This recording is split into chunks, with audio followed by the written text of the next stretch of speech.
It's hot. Okay.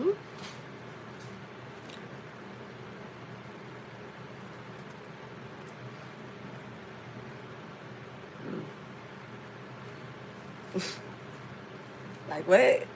Like what? Like what?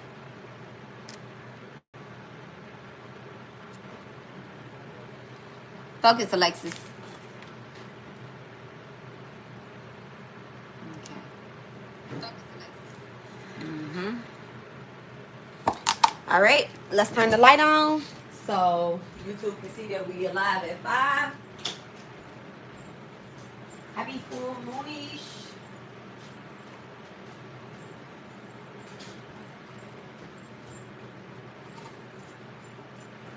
Hello, beautiful people. Hello, hello, hello. All right. I just brought my things in.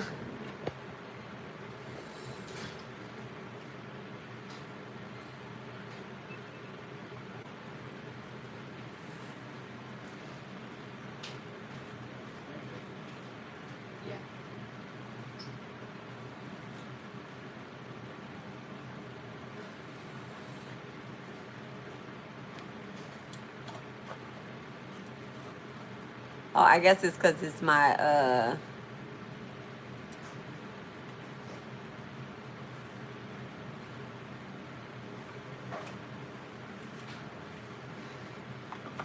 I think what is this called, a wind chime? Is this called a wind chime?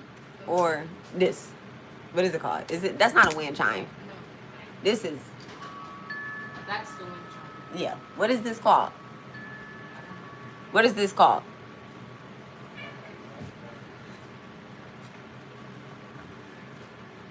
I just know that that's the wind chime.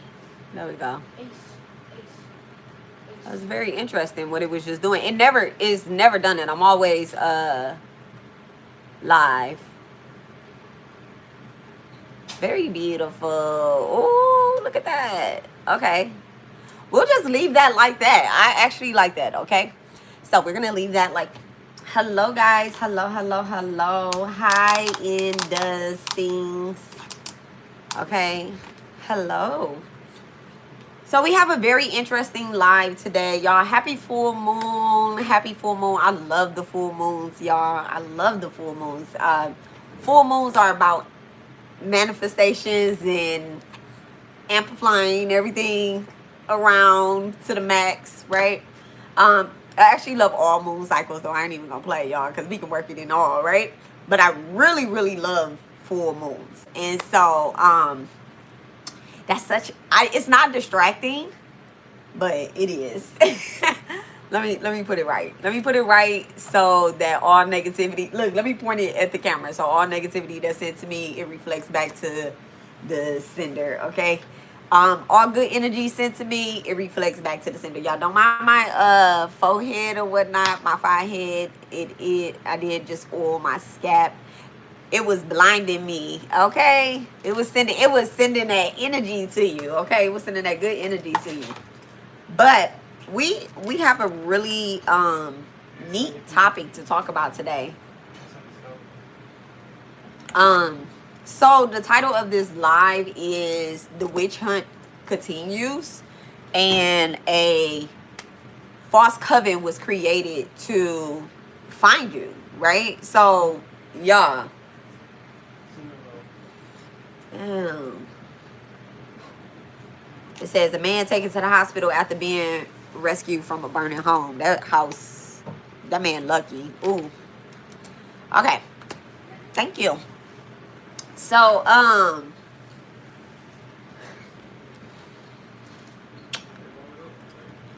need to put these back where they go. But I have my stuff outside, my stones and my cards and my spiritual tools. I had them all outside charging up or whatnot for the last couple days.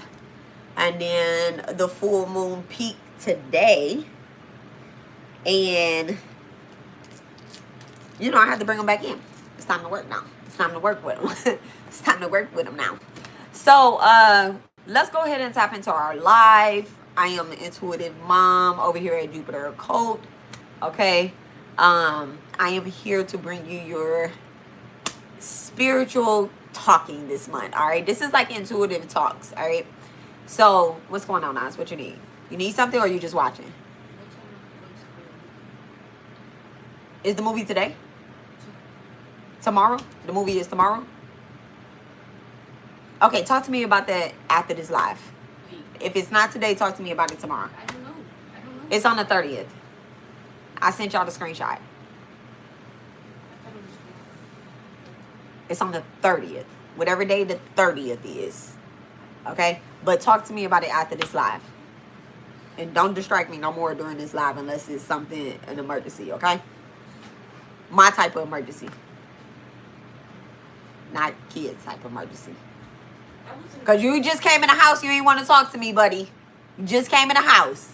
What'd you say? I asked him, how was he? First thing he said was, why did you lock the door? But when I don't lock the door, they walk in. Mom, you didn't lock the door. You're just sitting in the house with the door unlocked. No, it's different because when you don't lock the door, we're usually outside. I mean, not outside. We're usually at a store. We were outside. I forgot. Don't say where y'all was at. I forgot. Okay, let me finish this though. Alright? Alright, let me get started. Let me not even say let me finish it. Let me get started. Okay. So, while we're doing that, I'm gonna pull out my cards as well too, because I didn't have my cards outside. Oh, I'll turn that up. So, what was coming to me, right? What was coming to me? I'm gonna give you guys like a backstory, right? On like this life and past life, right? So in a past life, and I talked about this before, like my own personal past life and other people's past lives, right? I have this experience with like certain spiritualists and people in this lifetime, right? Not even just spiritualists, I mean like people as well too, right? In this lifetime that have, like, I'll come across them and they'll feel very familiar. And it's not always like familiar in a good way. Sometimes it's familiar in like, I don't even like my own family, like my own blood, the ones that share the same bloodline as me. Like, it might be like an uncle, it might be a cousin, it might be, you know, a sister, a brother, or whatever the case is, right? And we're born in these families, in these units, so that we can get certain things done. And so in a particular past life,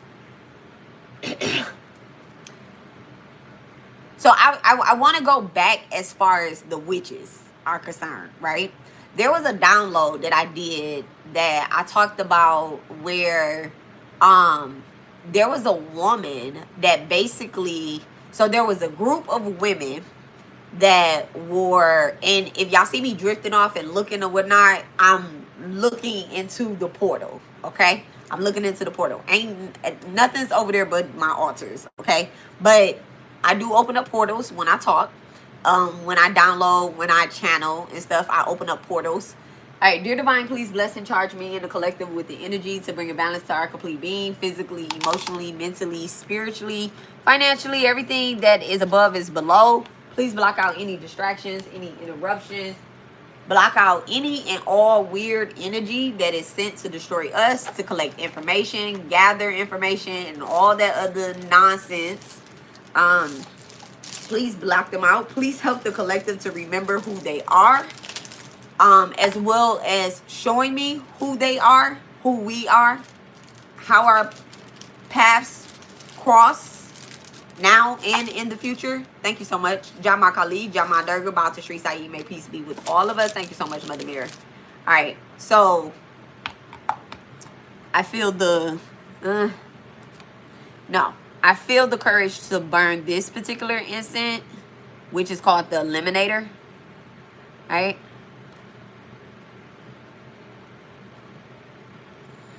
And so, and I'm doing this because I know that there are people that run fake covens, and yes, I said people, not entities, right? I'm using these people by their earthly shits. There are people that are still hunting down spiritualists this lifetime.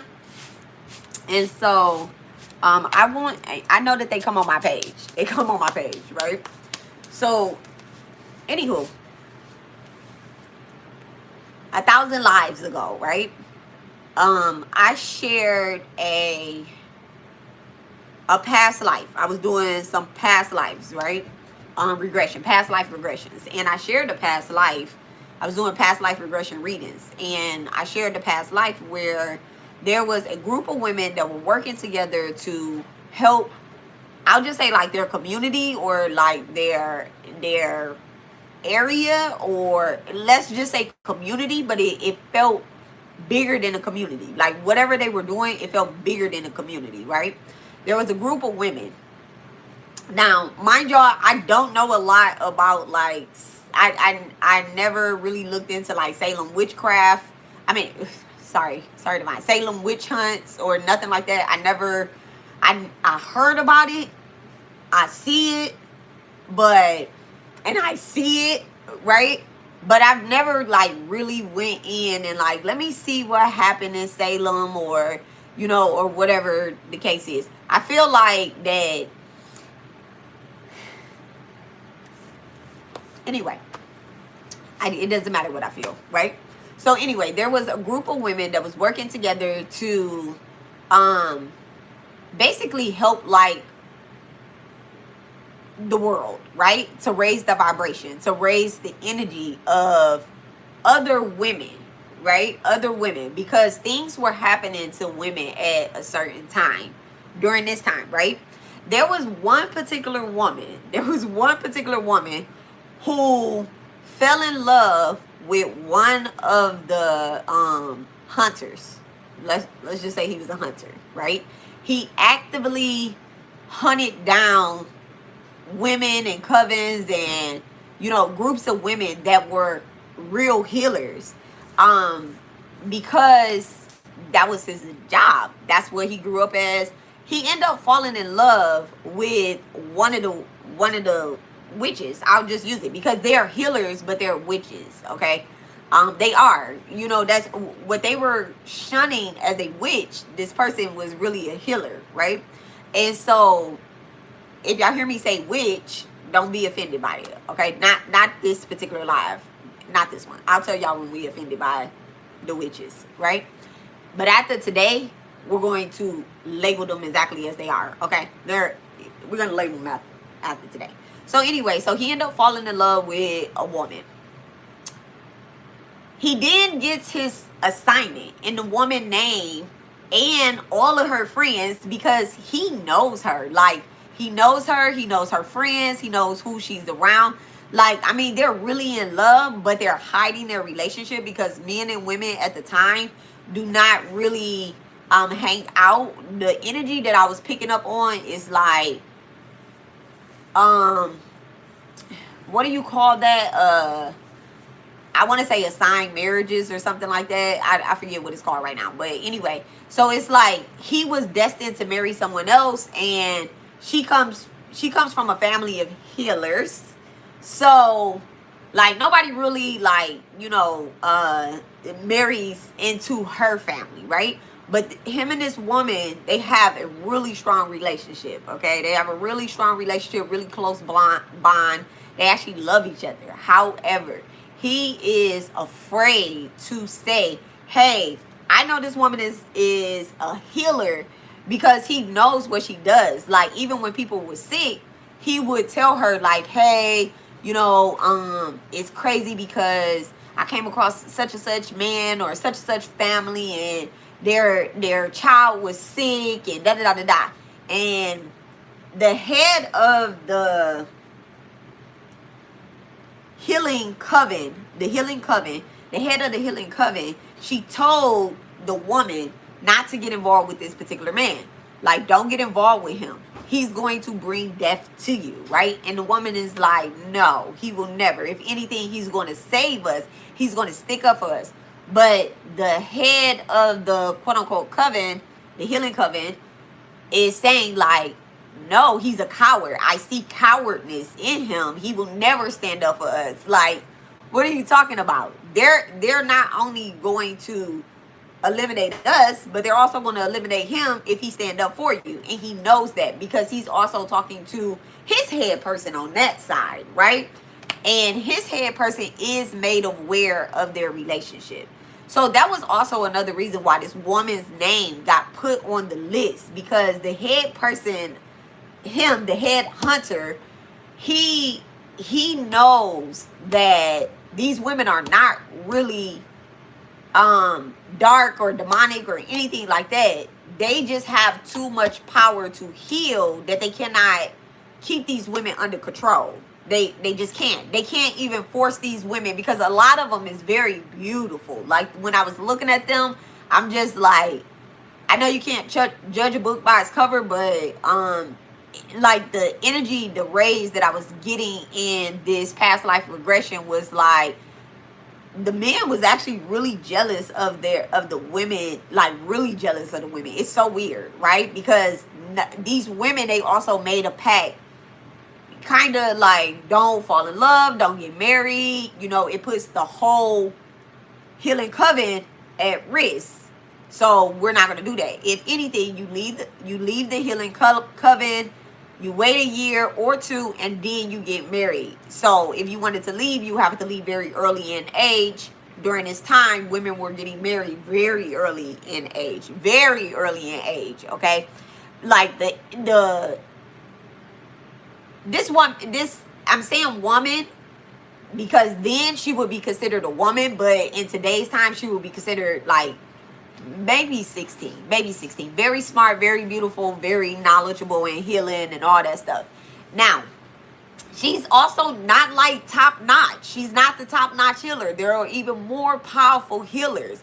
I told y'all there's a head of the healing coven, and then there's a head hunter, right? And so what ended up happening is the man gives this woman a warning and say, hey, they're going to come for you. They're going to come for your coven, and hurry up and get out of there. Clear it, right? The head of the healing coven tell her, we're not leaving. We're not running.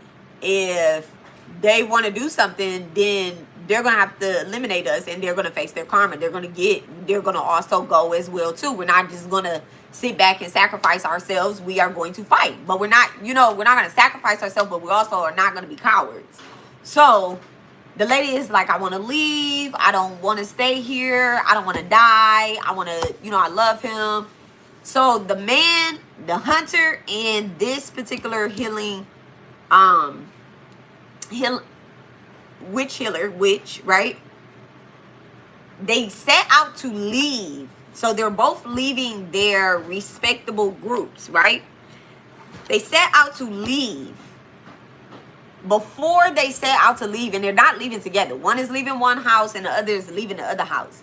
The man is being told, if you do not eliminate her, we're going to eliminate your whole family.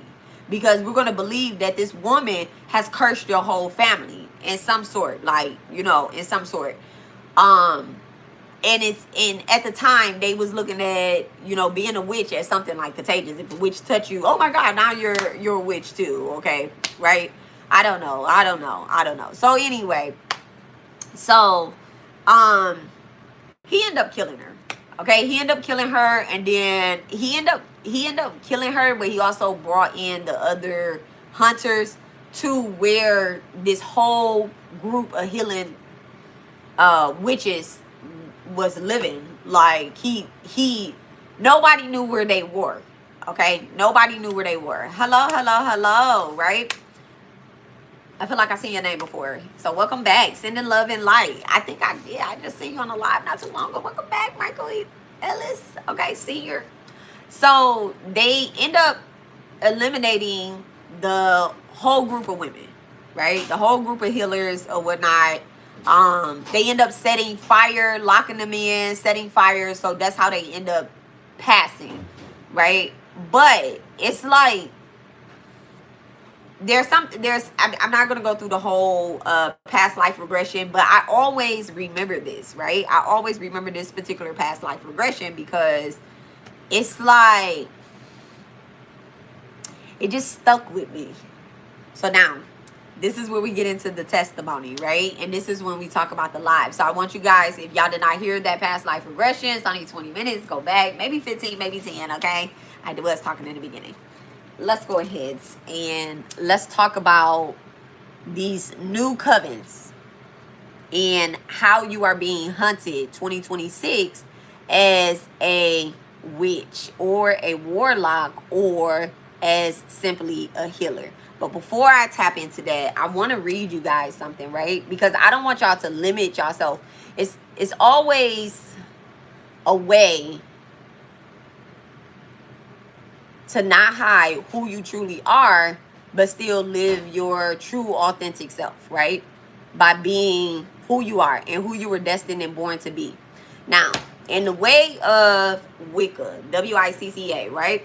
In the way of Wicca, Wicca does not like for you to deny Wicca, okay? I'm an occultist. Wicca does not like for you to deny Wicca, okay? Wicca will always have some type, when you initiate into Wicca and you take the credit away from Wicca, aka, let's say you go to a witch to get some work done, but then you take credit for all the work that they have helped you do. You say, oh, and y'all, all roads lead back to God, but it's the intention that spirit catches, right? You're like, oh, no. That was the churches of Starlight Temple that really helped me get out of there, not Wicca, right? Not Wicca. You're giving all credits to the church, all credit to the church, anything to put you in to make it look as if you use all white light. Now, Wicca is using all lights. They're using red, they're using black, they're using white. But they only use what is necessary, right? What is necessary. Real witches do not seek revenge. We don't. We just know that it's going to be done, all right? So now, let's transition into the testimony, all right? Into the story. And let me tell you about when I decided I was not going to be a witch anymore, right? And what happened. And how it happened. And when whatever, right? So 2023, right? 2023, the beginning of 2023. It was beautiful. It was beautiful. Kinda, right? It was beautiful when I was ignoring the outside. It was so beautiful when I was ignoring the outside. But when I was paying very close attention to the attacks, that is when,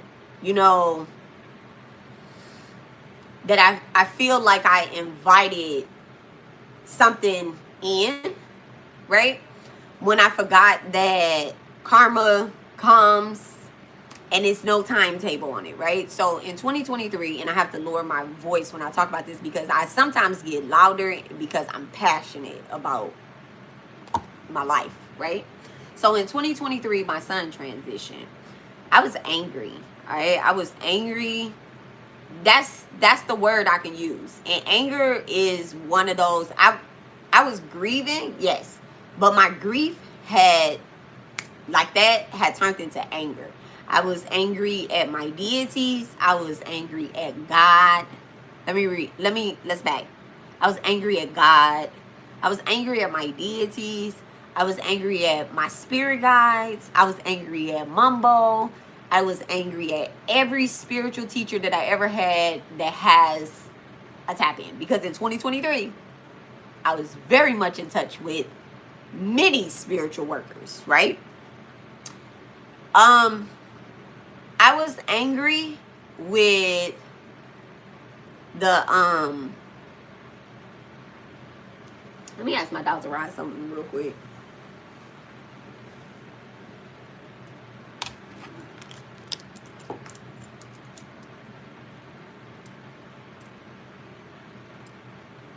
Let me just see how I'm about to address this, okay? I should have asked this beforehand, but I didn't.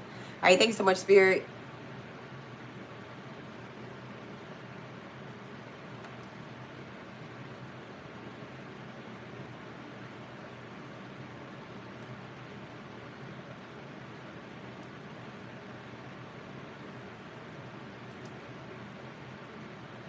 All right, thank you.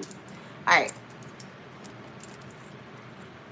And so I was angry with the little tarot reader that was attacking me, right? Stealing my stuff and pretending my husband is her twin flame.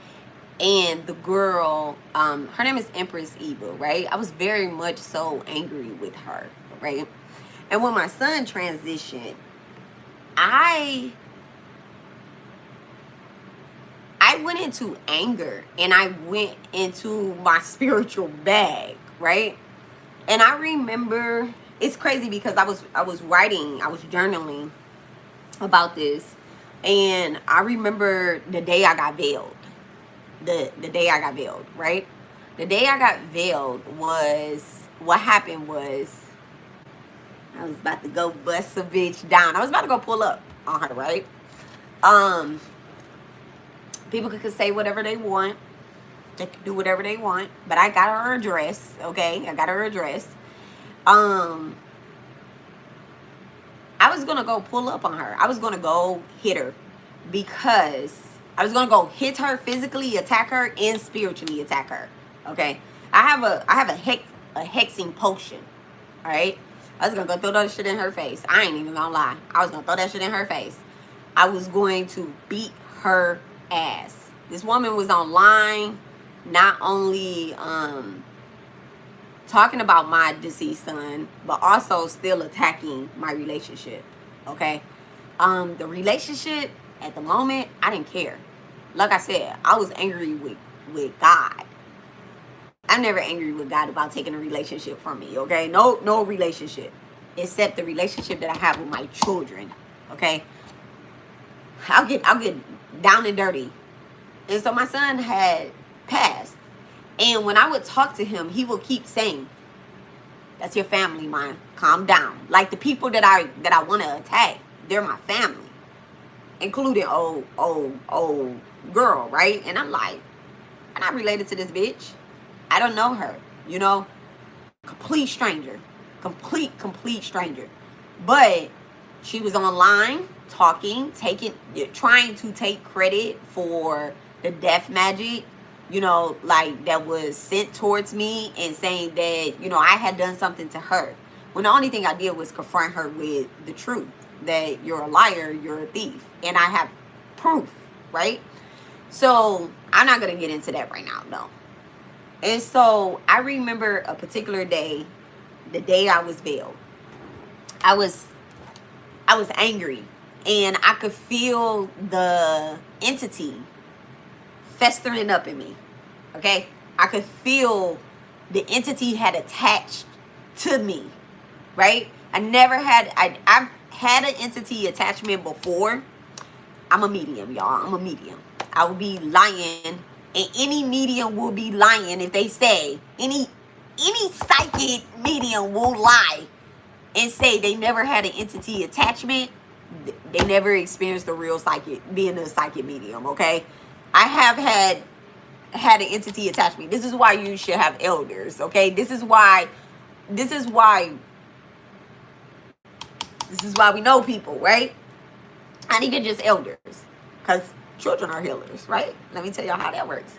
And so what happened is that I could feel the entity festering up in me, right? So this particular entity that I had battled, long gone now, right? But this particular entity would attack, it will enter through this area, right? This area.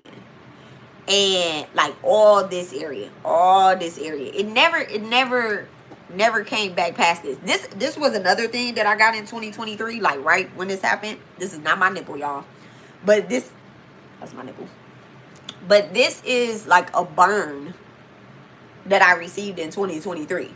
And so in that same time.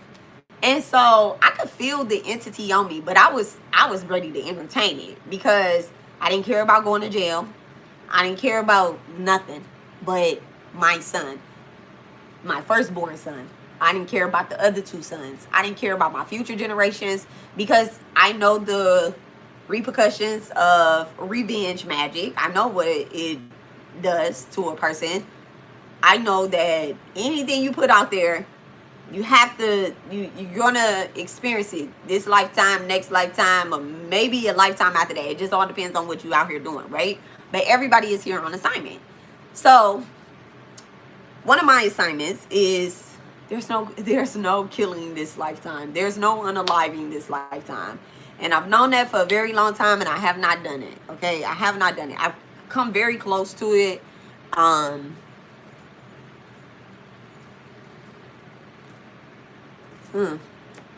So I've just never done it. I never finished it off, right?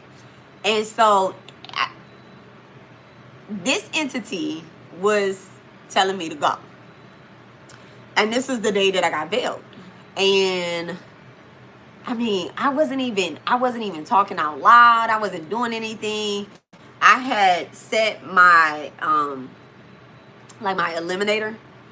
That's what I call it. I had set my oil out, and I just was like, you know what? This is how it was. Let me get a good oil that I want to put on my hands. This one. So I was gonna take the eliminator oil, but this is not the eliminator oil. This is Moldavite oil. So I was gonna take this oil and I was going to, you know, that's not how I fight y'all, but that's how it's gonna be, right? And so I was like, she gonna get hit with this shit anyway. And then, because I also was like, I don't want to throw all my shit in her face because I might have to save something. I wasn't thinking about her child because I was like, his ass can go too. I wasn't thinking about nobody. I didn't care. You know, this was something else. My son is my twin flame. And I have always had a very close relationship with my boys. I asked for sons this lifetime because in other lifetimes I've always had daughters, never had sons. So this lifetime I asked that my children be born sons, and so I have all sons. Okay, never wanted a daughter this lifetime for real. I mean, it seems like I did at some point, but then I remembered like I don't like that I was hunted like that, and that essentially my daughters were hunted as well, you know. And so I didn't like that. And they weren't just hunted, and I wasn't just hunted, I was also raped in a past life, you know, and violated to the max, and my children were too. So I know things can happen to sons, but I don't know. I just know that I prayed real deep in a past life that maybe I thought the world was going to be the same when I was reborn, and having sons would just be easier. And it's not hard. It's really great. I'm a boy mom, right? But this particular child, and it's crazy because I always lose my firstborn in all my lives. So I was like, I'm about to go knock on this bitch door. She gonna come out, and if she don't come out, I'm prepared to go to jail. I'm gonna bust out all her windows, her house windows, and I don't give a fuck, right? Like, I was on 10, but I wasn't saying anything out my mouth, right? I knew better not to say it out my mouth. One, everybody in this bitch that was around me during that time, it's like something was in my eyes.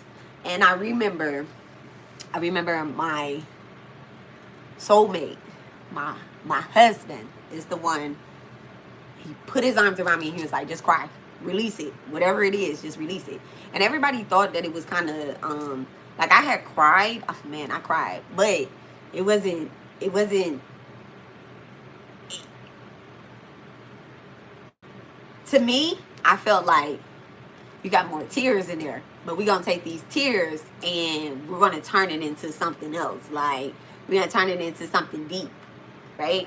And so at the time, the deepest that I could go was hexing these hoes, right? And I didn't give a fuck. I was going to hex whoever the fuck was talking to her, whoever commented on her shit. I'm like, all of them. Let's put his arms around me. And he was like, let it out. And as he was hugging me, it was like a bear hug. And so I always, everybody knows me, I'll call my husband Bear, right? Because he's so much bigger than me. And so, like, what he was bringing out of me, it kind of felt like as if it was like Reiki, like a healing or something. But I felt whatever it was shoot up off of me. Like, they couldn't take his hug. He was like, whatever you feel, just cry it out, baby. Like, I think I was like in a deep stare. I don't know what I was doing when this happened. I do remember pacing, though. Whenever I'm in deep thought, I start pacing, right? And so I do remember I was pacing. Maybe I was typing something in my phone. I don't remember anything but this hug and the entity. And so that particular day, it was like something came off of me and then something went on me. And when something went on me, the only thing I could do was read this. I couldn't, it was so weird. Like, my powers were on pause, right? They were on pause. Like, it was almost as if, like, and then after that, I'm gonna be really honest with y'all. I'm gonna be really honest. After that, I felt like, why wouldn't he let me go hex her? But then I had to remember, he didn't even know I was going to do that. He didn't know I was going to go do that. Nobody knew. Like I said, I wasn't saying it out my mouth. I wasn't saying it on the internet, because that's how real witches work. We don't talk. We just do, right? We're not explaining nothing. You just do it, right? And so that day I got veiled. And this is after the service. This is I don't want to say it's long after the service, but it's after the service. It's after the service. Very interesting. That's very interesting. The Temperance, which is Archangel Michael. The Temperance is on the screen right now. But anyway, thank you, Archangels. So when I got veiled, the messages that I was receiving, they were coming directly to me. They weren't coming from third parties. Like I said, I was angry with Mumbo. I was angry because I didn't do my reading in Haiti. I had got back, I think like May 4th, May 5th, May 6th, somewhere up in there, from Haiti. And I didn't do any readings in Haiti. I did like all spiritual work. But I was one of the main people I was one of the few, there was a lot of us, but one of the few people that was experiencing things happening in Haiti. Like, some people were there to gather information, and some people was there to do work. I do believe that my sister and I was there to do work. My sister, and a girl, like two, maybe three of the girls that we had, kind of got cool with or whatnot. I believe that the young lady that I came into Haiti with, which is a Haitian woman, I believe that she was a part of my past life. And I also believe that the one that I got closest to was also a part of my past life. Now, I'm not telling her business. Y'all don't know who she is or whatever the case is, but she had an entity attached to her feet. And we had talked about it before, and yeah. So anywho, we had a really strong connection. It was almost as if, like, what was happening to us in Haiti was, and my sister has other people that she had got cool and close with or whatnot, but we had our own jobs. So like what we came to Haiti to do, it was just something different. Everybody had their own thing, and we were there to work. Some people were there to watch, right? And to gather information about the witches. And so, spiritual spies. And so certain things was happening. So I was upset with Mumbo because I felt like she was gatekeeping. Okay. I was upset with my godmother because I'm like, I talk to you. I was upset with a lot of people. Okay, a lot of people. People will feel the spirit of death, and I know that I'm no longer upset because somebody just reminded one of my bestest friends. We just had this conversation, and she finally told me like the last day that I seen him, which was the day that he transitioned. She didn't say anything to me, but she felt the spirit of death around him, and it's one of her powers, right? And so and I did not get angry. I felt understanding. So now I know that I can have this conversation. Okay, felt understanding. And so I was mad at all these people, right? And that was one of the times that I just was like, I'm not gonna be a witch anymore. I've never really came on here and said, oh, I'm a witch or anything like that, but you can really, you can see it. Okay, you can see it. You know what I can't say you know what a witch is when you see one, but witch to witch, if y'all hear, y'all know, right? And so I just was like, I condemn all they asses. Like, and then that's when, she started getting online and she's a witch and this and that, and I forgot. Because I was veiled. I forgot. Like, what the whole big purpose of life is. Of this life. Or what my purpose is. And so, it took for that dark night of the soul. So, that, so a dark night of a soul occurs before an awakening.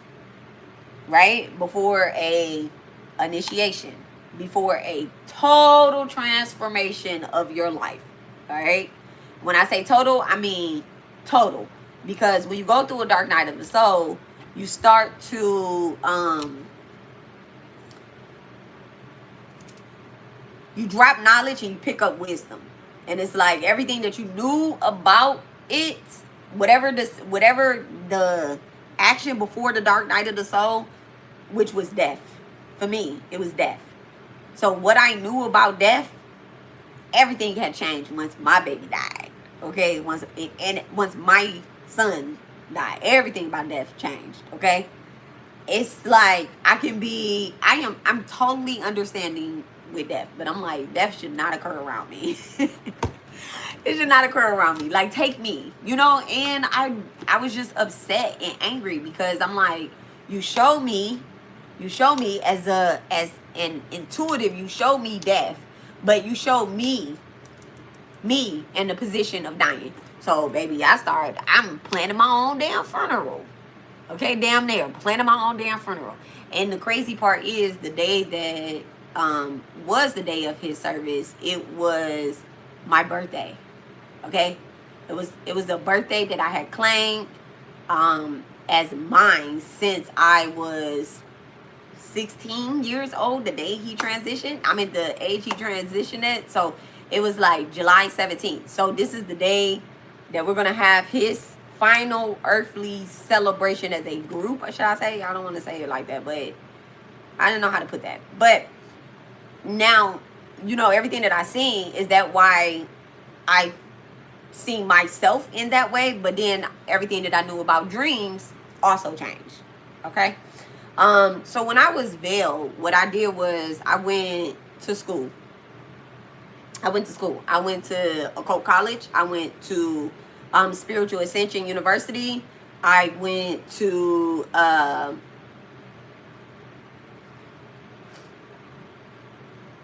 school in Haiti. Let's just say it like that. A school in Haiti, a spiritual school in Haiti. That's what I did. I put myself to work. I put myself into my books, into my knowledge to see.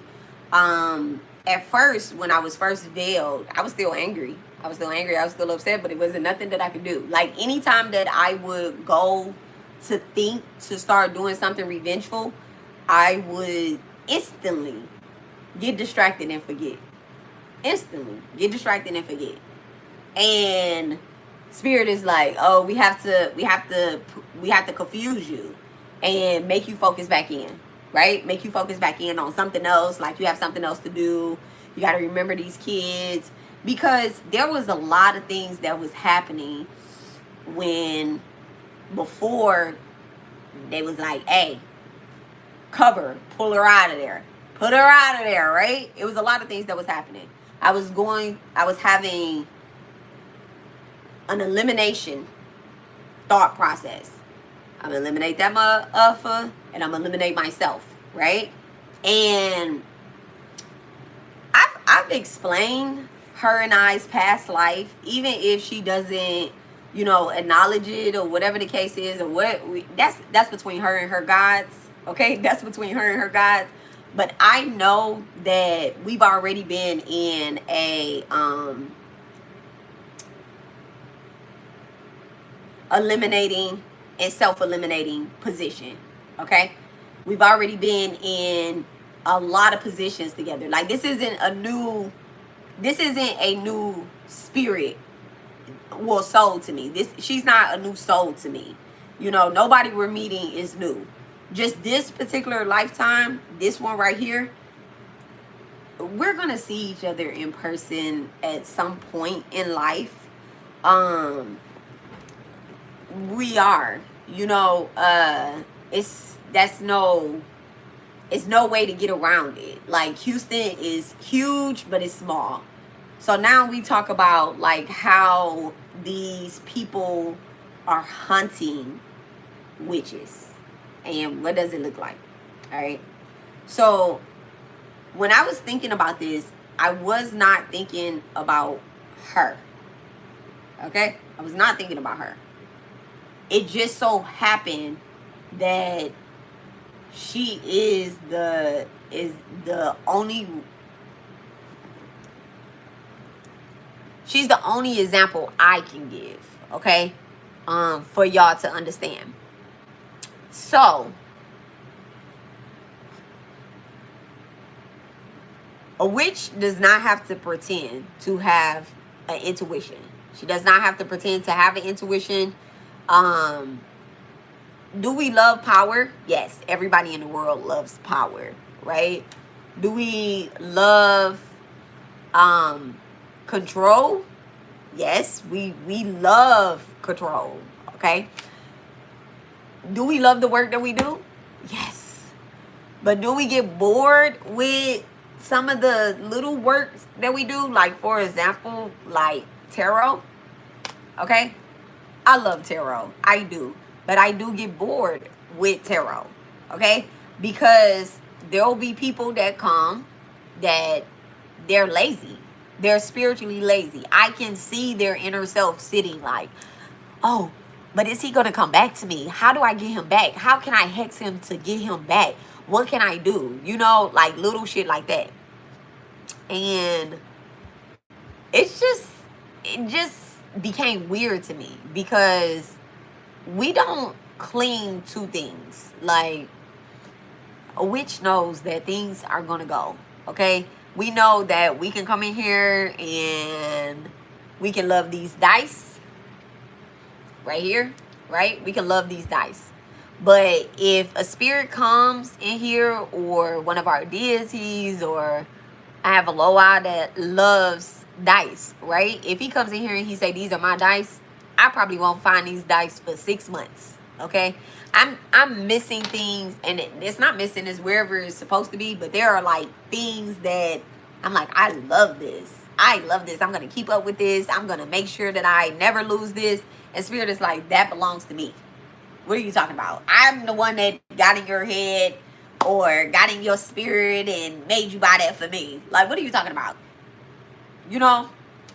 I'll buy all types of stuff. I got a missing pack of cigarettes right now. Y'all know I was on live the other day talking about I smell cigarette smoke. Bought some cigarettes, don't know where they at. I don't even know. Oh, which reminds me, I need to get the other pack from outside. Or did I leave it outside? But anyway, so things go, right? So we don't really like cling to stuff. And so it's just like our lives have to be, it doesn't have to be entertaining every day, but it just can't be boring. And so you know, there are people that are going to do certain things, and what I discovered is that a lot of witches are doing, we're in 2026, and so we have strong Sag, Caps, Aquarius, Pisces. Well, let me just go from Libra, Scorpio, Sag, Cap, Aquarius, and Pisces placements, right? We have those strong Pisces, Pisces. We have those strong placements. Those are spiritual placements. So when you have those strong spiritual placements in top houses like Sun, Moon, Rising, Saturn, it depends, right? It depends on which one of them signs you got in that Saturn energy. But and even like, yo, I'm gonna push it to Western astrology and throw Neptune in there, and like your wounded healer, your Chiron. And when you have those strong placements in certain houses, you have certain jobs, right? And so I have a strong Sag placement in the second house. So I naturally heal with herbs, with food, kitchen stuff, right? Kitchen witch around here, right? Fire witch, kitchen fire witch at that, all right? My food is healing. Anytime I touch something, it's going to be healing if I'm adding to it, okay? Adding to it. So, in the kitchen just agrees with me. I love it. And so, the thing is that what I've discovered and what came to me in a download is that, and I can't shake it. So I was like, let me come and talk about it and see. And the more I started talking about it and giving it my my energy, the more information kept coming back to me. Okay? More information kept coming back to me and allowing me to remember, all right? To remember that past life regression, tying the loose ends, and exposing these witch hunters. Exposing these witch hunters. Because what are you hunting me down for? Why are you looking for me? Why are you spiritually attacking me and I did nothing to you? So, and when I say I did nothing to you, I mean I literally did nothing to you. Like, I'm not over here hexing anybody. I never hexed my man. I never hexed no man to stay with me. No man. No man. I entertain, and then I will get the fuck on. Okay? Like, when I say entertain, I mean like have a drink with them, you know, chill with them, talk with them. I'm not talking about like fucking or anything like that. I'm talking about like chilling, talking, healing a man, right? I have a really close relationship with masculine energy, right? And I'm a boy mom, all right? And so my job is to raise those vibrations in the masculine. That was what my job was. And this particular person built their life up stealing from witches. Like, even those witches that do not say out their mouth that they're a witch. You guys never heard me say this. I'd be like, nah, you know, I don't know if I say no. I can't remember right now. Maybe I did say no, depending on what day you catch me on or whatnot. Depending on what live you catch me in, or what world I'm in. Now I ain't no witch. You know, I'm a healer. I'm a high priestess. Initiated. You get what I'm saying? I'm naturally a high priestess. This life, last life, couple lives before that, like, I'm a healer. Always been a healer. I'm a kitchen bitch. Okay? Always been in the kitchen. This life, past life, life before that. Right? So by me never getting a response on why did you do this, like, why did you do this, like, was it for fame, was it for money, or whatever? Because I'm not the only person that she was attacking in 2023. Right? I told every single witch that I knew whose energy she was siphoning from, because I too never had, I never really watched her. And when I say really, it was not until after the attacks that I put eyes on her. Okay? It wasn't until like I slid up in her DM first day. Okay? First day. Like, hey, you do know that everything done in the dark comes to the light. Like, you say you're a witch, you say you're intuitive, you say you're psychic. You must have seen me coming, right? You must have seen me coming. I seen her coming. I seen her coming. I seen her. I technically kind of had like nightmares or whatnot before. And I'm saying a nightmare because I would catch her doing things. And I'm like, who is this person? And then boom. And to be honest, she actually, all of these bitches look alike. All of them look alike. Like, I cannot, if I was to put their pictures all together, all of the spiritualists that have come after me this lifetime, have tried to hunt me the fuck down, they all look alike. Right now, they're all starting to morph into each other too, because they're all getting fat. Okay? They're all getting fat. They're all getting fat because I'm pulling my energy. I'm pulling all my energy back. And they have to live their true identities. You know, well, you guys, I don't give a fuck about nobody knowing this. I'm bitch Cardi B's big auntie, okay? We went to the same doctors, okay? So anyway, we went to the same motherfucking doctors, except the one she went to out of the country. But anyway, so it's like I'm pulling all my coverage back because, you know, at some point other people started attacking her, and I kind of felt bad because I was veiled, right? I was veiled. So there was like a sympathy, empathy thing that came up in me, and I was like, damn, you know what? Now I understand death, and I understand that, you know, he was going to go, and I'm happy that he actually went in a very peaceful manner, and it wasn't like other lifetimes where we were, you know, burned alive together. We experienced weather things together. Like, it was something with the weather. That's like a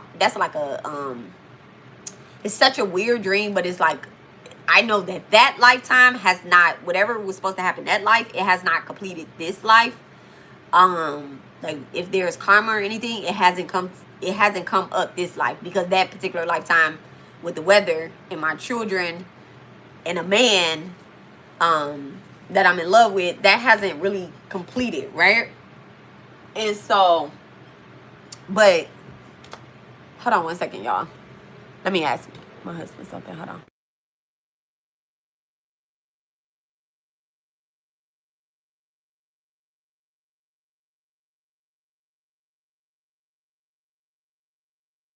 Up.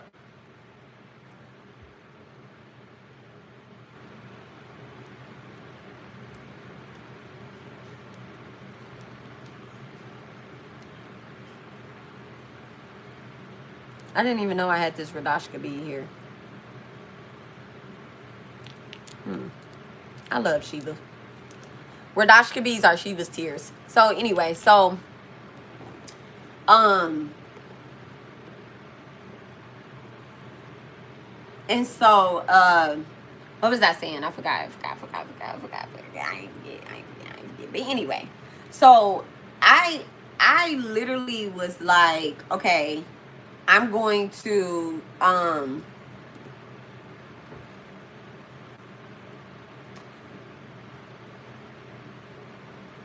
now I'm at the point where it's like karma is karma. I'm letting karma take its thing and take its course the way that it has to. Hold on one second, y'all. Did you write out your thing? Hold on one second, y'all.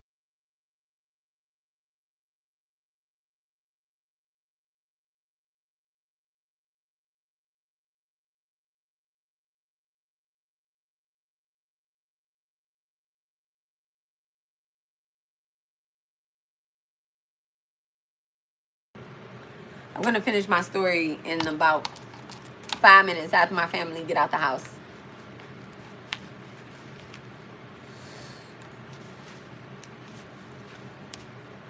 So my sons don't hear me talking crazy.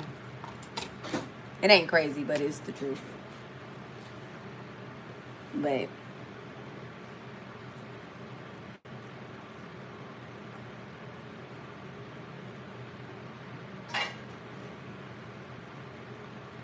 so anyway, so they're the women that create these fake covens, right? They first present themselves in a way that is as if they're the victims, okay?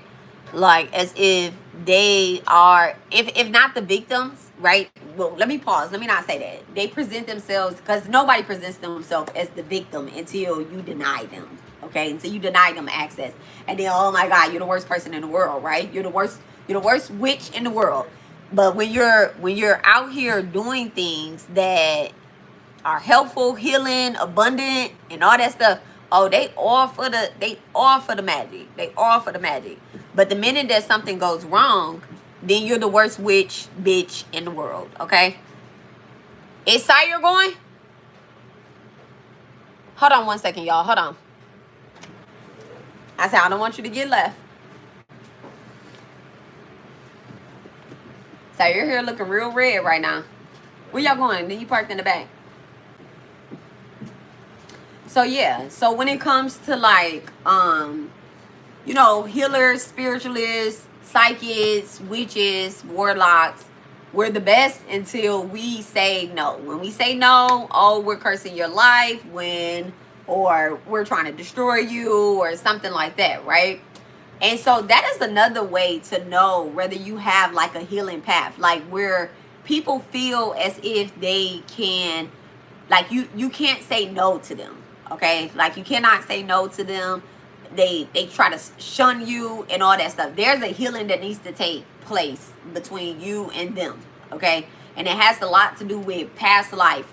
It has more to do with the past life than it has to do with the current way that they were raised. Sounds crazy, but it's not, all right? Deadly storms slam the East Coast. Ooh, New Jersey. Damn. So, when I first have been presented to these fake covens, they always come off as a healer first, right? Like they want to naturally appear as a healer. I am the type of spiritualist that I will let you fake it until you can no longer make it. Okay? I will let you fake it until you can no longer make it. Alright? And then, or until I can no longer take it. Until I can no longer take it. And then I will start the corrective action. Okay? I will start the corrective action. That's the part, that's the type of healer that I am. I'm like, well, we don't blow out candles. We're gonna sniff them bitches out, right? And like slowly but surely I start telling the person certain things. This particular coven, and it's not even just her. You know what? I can actually use another example as well too. This other lady, she actually has a bigger platform than Eva. What the fuck is this bitch girl name? Miela. Her name is Miela, right? And Miela is a witch. Now, Miela is a witch, y'all. She is just a thief. Like, she just a thief. And that's the thing, like, witches don't need to steal, but they're greedy. They're greedy, okay? And so, this girl, Eva and Miela, to me, they're different because I don't know. I never met Eva in person. Miela I met in person. And I could see it all over her. Like, I could, once I was unveiled, I could see all types of shit. You know? Oh, my hands just started itching. But with Eva, I seen it from the beginning. I seen it from the beginning. Like, oh, she's not a witch. She might be a healer of some sort, but I have to be careful about that because she does need to build up not her intuition, her discernment. Okay? It's not her intuition that needs to go up and worked on. It's her discernment that needs to be worked on. Her integrity, her principle, like what she truly stands behind, okay? And what her backbone is. So I can see a couple things at play. And when I first approached her, I didn't approach her in the manner of like, hey, I know you stealing my shit. You know, stop stealing my shit. I didn't approach her that way. It wasn't until that not only was she stealing the spiritual workings that I was putting online, all right, because I didn't see that at first because she was a YouTube reader and I was a Twitter reader, okay? Like, I would do more spiritual work on Twitter. I had been on Twitter since like 2006, 2007 or something like that. Maybe 2008. I don't know. I was on Twitter for a long ass time doing spiritual work. But she was on YouTube, you know, doing spiritual work. Like, she would be on Twitter doing her whole shit. Okay? Her prostitute stuff. But she'll be on YouTube doing spiritual readings. And so, and Miela also has that same spirit as well too. She's a prostitute and she does spiritual work. Now I think she just is a prostitute. I don't know. She owed me money, so I had to, you know, release her to the gods. But anyway, so and I don't care about the money because I've gotten it back tenfold, right? I've gotten it back tenfold. So I don't care about the money. It's the principle. So that's what I talk about when I say principle and stealing. All right. Now, I do know that Spirit will give me a download and also give another person that works the same type of working that I do, the healing work that I do. I know that they will give us both the same download, okay? How we deliver it is different, but it'll still be the same message, all right? The sky is blue. Them, oh, the sky was light blue, okay? With a hint of gray. All right, me, I'm like, the sky was blue, bitch. Which shade of blue? Does it fucking matter? It was blue. Blue is peaceful today, okay? We waiting on the clouds to come through and shake this bitch up, right? They like, yeah, it was light blue with a hint of gray. It looked like the storm is about 20 minutes away. You know, me, I'm just straight to the point, bitch. Leave the umbrella at home, collect some rainwater, okay? So I do know that. But what Spirit was telling me is that, and the other thing too is that I never seen Miela do tarot. I know that she does, but y'all know that I don't watch tarot readers like that, right? Not if I watch you, I watch you for your healing. You know, whatever it is that I'm getting out of the healing. Like a spiritualist, I'm gonna watch the spiritualist for a reason, right? But when I approached her, you know, the first thing I did do was say hello. Okay, I was very nice. I was kind. Let me not say nice. I was kind because nice is fake. I was kind. I was very kind. And it was because, one, I knew she was younger than me. And two, when I first seen her, I felt a sense of knowing. Okay. And so I was like, I like baby spiritualists. Let me see. But the videos that people kept sending me, right? And it wasn't like a lot of videos. It was like a video from my husband. Then it was when I was like, I ain't really liking her. Then actually no, my husband was the last one to send me a video. That was the last part. And I think that was supposed to happen like that. My husband was the last one to send me a video. The first person that sent me a video from her was another Aquarius, right? That I later found out was going to her. Okay, as I later found out this girl was going to her, and her family member revealed that.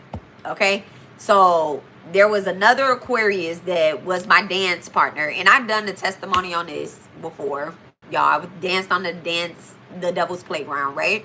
So my dance partner was getting readings from Eva. And it's so crazy because I was getting ready to fight my dance partner because she had some drugs delivered to my house, y'all. From California. She had some drugs delivered to my house. And I wouldn't let them bring the box in. I left the box outside. I'm like, I'm not signing for this. Like, they just demand, like, hey, I got to take this shit off the truck. Like, this is where it go. This shit heavy. I already took it off. I ain't about to put it back on the truck. And I was about to fight her, and while she was talking, she was saying so much shit. Mind you, I don't talk my business. I don't talk my business. Like, if my man taking care of me, I'm not on here like, yeah, my man taking care of me. I'm not bragging and boosting or anything like that. Like, okay, if anything was to happen to him, I'm gonna take care of his ass too. So what are you talking about? That's what marriage is about. So anyway, so I was about to fight this girl, and she was just saying a whole bunch of shit. And so when I later on, like, look back and played it back, I don't play it back now, but when I look back and I played it back or whatnot, I realized that Jade was feeding information to this girl. She was feeding information to the girl. Because it would be stuff that, like, Jade would ask me about. But, you know, I don't give a fuck if you my friend or you're just a bitch I met off the streets. If you're not going to do the work, I'm not going to keep repeating myself. Okay? I'm just not. Like, I don't give my friends free advice unless I know that they genuinely need it. Okay? Like, and that means that we have to be having a conversation and we're talking about it a little bit, but I don't give my friends free advice. All right.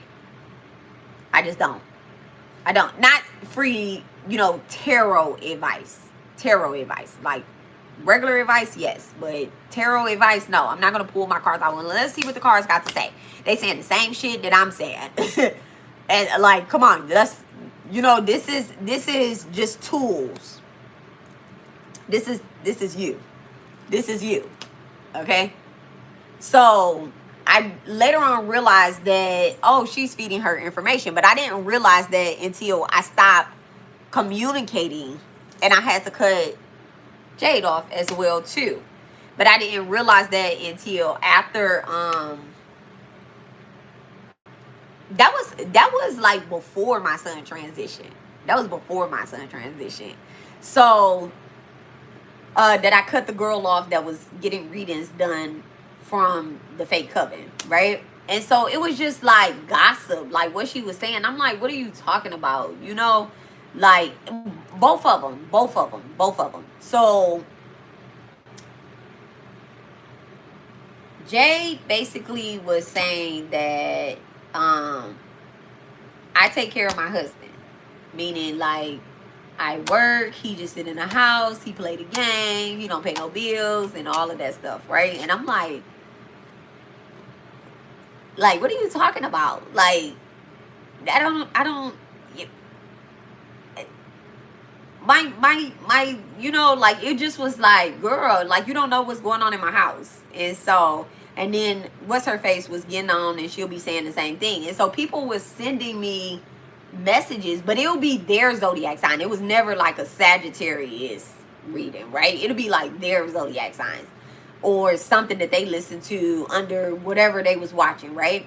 And so Jay used to send me videos, and I would click into them, and I'd be like, you know, I'm just gonna just accept that, you know,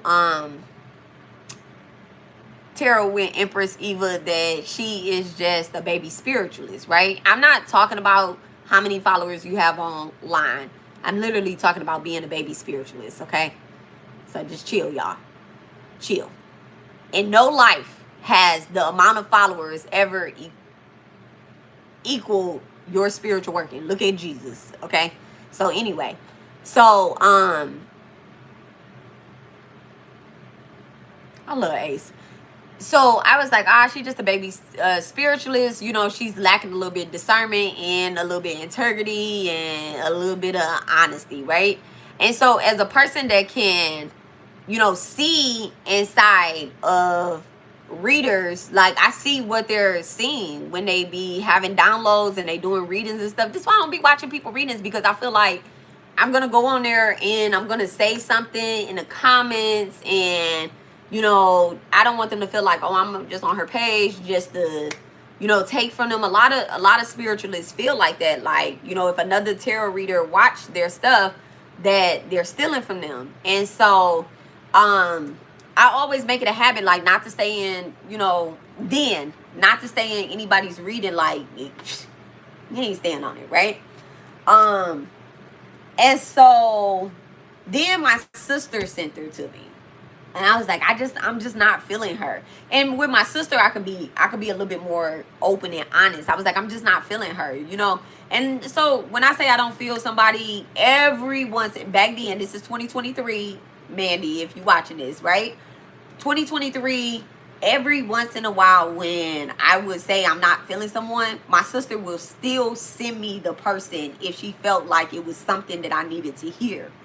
So, and I don't look at everybody's messages. I don't look at all my sister messages either. Like the links that she'll be like, did you watch that reading, or did you watch this?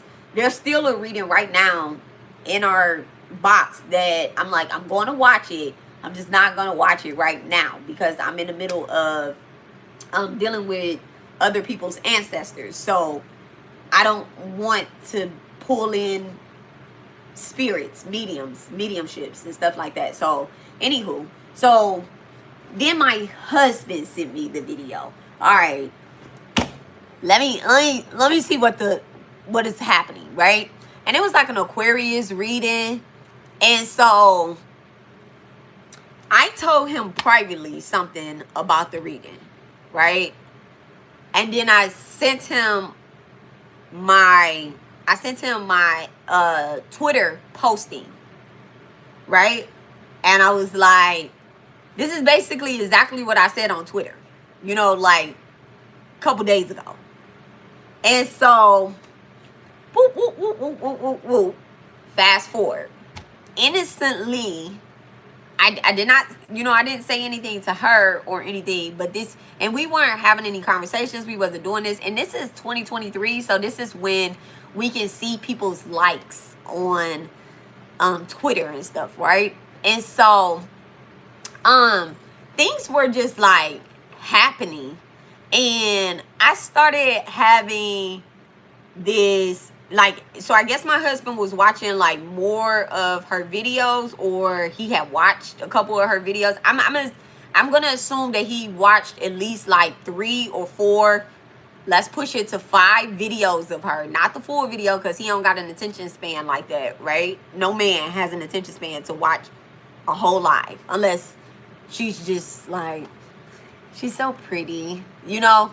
And at the time, yeah, I'm not even gonna say at the time, but the girl is not cute, okay? And I'm not being a hater. I'm not being a hater. But at the time, her body was better than her face, okay?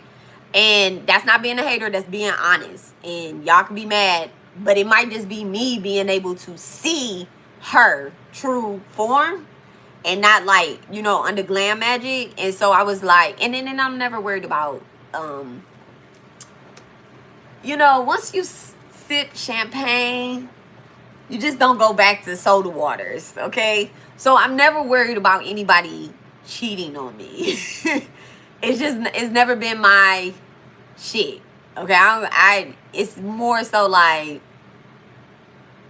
okay, like you, if you do that, I'm gonna move on and take my blessing and healing over there, okay? I don't know who over there, but I do know that I love unconditionally, but my love definitely, it comes with the condition of being cheated on, because I don't do spiritual STDs or physical STDs, okay? And these hoes out here got spiritual STDs like a motherfucker, okay? They is contaminated. But anyway, I'm not saying she does, but motherfuckers out here got spiritual STDs and they are contaminated. I do not do that. You lay down with somebody, you wake up with fleas, okay? Somebody else, you wake up with fleas, period, no matter where you go, okay, doggies? Okay, but anyway, so when I started, like, I had like a dream about her. I had a dream about her, and hold on one second, y'all.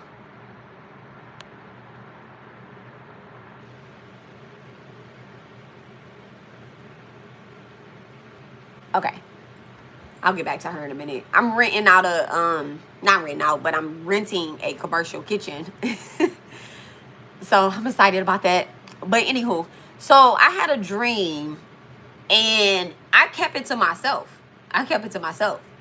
It was her that came online and she told part of the dream, but she didn't tell the whole part. Okay, she didn't tell the whole part of the dream.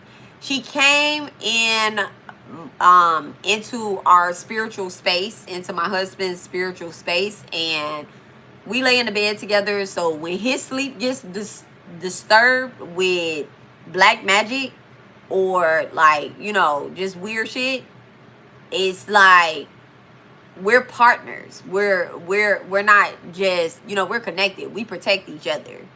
And so the first time I seen her, I'm just like, was that a woman that went past? And I didn't know her. Like I said, I seen her coming. So I didn't know her.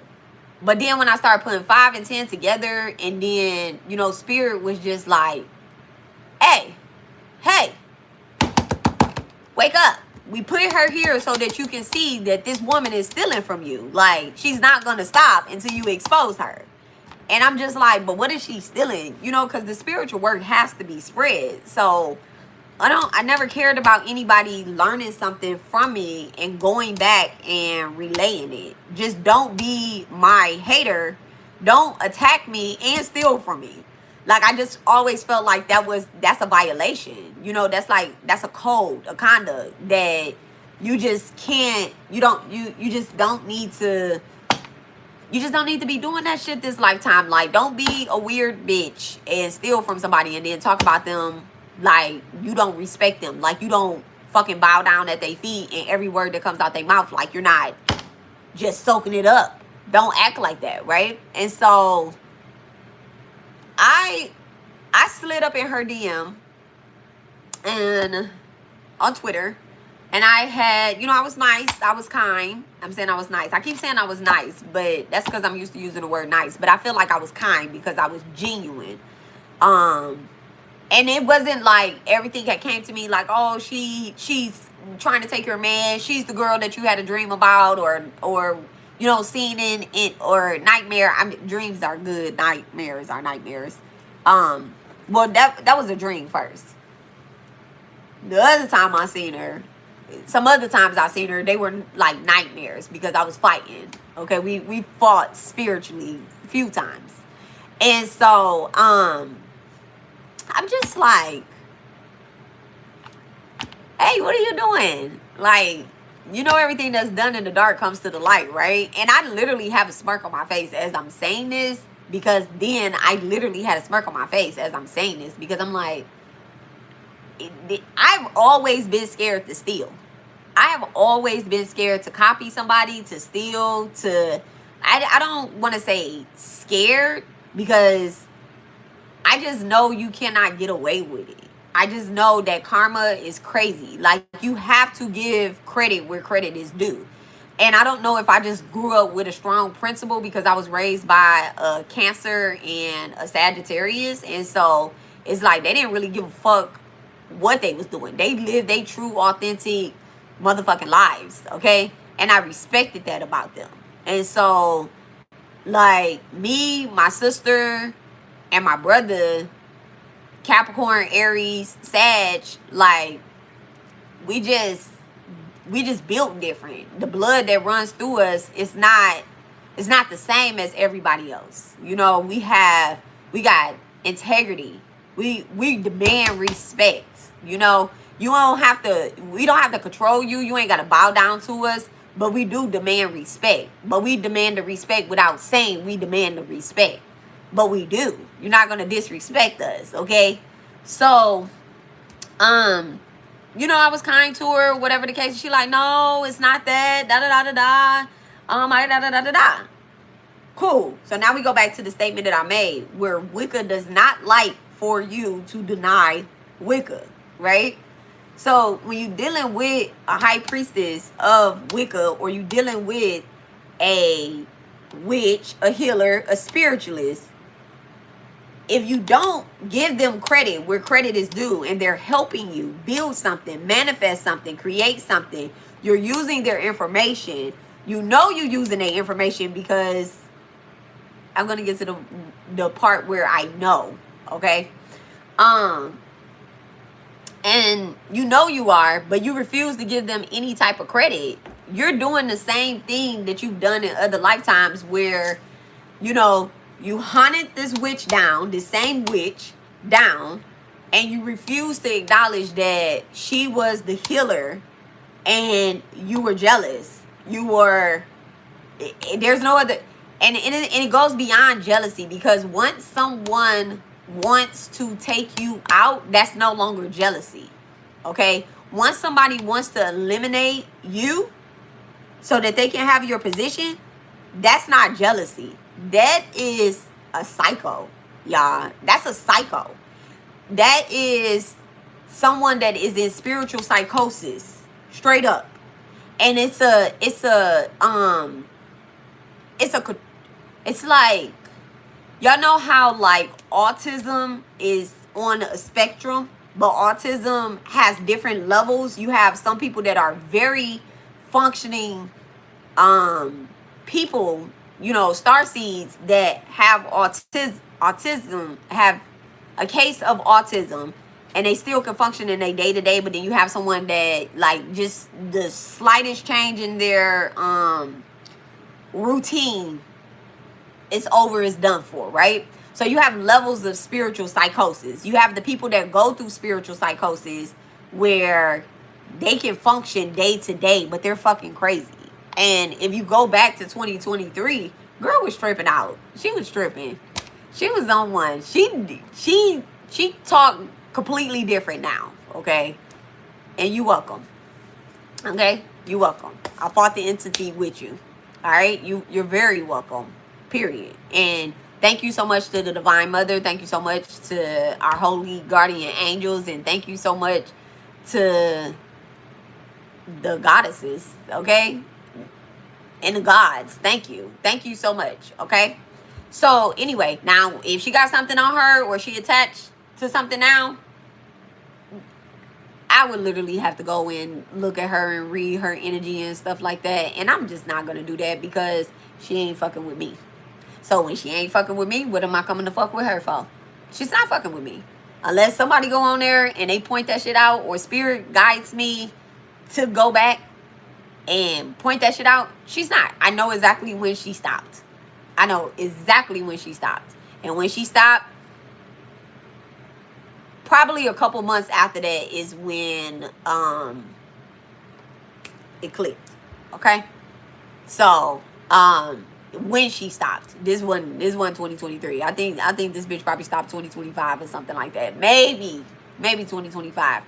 This year, it kind of felt like she wanted me to, you know, tear her ass up a new one, but that was only because her powers were being weakened on my side. And so she wanted to feed off of the negativity between me and the other spiritualist, Legatus. But I just let Legatus have her. Like you can. I'm not gonna help you. I'm not gonna help you because Legatus was also a part of the fake coven that she built. Okay, the fake coven that Eva had built, and so she was also a part of it as well too. And even though she realized now that her energy was being siphoned by this fake coven leader who is really a hunter, a witch hunter, and she tracks down other witches, and she's like jealous of their powers, so she's made a contract that that she can probably take their, but they have to give their energy away. They have to give their energy away. So if the person is not willing to give their energy away, then she cannot just take their energy away. That you have to give your energy away, meaning you have to argue with her. Her energy snatching comes in the form of confrontation. Okay, it comes in the form of confrontation. It doesn't come in the form of like the confront. Anyway, off of that. But that's how they do it, in the form of fighting. The 5 of Wands, the 7 of Wands. Like when the 7 of Wands come out, then you're fighting people that you have no idea who these people are. And that was the thing. 2023, I kept pulling the 7 of Wands. These cards ain't gonna show it, but these cards will. And so anywho. So she created, and other people have as well too. She's not the only one, y'all. She is not the only one. She's not the only one. She's not the only one. This video is not about her. So this is the 7 of Wands. This is 7 of Wands. This is when you're fighting entities off of other people. Okay? Like something has been exposed to you and you don't know where or what it is, but there's a spirit that is attacking you. Multiple spirits at that sometimes, right? So, and it also depends on the other cards that play that come around that, but that is the energy so of that card. And so these people, they create these covens and they pretend to be witches. They pretend to be like, natural healers and stuff like that.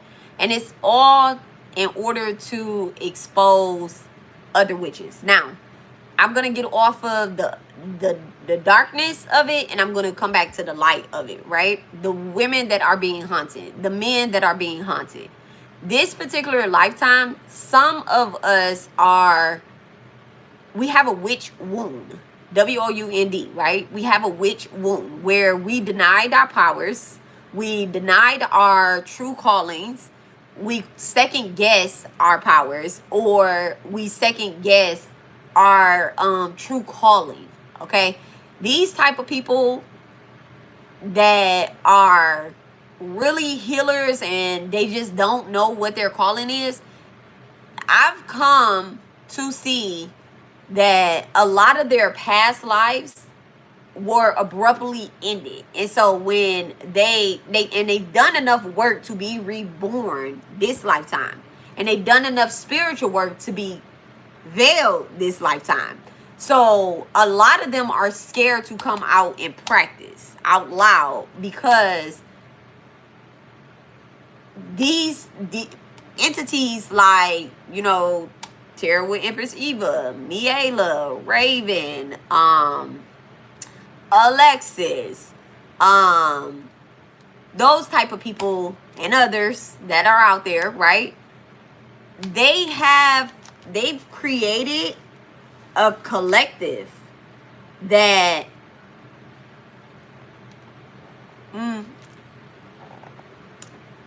you got it.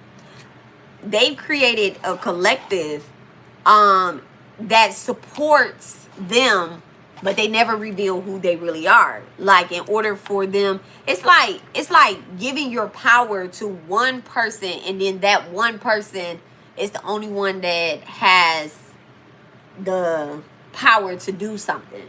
Okay, they build up off of them. Like, it's like standing on, oh my God, I got a tarot card for that too. Oh, I got a tarot card for that. They're standing on top of dead bodies. Like, eventually, like, people around them become very lifeless. Like, the men that they sleep with, they don't have any oomph. They're married to people that they just, you know, want to use, or that they want to take from, and they siphon a lot of their energy. If you pay attention, now some of these women don't show their men's, but now I'm going to tell you guys another story, right? Some of these women do not show their men or the people that they're with, or you never hear them talking to their men, because their man is weakened. Their man is weakened. Like, they draw their power from men. And a lot of these women, they call themselves women this lifetime, but a lot of them are gay. Like, they're really gay. Like, they're really gay. Okay? I'm not just saying that for fun, but like go to their Instagram, I mean their Twitters and stuff. Like, they really like women. It's one thing, you know, and I talk about fake gay or whatnot, but I think that being fake gay and not being your true authentic self and trying to relate into that coven, okay? I'm not saying that coven is bad or good. The gay coven, that is a whole angel in itself, okay? That's a whole deity in itself. That's not my department, right? But being fake gay and also attacking people that are gay, they used to be men in their past lives. All of them bitches is gay. Every last single one of them. And they attacked the women that they couldn't have in the past. So anyway, I want to thank you, Spirit, for the confirmation.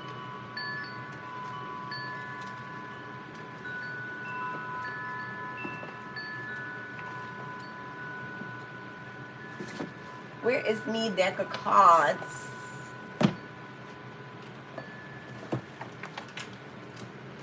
Oh, right here. I'm sitting.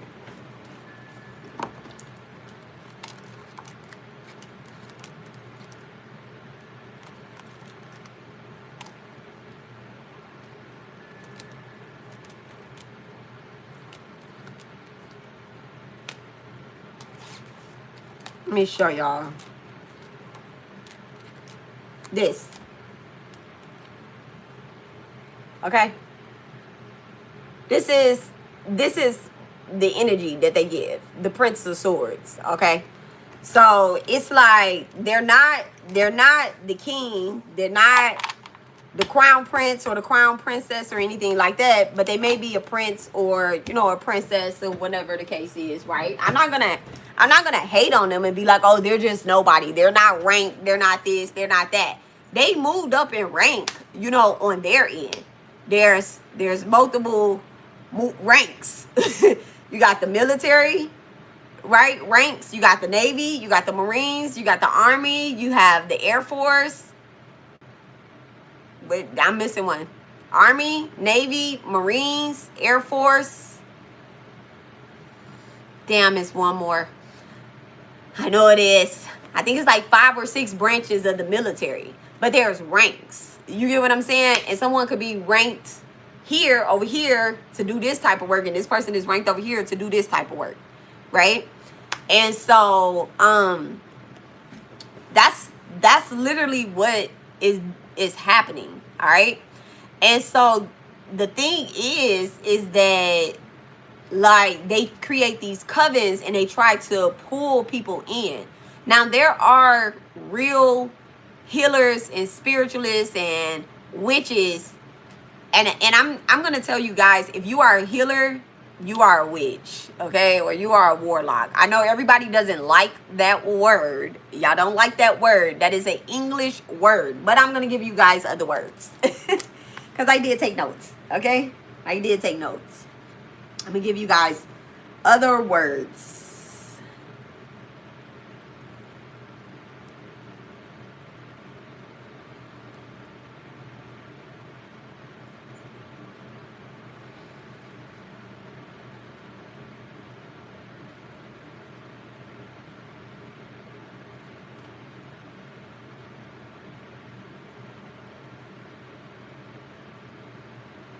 Hold on.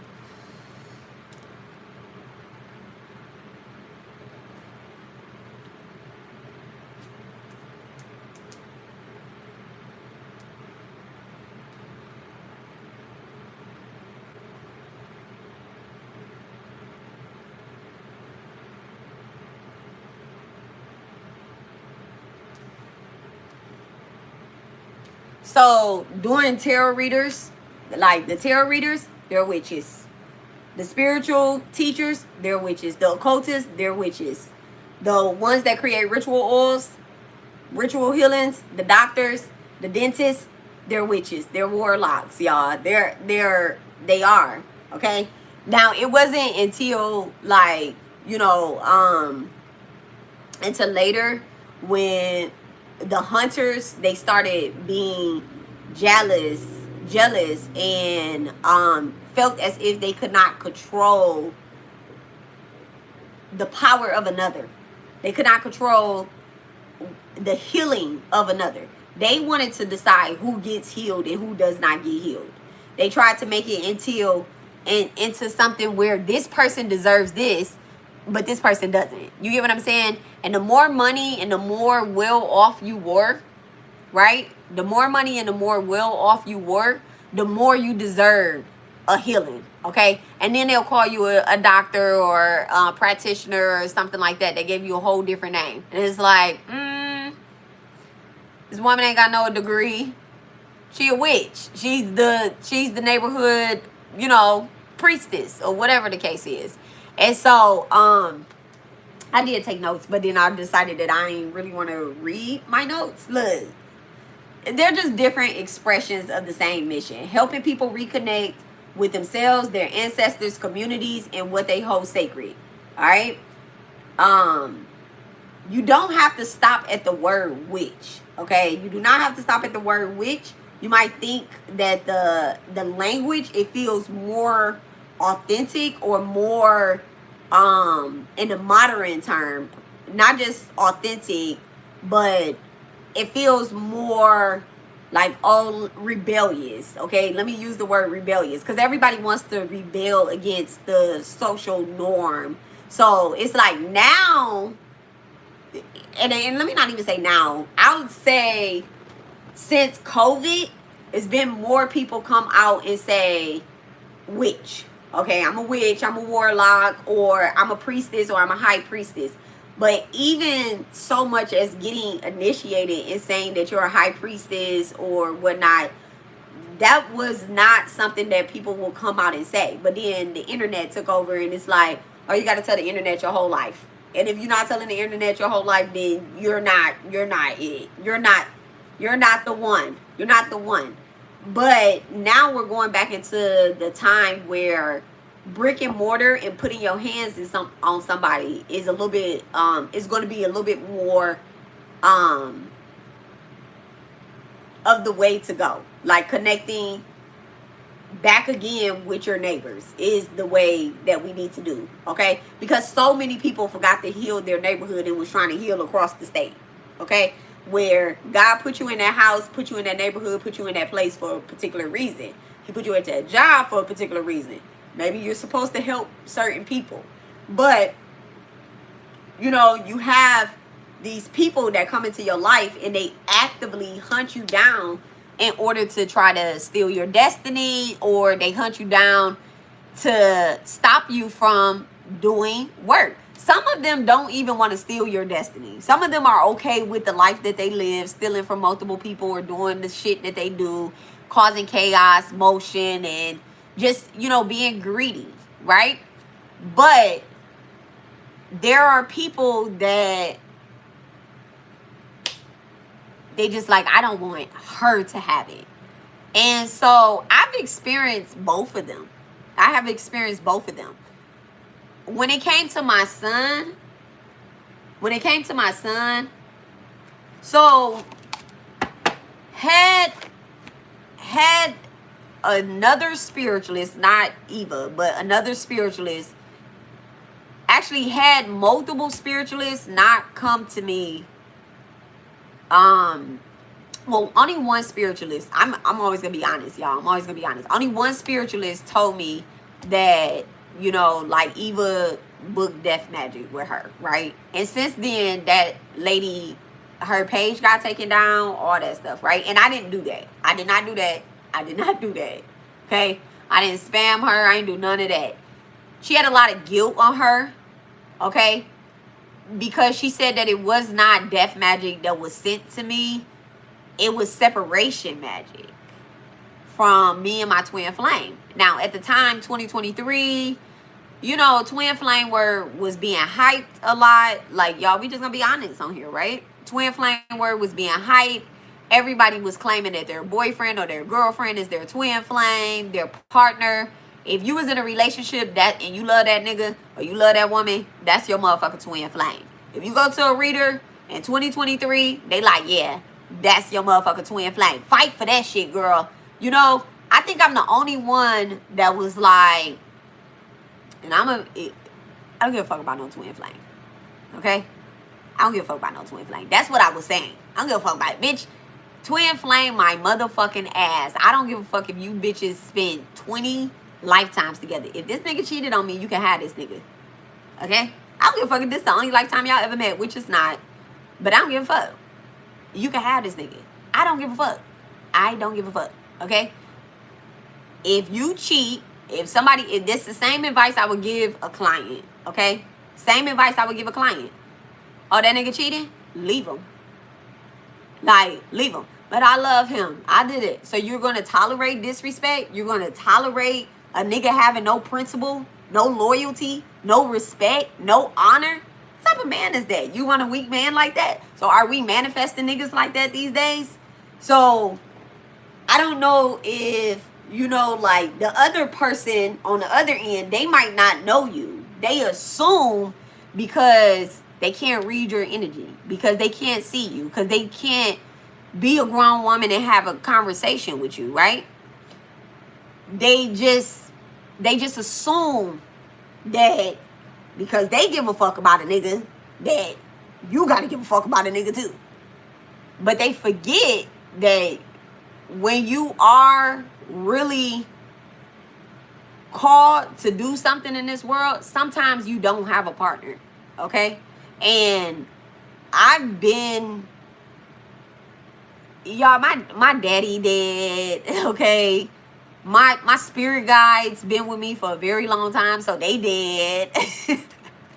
I've seen ghosts of all ages, so I know that anybody that I love is gonna die. So, and I'm a daughter of Cali, so I know time is up at any point. Cali will come and collect at any point, me or them, whoever, whatever needs to go, it's hers. She taking it, okay? And I've always been okay with that, except when it came to my baby. I ain't even gonna lie. Except when it came to my son. I'm like, you can have anything in this world, but you chose my world. Literally, my son's name is Sakai. It means the world, okay? You can have anything in this world, but you chose mine. And so when the girl had told me that, you know, about the whole separation thing, and I'm like, bitch, how long you been doing magic? And she was like, I've been doing this for, it was a white woman too. That's the other part I didn't respect either. You know, I'm not a colorist. I don't give a fuck if you white, black, orange, green, or none of that. But I'm like, bitch, you ain't even have enough honor or respect to go get a sister to read you down the fuck. Somebody that's got our slave blood in this bitch. Bitch, we done been slaves in Haiti before. What the fuck? Bitch. You went to the Europeans? The ones that did it to us? So I was very upset. I'm like, you're weird. But she's a European, y'all. She's a European. Y'all know how like white people be trapped in black bodies and shit? Yeah. So anyway, I ain't gonna say she's a European. I take that back. I'm mad. I ain't mad, but I was getting there. I take that back. She ain't no European. But she went to a European. She went to another person that in a past life, they did something as well. you know, they helped. They helped. So I told y'all the story about the past life regression, where somebody was in love with somebody and she caused us to be eliminated, right? Because she was in love. And that nigga didn't even choose her that lifetime. He still chose his motherfucking self. Still. And that is like what she deals with. Okay? So I don't have no sympathy or empathy for a bitch that keep picking niggas that choose they self or pick somebody else or something like that. I don't have no sympathy for that. It's like, girl, go be by yourself. Okay? Go do something. Go find something safer to do. But anyway, so clear.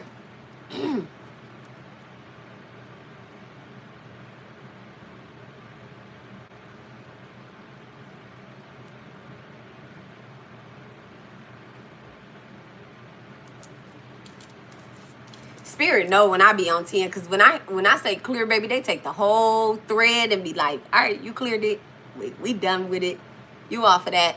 So anyway, so they created these covens, and like I said, it's not just her, okay? It's not just her, but I do want y'all to be aware, because now I'm going to talk about like the bigger community covens, okay? This woman, and well, that woman, she did it by herself. She solely works off the energy of, and I can't say she did it by herself because like I just said, she contacted somebody, right? Oh well, I guess I can go back onto it. Thank you. Clear. All right. Just clear the nastiness that I was about to, because sometimes, you know, I am a Sagittarius, so in my head, I start going left. I be like, you funky bitch, nasty hoe, sweaty neck, big stomach, stinky ass motherfucking belly button, stanky booty, scratcher, liquor head ass bitch, right? I say all that stuff in my head, but then I be like, stop Sagittarius in there, okay? I'm a Sag Mercury. Whichever way you go, I'm a Sag Mercury. So, anywho, so I'm a comedian, and I have the worst death jokes. Okay, when I say the worst, like they just come at the wrong time. So she didn't do it by herself. Essentially, she booked someone else. That person came to me. So boom, I got those screenshots, right?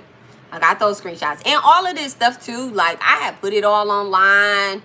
You know, other people, I contacted other people, other spiritualists that quote unquote look up to her, because she was building a, what happened at Hockley? Infant death, a baby died. Oh, rest in peace, baby.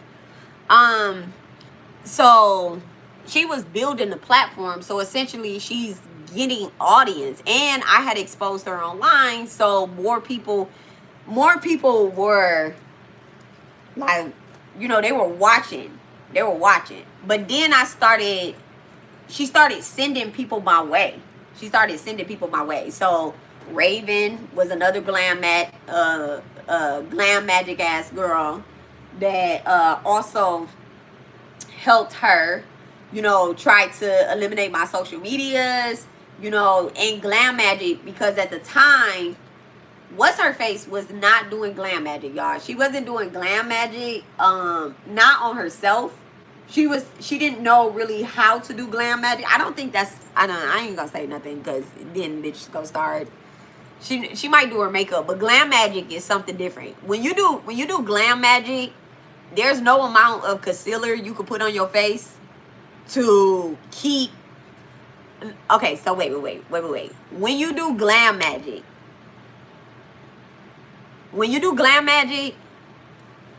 if you do not have an anti-energy behind the glam, right? Like, you can ultimately become the most beautifulest person inside and out using glam magic. So this is like using Venus energy and Jupiter energy together.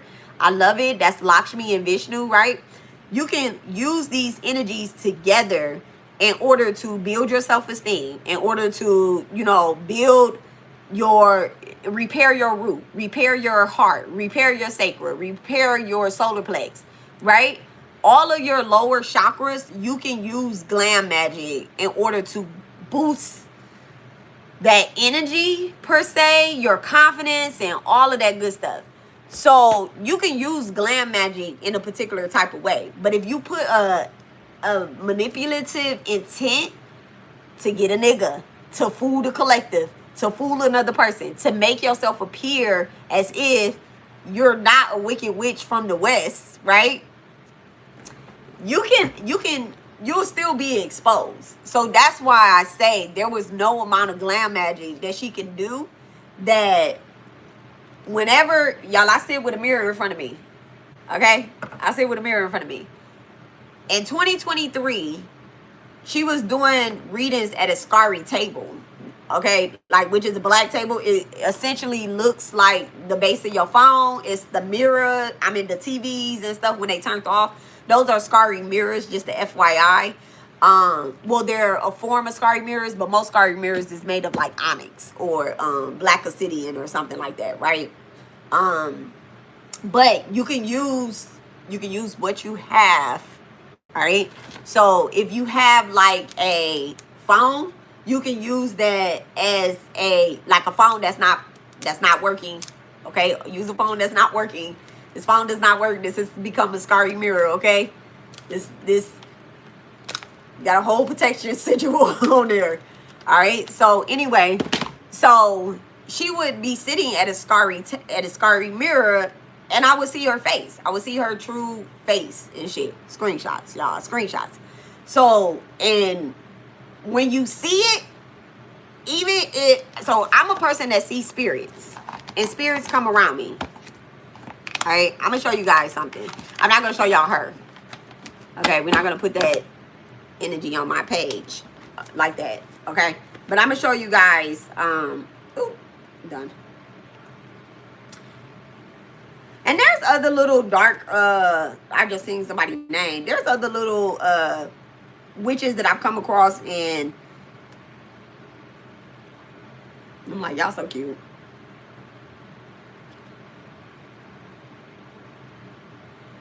I want to show y'all like how spirits come around me and how I see them.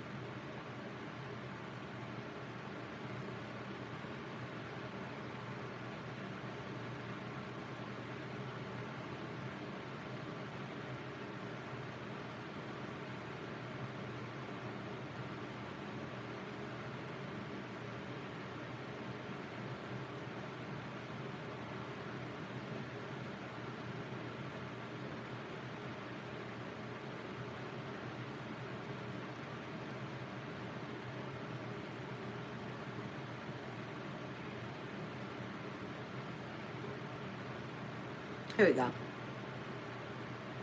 Okay. So this is just like a screenshot. Let me turn my light off. This is one screenshot. What year is this? Oh, this 2023 too. Okay.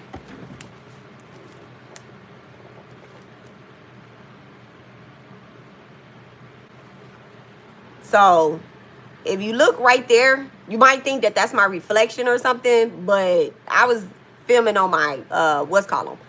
But this is Ursula Dantour, okay? And at the time, this particular live that I was doing, this is Ursula Dantour, y'all. At the time that I was filming this, this is a video about connecting with. And so I was calling in Ursula for those that work with her, and that is how she showed up. I did not realize that during the live. I realized that after I finished the live. Another way that they show up, I'll show you guys.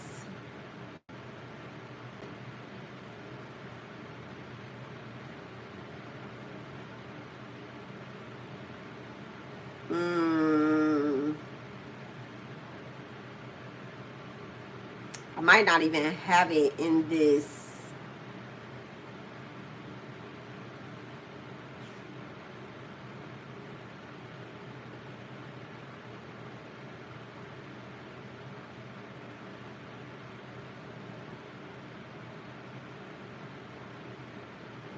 Give me 1 second. Let me send it to my iPad. Hold on. Okay.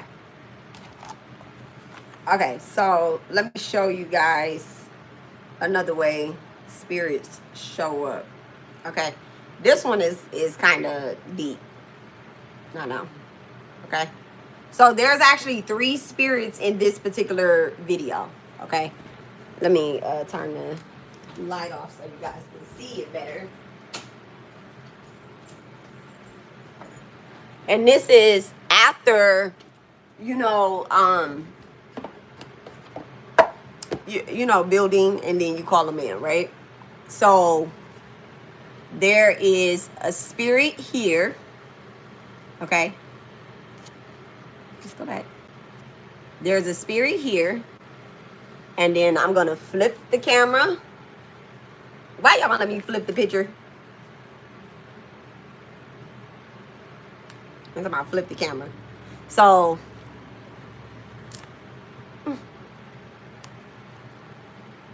there's one spirit here. Okay. A brown skinned guy, skinny face, or whatever. I'm going to just say guy, but I know who it is. Okay. Right there. There is a spirit here. Okay. A gentleman with a blue shirt on. Same thing. I'm going to say a gentleman, but I know who it is. And then there is one here. And this particular fella, okay, this particular fella, he does not look, he actually looks like something off of like Naruto or whatnot. I talked about this in my last live or whatnot. And so, and he has on the purple hoodie. So this is actually my son right here, y'all. My son that transitioned. When I first seen this, I seen it like this, right? And this is actually this table. Well, not this table, but is it this table? No, it's not this table. This is a desk that we still have, but it is a wooden desk, and then there's a veve on the floor. So this is an L-shaped desk. This, I don't know what this lightning bulb was or whatnot. I'm just gonna say it's energy, right? That's coming from the veve, okay? And this veve, that was a okay. So you have certain people that do certain things in Wudan, and you know they relate to certain energies. I've always taken the king to the gay days, okay? And so yes, I have to turn that light back on. All right. And so you know, people will attack a person that has access like that, okay? Because they don't have access, period. And it's not that I'm saying, you know, like everybody just have their own type of access. But when you have people that want what you have, they want to see what you see, they want to breathe what you breathe, they want to hear what you hear, you know, they're obsessed with you. They find ways to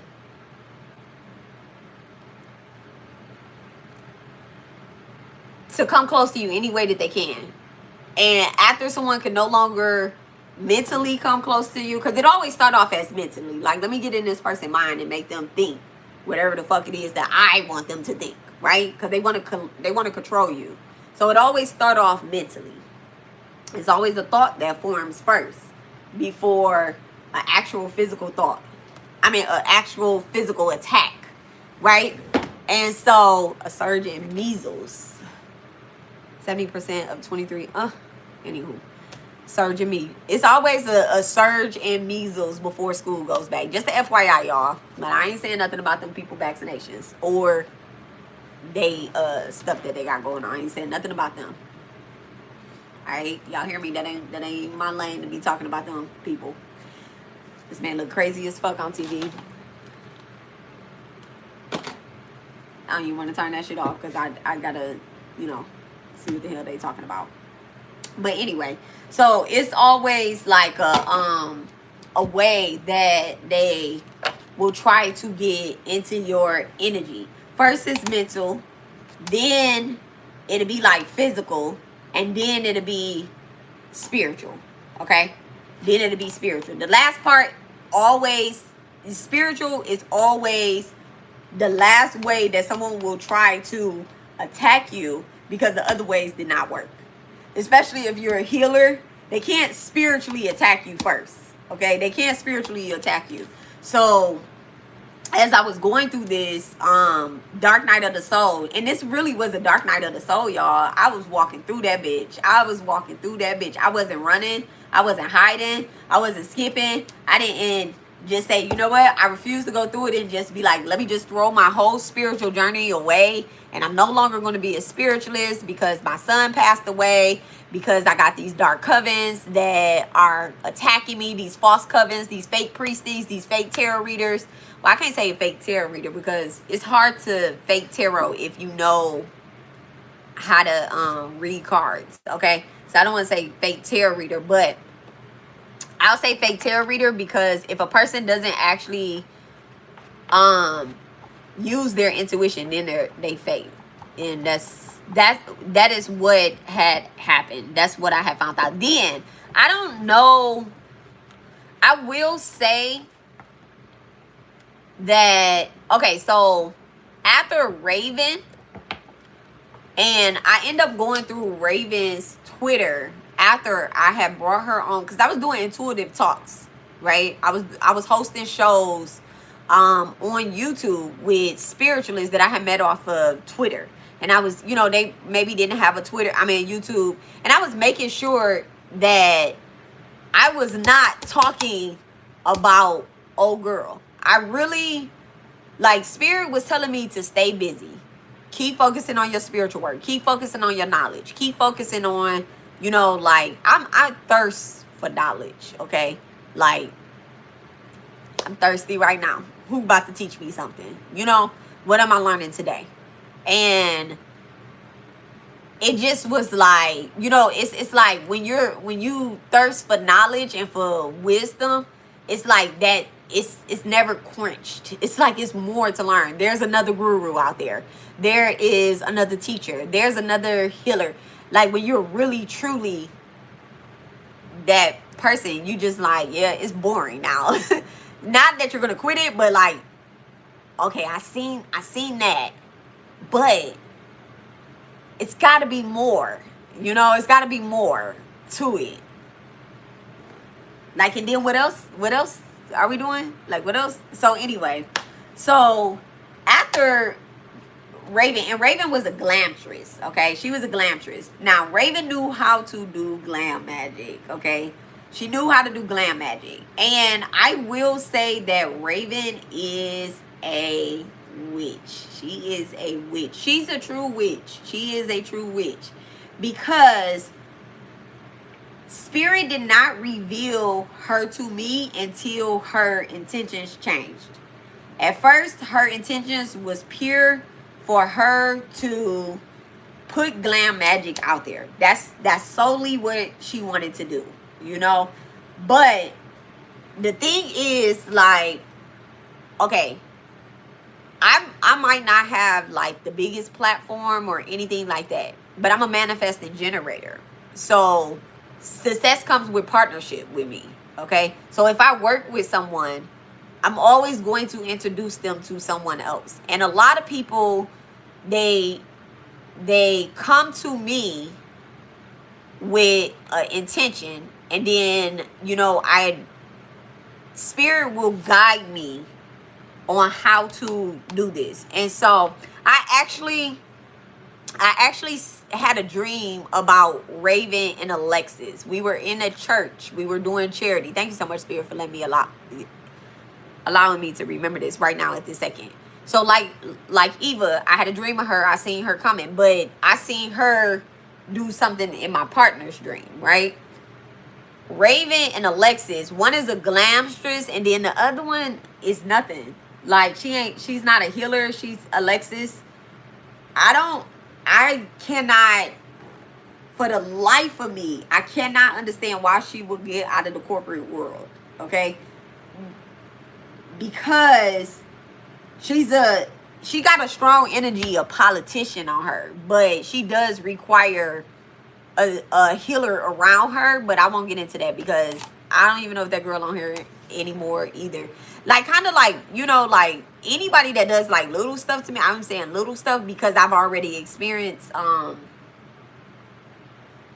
death at the highest level that you can, or separation, you know, like magic attacks at a very high level, that I've come to realize like which ones require my attention to put energy into because of what they're doing. Okay, so like I said, you know, so Raven is a glamtress or enchantress or something like that. I think it's enchantress. Thank you so much. All right, she's an enchantress. And so it was not until, okay, so there is this story that this guy, right, he had did penance to, it was two people, right? It was two people. But I'll talk about the one that did the penance to Lord Shiva, right? He did penance to Lord Shiva in order to gain a boon. And the penance is devotion, it's dedication, right? Now, Lord Shiva can see Lord Shiva is the destroyer, so he essentially knows what is going to destroy everybody. What created me is what destroyed me. Thank you so much, all right? That's been my saying for the beginning. All right, I got a tattoo very large on me at 17. But anyway, and so there was this guy, he did penance, he did mantras. When I say penance, I mean mantras. He did penance to Lord Shiva for a very long time. And he asked that he could not be killed, right? And Shiva was like, no, I can't do that one because I can't defy the laws of nature. Everybody must die, right? Everybody must die and be reborn. So I can't go against Vishnu on that one. So try again. So then he says, all right, anybody that I lay my hands on, if I lay my hands on them, then they turn to ashes. If I lay my hands on their head, they'll turn to ashes, right? Ten of Swords, y'all. And so, the guy, you know, Lord Shiva is like, you sure you want that one? He's like, yeah. The minute that he got access to that power, boom, he changed, right? He changed. And so, the minute that I gave Raven access to my power, I'm not giving my power away. I told y'all I'm a manifesting generator. If I am partnering with anybody, I'm going to essentially have the intention to make their life better, right? So when I gave the power, like I was like, okay, I'll be your other battery. You know, I'll help you with the spiritual aspect, because she's an enchantress where all she knew was glam. I'm not an enchantress. I'm just this fucking cute. Okay? I don't know. I'm not an enchantress. I drink my water. I do my work. I don't kill anybody this lifetime. So, you know, God is blessing me with from the fountain of youth. Okay? My husband buys this really good water. Okay? And turmeric. So, when I gave her that other battery, it was not until she put that battery inside a remote and turned that remote on me and said, all right, power off, bitch. You get what I'm saying? And that was when I seen her intention. I always give people and this will take heed. I want y'all to, this also applies to the most recent people that I work with, which I immediately pull my energy back from them and immediately eliminated everything that I ever gave to them. So, you know, if they had any bad intentions, everything that I gave to them either end up coming back to me, or they felt forced to remove it if they had bad intentions towards me. Okay? That's a part of, you know, the truth spell that I always talk about on this channel. That's something that came over the years. I started doing the truth spell after Raven, okay? Like, actually, like in the midst of Raven, I started doing truth spells. And that was when you know, I seen her hit the remote back at me like, all right, power off. So I seen her wanting me to delete things. And then it was like 2 days that I felt her in my energy, and I kept seeing, dog, I kept seeing what the fuck is that bitch? Damn.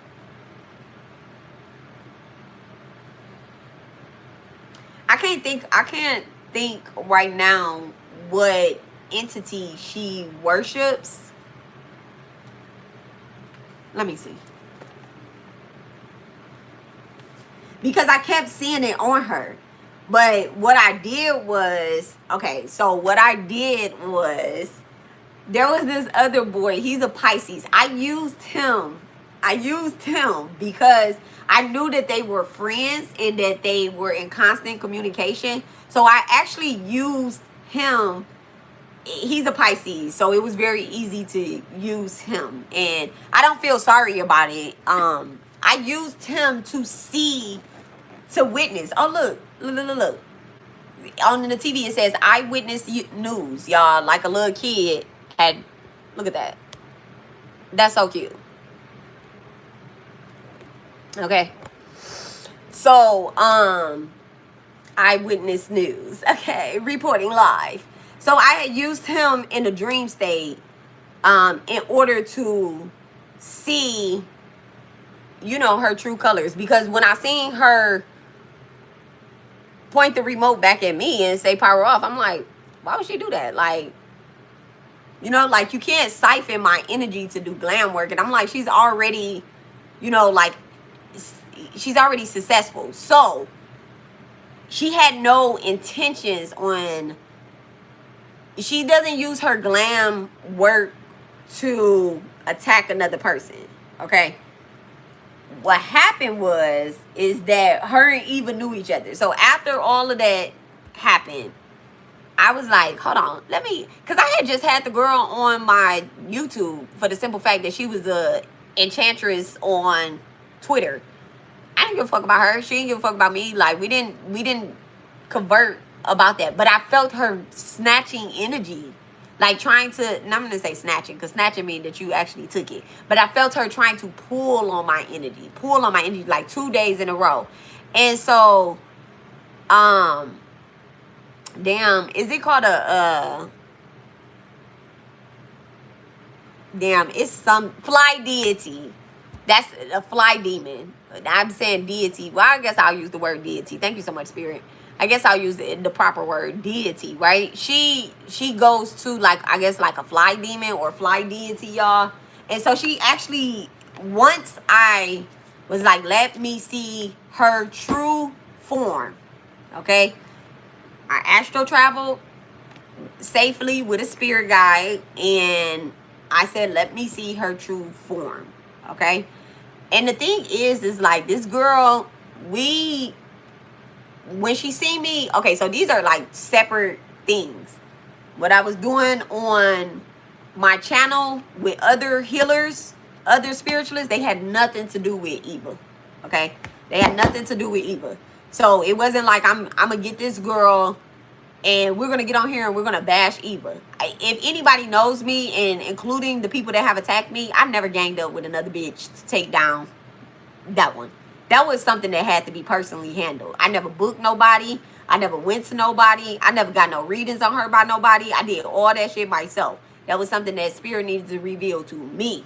Okay? So why do I need to go to another person just for them to end up telling my story on somewhere else, right? I'm telling my story.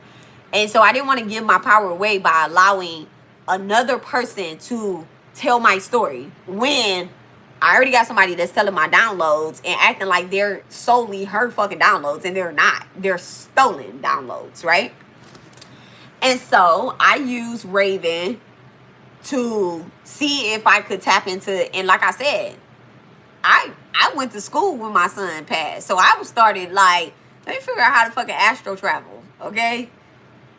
I knew how to astral travel. I just didn't know how to safely astral travel. I knew how to spy on people, get in their shit, but I would never take my spirit guide intentionally. I mean, he was there, But I never take my spirit guide intentionally. But then I started really going with my spirit guide, like, all right, nigga, I'm mad at you, but you can come along for the ride just in case I don't fuck around and lock myself in the mirror or something, you know? So I spied on them and see what the fuck was going on. Because I'm like, why is this girl pulling on my energy when we just did a live? But then I went back and I looked at the live and I realized that, you know, she had did a few things in the live for her deity. Like what he requires of his...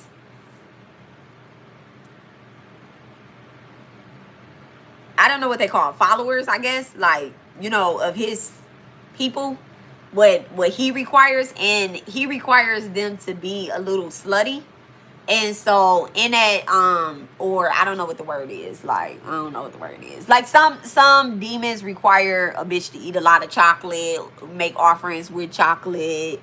You know, they might require, it's just so weird. It's so weird. It's like they'll have you say their name a few times, but you don't catch it because they say it really quick here and there, you know, and then they just bypass it really easily, as if like ain't nothing wrong with serving that person, you know. And it is, because y'all using them, you know, y'all using them for ill intentions.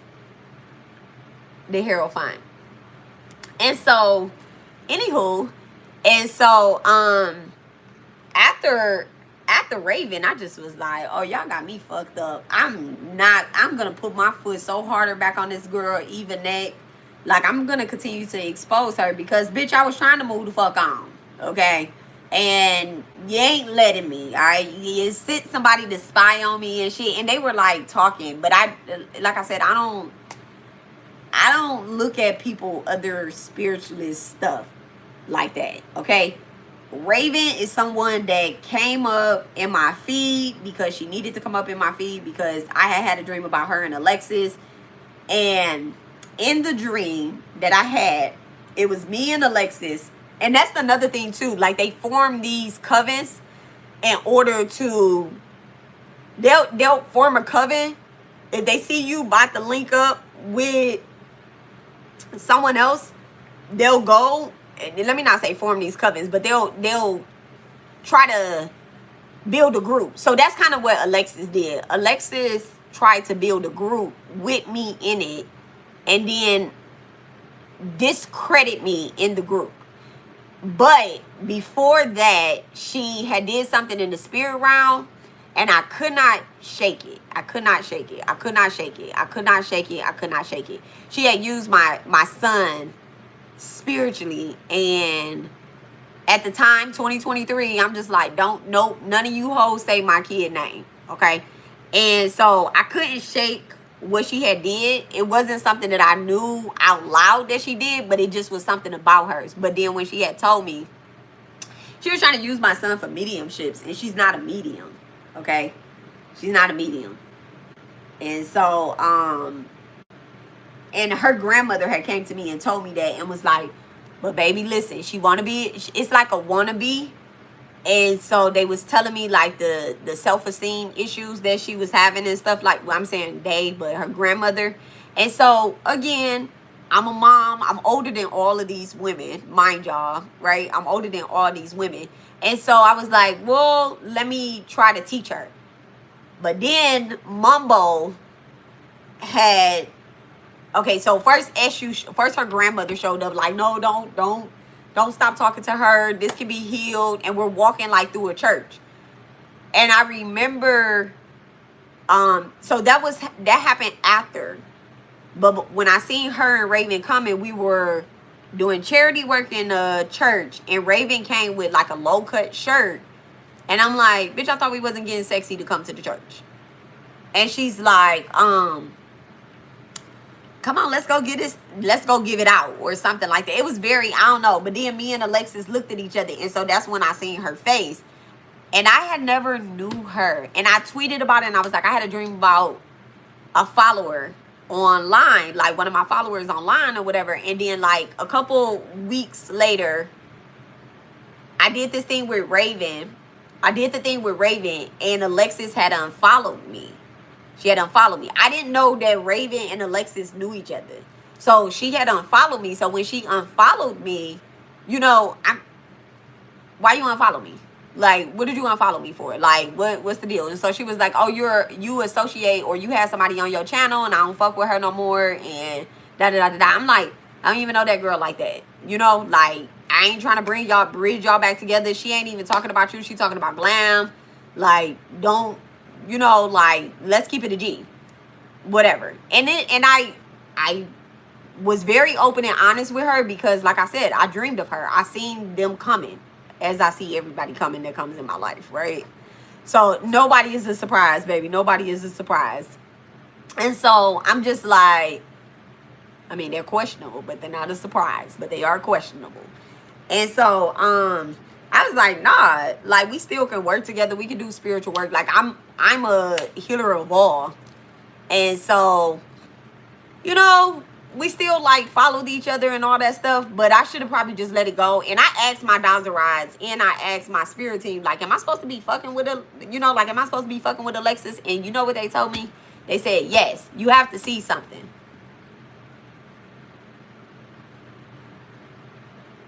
I'm like, what the fuck I gotta see? You know? And so here we go with the next coven. Okay? The next coven that was created to try to get me to join in order to abandon my principles. Okay? My principles. So in this group, all right, we were called the Spiritual Avengers. It was 7 of us. We all related to a particular chakra, related to the 7 spiritual powers. You get what I'm saying? Supposedly. But it was one particular day. It was one particular day before we were getting ready to go live. So we was going live every Thursday. And one particular day, you know, we're like gathering up together, and I think it was it was a moon cycle, but let's just say it was a new moon, right? And so I'm like, okay, before we go live, I do 2 sets of mantras, okay? I do 2 sets of mantras. My ears just started ringing too. Welcome in, babies. All right, so I do 2 sets of mantras. I do 1 to call protection over myself, and then I do 1 to call protection over other people, right? Why? Because I separate myself really, whatever, I don't care, out of the group. My protection is my protection, their protection is their protection. All right? And I assume that everybody else does that as well, too. I hope so. When you're working in a group, I hope you do that as well. You call your protection, and then you have your spiritual, yeah, whatever, right? So, like, everybody goes towards their own deity. But when we're coming together as a collective with the same agenda, we don't have to worship the same God. We just need to know that we respect each other and we're not out here hurting people intentionally. And so it was 7 of us. Now, it was a couple that was in a group. That was Ziggy and Lola. I think her name is Lola. Another girl, but anywho. So it was those 2, right? They were in a relationship, and then it was a girl that I shared the same birthday with. We were both December Sages or whatnot, and I think it was a girl that her. Then it was an Aquarius, and then it was the November Sag, which was Alexis. There was 2 other people, but they're memorable, but they're not memorable because they kind of just like, no, we're not gonna do that. I think one was named D, and then the other one, I don't remember what her name was. Damn, I don't remember what her name was. However, the girl who shared the same birthday with me, I felt a certain protective energy towards her, as if like, damn, her energy getting snatched like a motherfucker, right? Like, I felt a certain protective energy towards her. And also Lola as well too, right? Like, me and her, we shared a past life, and I wasn't able to help her. We were both in a foster home, and I wasn't able to help her not get abused by the foster home mom or whatnot. But I was young as fuck too. But when I got of age, I left her there. And she was like my little sister that I grew up with, but I knew that we were foster kids and we were not related. And I left her there, you know, and she continued to get abused, eventually not making it all the way to age. And I felt some type of guilt, all right, which one? I felt some type of guilt about that I didn't help her. That was not our first life together, but that was the last life that we was together in besides this one. So in this particular life, I tried to help her, but you know, some people just don't want to do the work. And so some people see me and they see me as a cash cow, but you don't know that I'll give you this money to help you right now, but there's no way I'm going to sit back and just, like, let's say for example, you got to pay your rent, right? And you like, I'm short $300. All right, I'm gonna give you this $300. I'm not gonna say this out my mouth, but I'm not gonna say this out my mouth until it's like, all right now. So if I give you this $300 and then by the 15th I see you not making no motherfucking progress, but you smoking weed every day, you crashing out every day, you just ain't putting your energy in the shit that fucking matter to better yourself, you probably can't ask me for anything else. Okay? And so, anywho, and so it was 7 of us, and I did the mantra to protect myself. When I did the mantra to protect myself, that particular day, because I was doing rituals that day, and on new moons, I don't do rituals at nighttime unless it's for somebody else, unless it's like the collective or something like that. But for myself, new moon coming through the day, baby, and I'm not doing a real ritual. I'm doing more charity work and more. Thank you so much. I know it's dark out there. Yeah, but they put my blood of Jesus across my doorway type shit. Okay, y'all got me fucked up. I ain't scared, but I ain't stupid either. So yeah, you know, Spirit had told me once I covered myself, like, not today. You're not messing with these people today. And I was like, why? Spirit's like, are you questioning me? You're not doing this live today. And so I text them and I had told them, you know, well, no, actually, this was a couple days before. I'm sorry. I'm getting my days mixed up. We do the lives on Thursday, but we would meet like Tuesday to discuss what we're going to talk about, who's going to do what, in the order that we're going to do it in for the show, right? And so on Tuesday, when I and I'm still going to do the protection mantra over myself, and they're still going to do it. So that's what it was. We were meeting, and it was the day we were meeting, not doing the live, the day we were meeting was one of the particular moon cycles. And so, you know, Spirit was like, you're not doing it Thursday. Just watch and see. And I'm like, what are you talking about? Like, we got a good show going. Like, they coming in, they're listening to the mantras, whatever it is, I can take care of it. And Spirit is like, that's not the place that I put you in. I put you in to see. Mind y'all, when I did the, you know, I asked about Alexis. When she first asked me to be in the group is when I asked about her.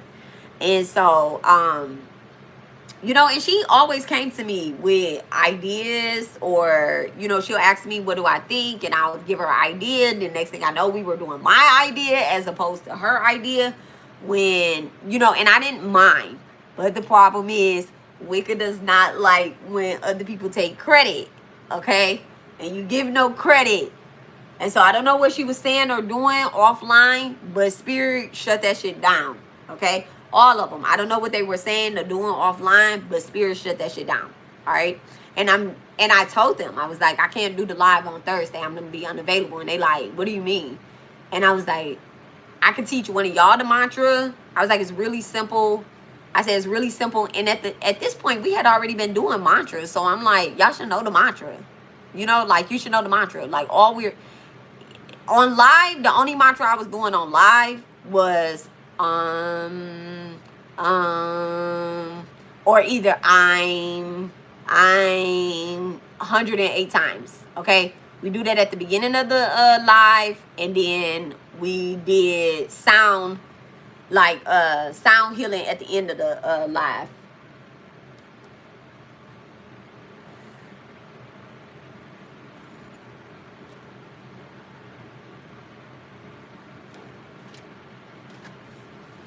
And so, I had told them that, and then we end up, like, they end up wanting to argue with me on, like, why I wasn't available, and what am I not telling them, and da-da-da-da-da, and I'm just like, Spirit just told me, like, that's it.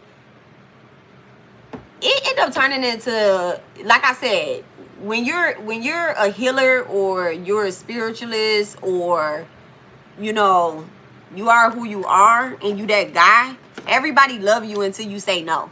Everybody love you until you say no. No access, no Borno, no sir, cannot go, do not cross this goal line, collect your $200, go back, go back, go back. And some of them, you know, they didn't have the money. They didn't have the money, the integrity, the respect. They didn't have the connections to bail themselves out of spiritual jail. And so even though I'm there, Spirit is like, no, these people are dealing with, some of them was dealing with a particular karma where they weren't allowed to have the access of fame and power that me being who I am, success comes with partnership, manifesting generator, life path number 1, karmic number 5, okay? Soul urge number 5, connected to deities, installing deity here. That's none of them in their group that called themselves healers. None of them. And the 7 that I was with, none of them had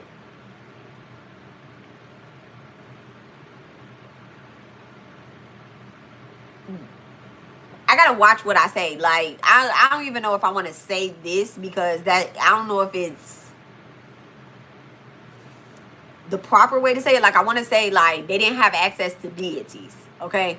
Where this is what I'm dealing with. Like, this was the end of 2025, maybe I'm saying 2025. This wasn't 2025. This was the end of 2024 going into 2025. And so, they didn't have access to deities, you know. And then when I tried to, like, Alexis had asked me, like, you know, she said she felt really close to Marie Laveau, all right, which is kind of like, if you Marie Laveau is,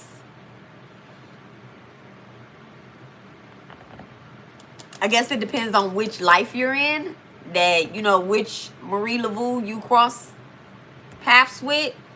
But, you know, one say it's a mom, the other one say it's a daughter, you know, and then another daughter or whatnot.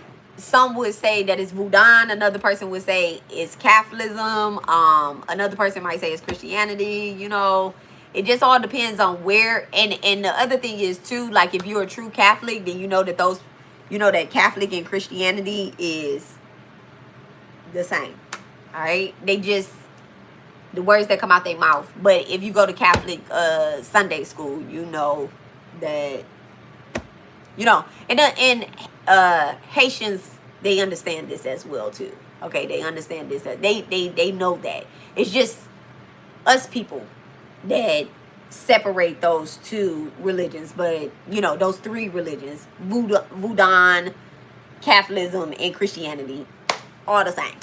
All the same. All of it leads back to God, okay? All of it leads back to God. They just gave voodoo, you know, they gave Voodoo and voodoo ugly face the same way that they gave Christianity a ugly face now, and Catholicism. Every time somebody say something about Catholicism, they talking about the little boys, and it's like, it's not every Catholic priest. It's not every Christian pastor. It's not every Voodoo house, every house. It's not every house or whatnot that is ill. It's not every witch. It's not every spiritualist. It's not every healer. Every tarot reader is not fake. You get what I'm saying? Everyone isn't weird, like these weird ass people out here. And so the thing is like, Spirit had was building up my power of discernment. And so when I get that inkling of something does not feel right, remove myself. And it started after my son passed. It started after that. Like I said, I was going through a dark night of the soul, but I was still, when you go through a dark night of the soul, and this is everybody's testimony, okay? This is everybody's testimony. There's no way to have a complete dark night of the soul and lock yourself into a room. You giving up. You giving up, okay? Unless you're like in straight meditation in that room. But if you in there crying, you in there sitting and not doing nothing, not meditating, not connecting with God, you're not really going through a dark night of the soul. You're just lazy. You're a lazy ass spiritualist. So when I was going through the dark night of the soul from the trauma of my son passing, then me getting veiled, which is, veiling is a form of protection, okay? It's a form of protection. Like when you are, and only, when you have a higher calling over your life and divine knows that you about to throw that whole calling away and you about to throw all that shit out just for the sake of revenge, they'll snatch your ass up and veil the shit out you. They'll be like, hold on, wait on, Kimosabi. That body does not belong to you. That mission does not belong to you. That belongs to somebody else. Okay? And his name is, come on, Ma. Okay, thank you. So anyway, so with that being said, you know, I really had to be veiled. And I did not get veiled by, I got veiled by my deities. Okay, by my deities. My ancestors is all for revenge. Like, let me not say all of them. Because, look, as soon as I said that, I heard Sakai say, not me. Okay? So, and he is my ancestor. But I never really speak about him being in the ancestor realm. Because, I know he is. But I have ancestors that, they beat the shit out of somebody. Okay? But I just have to turn I just have to, you know, turn that off. That's their job. That's what they do. I don't call on them. They just there. They gangster. They ruthless. They just there. They see it. They knew it. They knew it. They know the spirit from another past life. And if they choose to be the bitch ass, that's on them. I'm not part of the fight. I don't even live next to my brother and my sister. I believe it's for that reason that all three of us are separate, because had we come together as a triangle that we make, man, we would never be done with karma. And I think that, you know, our jobs this lifetime, me and my sister and my brother, I think our job is to find complete freedom, okay, from the things that we have done in past lives. And so we go through so much because of the shit we done in past lives, okay? The dream that I had took place in probably like the 1700s, okay? The original dream that I had about hunting the witches down, being in a relationship, well, not me, but yeah, I ain't gonna say who I am in that story, but I know I'm not the hunter, okay?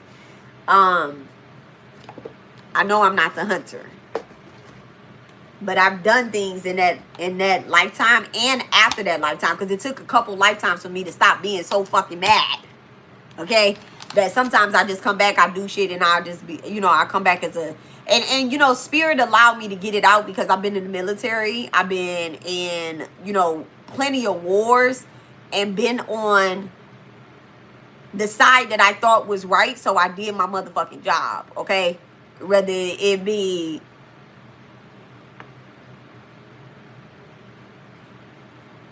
the French, okay?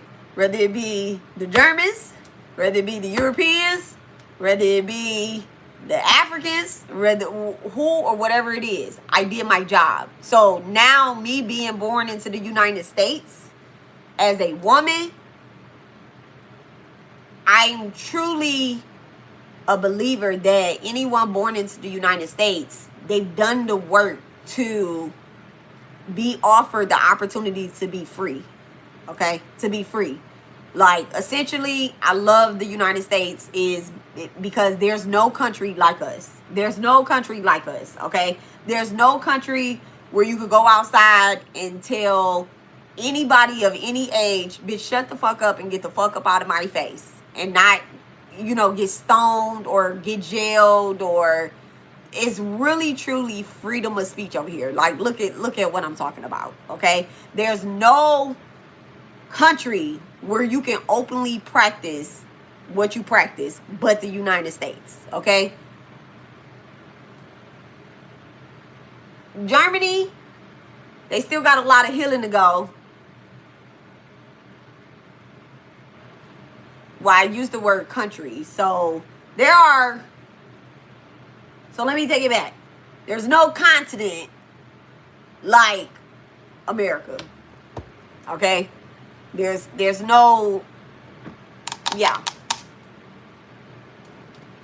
There's nobody else like us. So anyway, so that particular coven that was created to hunt me down. So when I literally was about to, I really think we was like 4 or 5 lives in, and Spirit was putting it on me so heavy, like, girl, do your mantras, like, do your mantras. And I'm like, okay. And then when they start, when I want to do like a easy mantra, and I'm saying easy, but it's not, no disrespect, but when I want to do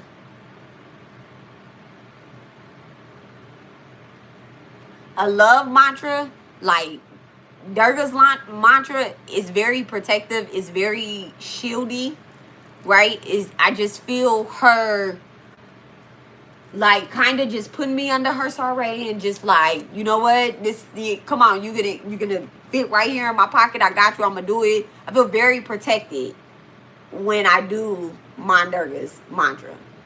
But if I do Callie's mantra, I feel very fierce. I feel very, essentially you become the goddess that you are invoking. And so I kept being called to do Balamuki, to call for justice, to call for elimination, to call for judgment. And I'm like, why can't I come up out of this? Like, working with these people, I just feel called to go towards Balamuki. And Balamuki mantra is very hard for me. Okay, it's very hard for me because I'm a perfectionist when it comes to that 5th house, y'all. I'm a perfectionist when it comes to the 5th house. So I have Aquarius in the 5th house. And so y'all know that's really Leo's house. So they're sitting there, all right? And then, yeah. So anywho, so I felt,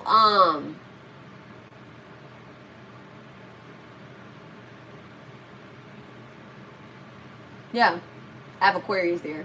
Pisces, Aquarius there. Yeah. Yeah. And so I'm like, why can't I get off of this, And so my mantras is the 5th house. That's why I'm talking about my 5th house. Mantras and your deities and all of that is your 5th house.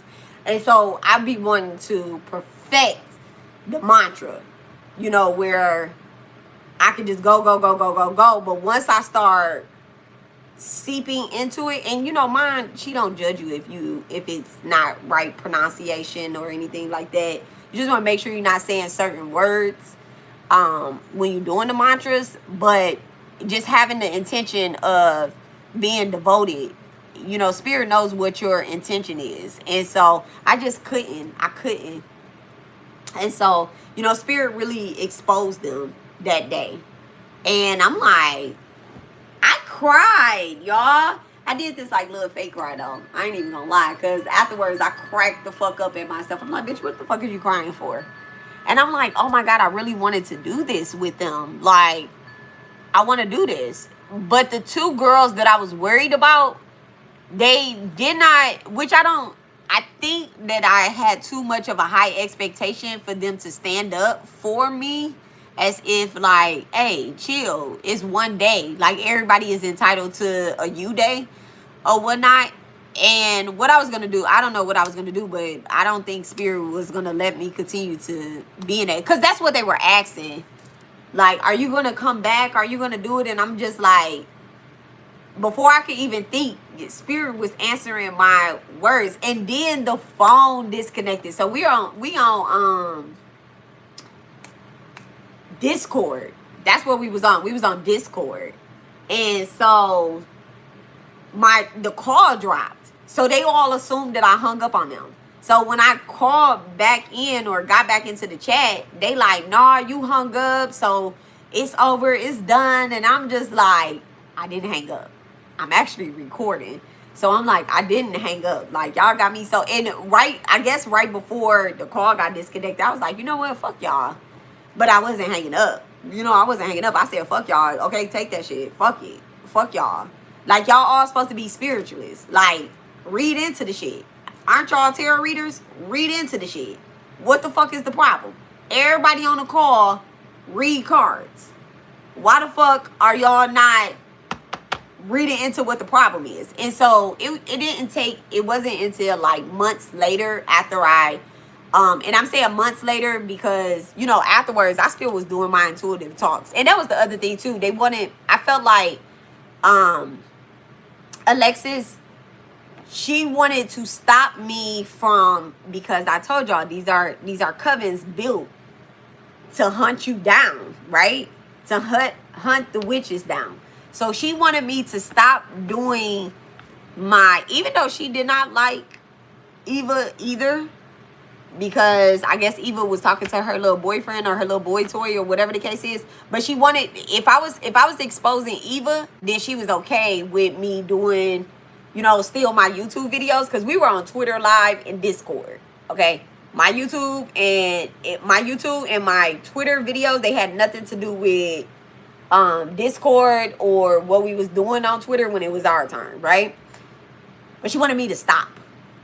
Okay, she like, well, it was just like little shit, and I'm just like, she like, well, I feel like some people is just using the group to become popular, and I'm like, who in the group is popular? Like, spiritually popular. Like, like they both, so Zigga, I think his name's Zigga. I'm talking about Ziggy. Zigga, I guess he have a following, but he has he's a Libra. So he has a following, but he also had people that were stealing from him, including Alexis, right? So they had their thing, but they, he never called her out or anything about it. He was like, yeah, I actually thought she was stealing from me until she asked me to be in the group. So, you keep your enemies closer than your friends, okay? Got my eye on you, bitch, right? And so that's the type of energy that he brought. But it wasn't until after I got out of the group and had a conversation with him, and then I found out that Alexis was trying to manipulate Lala to leave Zigga. Like saying, they really hate men. Oh my God, they hated men. They hated men. Oh my goodness, they hated men. And I'm a lover. I'm a lover in every code, every color, all of that. And I'm not saying that I hate men. That I hate women or anything like that. But I'm a lover, not a fighter like that, okay? I am a fighter, but I'm a lover. Meaning that I'm not going to chunk everybody into... If I hate one Aquarius, I'm not going to... Every Aquarius don't follow after that, Like, if I hate one Cancer, every Cancer don't follow after that. So, it just was like, they hated men. Oh, my God, they hated men. I just got chills when I said that. So, she was trying to manipulate Lala and saying that, he was siphoning her energy. He was doing this. He was doing that. Da-da-da-da-da. And so I didn't find out about it, that she was spiritually attacking them, until after I was put out of the group.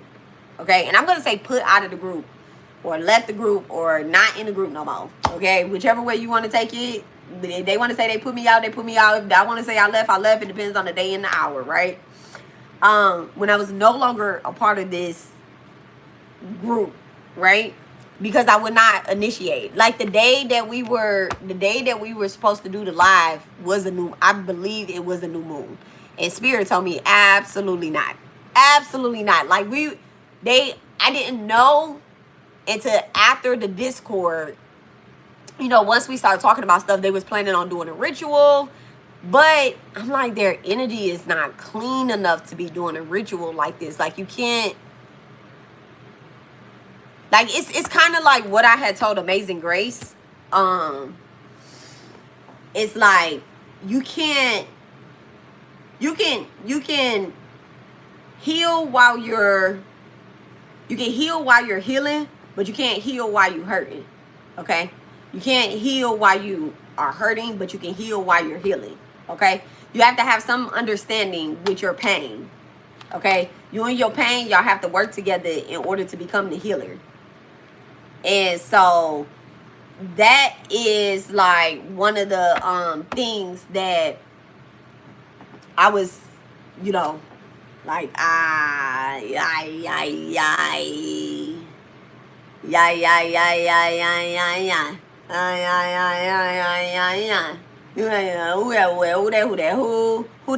that trying to tap up in my crew.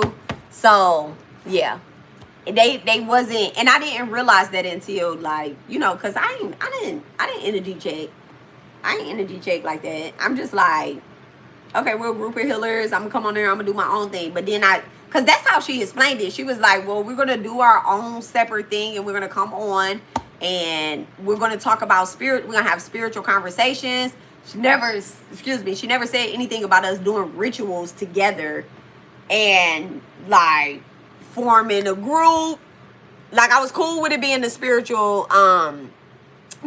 Avengers, because Avengers, they're like savers, but they I thought that, like, I don't know if I'm tripping, but I also never seen Avengers either, because I said the Power Rangers. I said the Power Rangers. That's like one of the last little shows that I watched that had a group. Okay, Powerpuff Girls, motherfucking Power Rangers, and it's 190 Days of Summer Vacation, and those two. Okay, Phineas and Ferb. Like, that's the type of group shit. Pinky and the Brain. That's the type of group shit that I watch. I'm not really into, who are they? Marvel? I think they Marvel. But I do like Wolverine, though. I do like him. Okay? Only for the man that played him. But I never really seen a Wolverine. If I seen a Wolverine movie, it was for the simple fact that I was sitting there staring at that man that played him. I can't tell you I know they at a university, I think, because it's like a professor guy. But I don't know. I forgot. David Lives my own goddamn self. I be mixing them up. Is this a TV show or is this real life? Okay, so I don't know. But anywho, so hold on one second, y'all.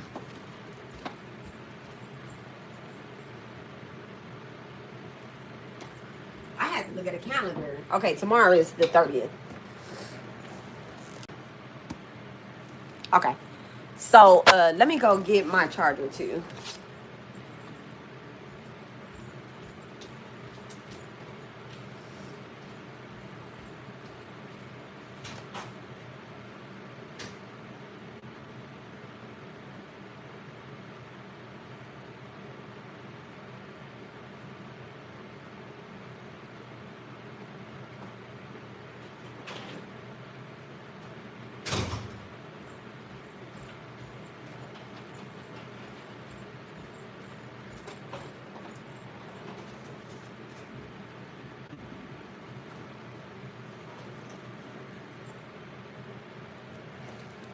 Ace is so silly. I just pulled it in here just to see what he would do. He like, girl, I'm not getting down to chase that.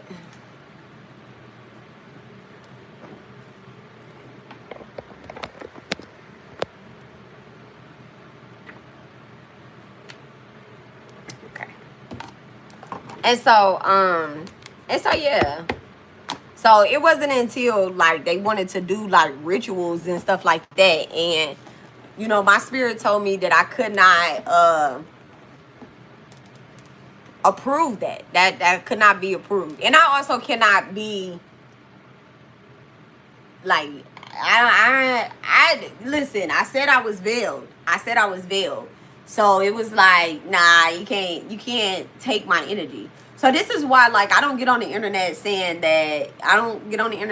nobody is stealing from me anymore, that they taking from me, they siphoning my energy, they doing none of that stuff, because it's not happening. It's not happening. You know, it's not happening. Not even if I decided to give somebody my power, would they be able to take it? Okay? It's too big. It's too tough. It can't fit. It won't work. Okay? And so, Spirit gives you 3 outs in the world, and every time I've come close to death, and I'm like, I'm good, I can go, I'll go. Apparently, my soul says no.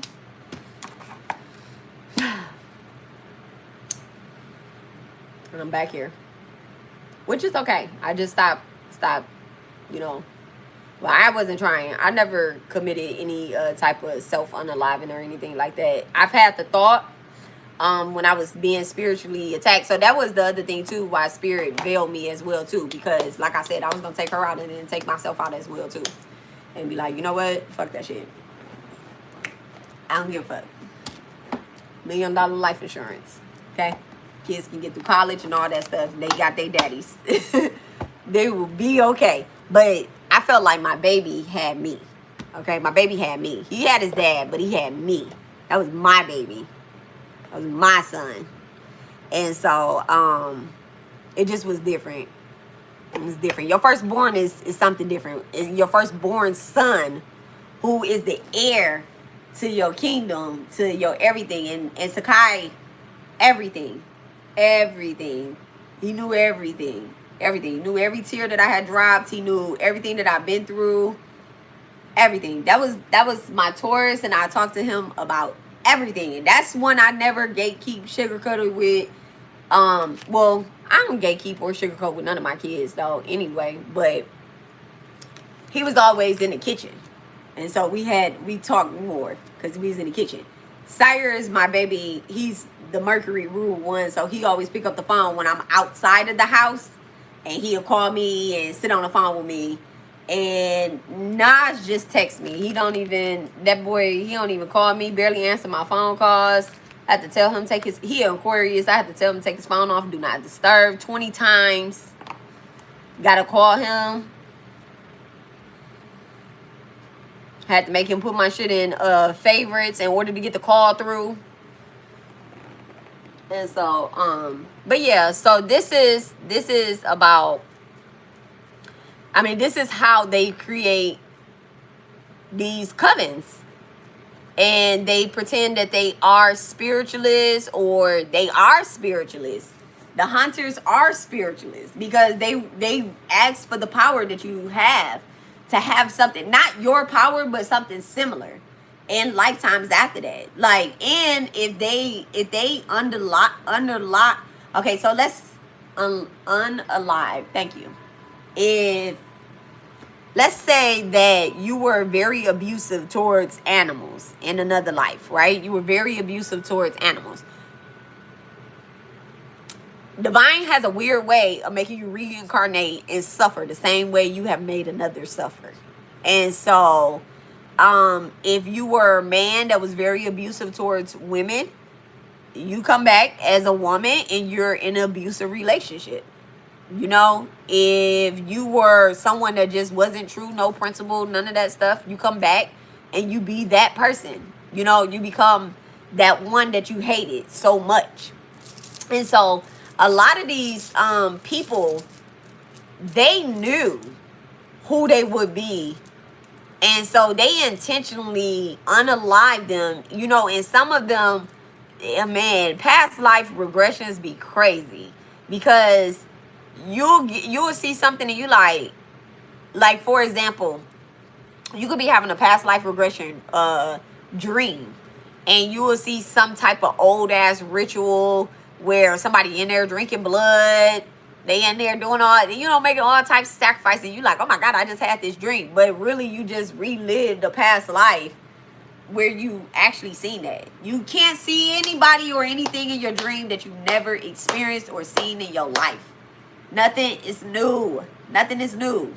Or that you're going to experience, okay? So if you have a dream about riding on a tractor trailer, and in this life you have no legs, to press the pedal, you're gonna be this is what you did in the past life. You rode on tractor trailers in the past life. But that's how spirit reveals certain things to us actually in the dream state. But that's why you have to when you have an encounter, you have to really break it down. So yeah, that's what they're doing. So y'all got any questions? Y'all have any questions?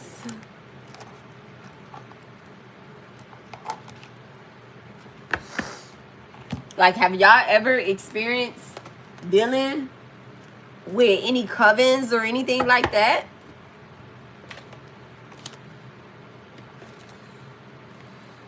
Like dark covens? Good covens too.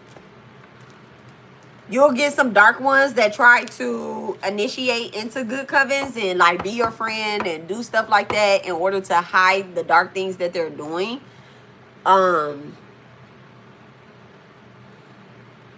But the thing is, like, about witches is, like, nowadays, a lot of them, they do things by themselves, and occasionally they'll work with another coven. Occasionally they'll work with another spiritualist. Occasionally they'll work with another healer. But it's hard to actually, like, sit that person, like, oh, we're gonna be in a group forever. We're gonna be locked in forever. Because spirit knows what y'all doing. We all have somewhere to go, somewhere to be. A lot of us are travelers, and so we won't be here for long. And so, y'all ever seen the time traveler's wife? That's as a witch. Even though she wasn't the one that was traveling, he was. He's the traveler. You get what I'm saying?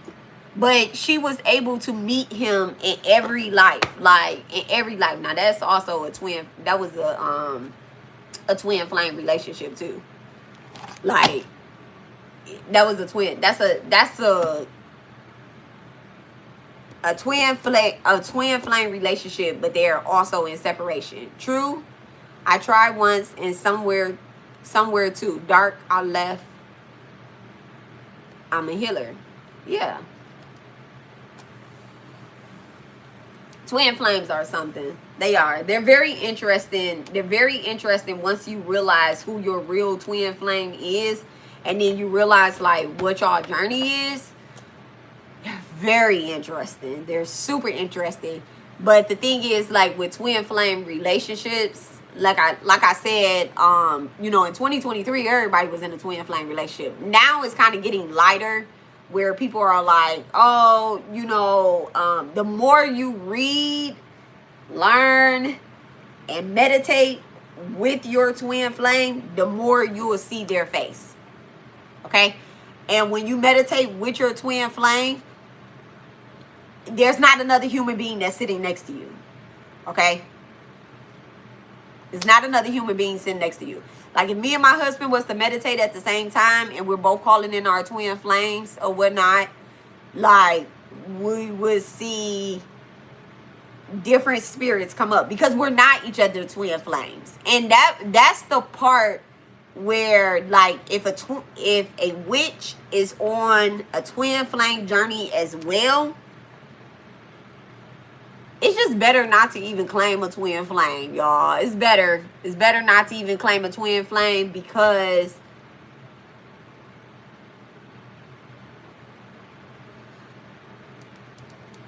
you're going to be embarrassed. I don't know. That's just my experience with it. Not that I'm embarrassed about it, but like people that I've seen claim twin flames and they've been witches. It's like they just end up being embarrassed because as a witch, you have to, one of our biggest lessons, so we have lessons in life, all right? You have the 7 spiritual lessons, the 7 deadly sins, the 7 spiritual powers, okay? But you have a lesson of, oh, my ears are ringing. You have a lesson that you have to go through that where you detach, all right? Where you become detached. And it's just,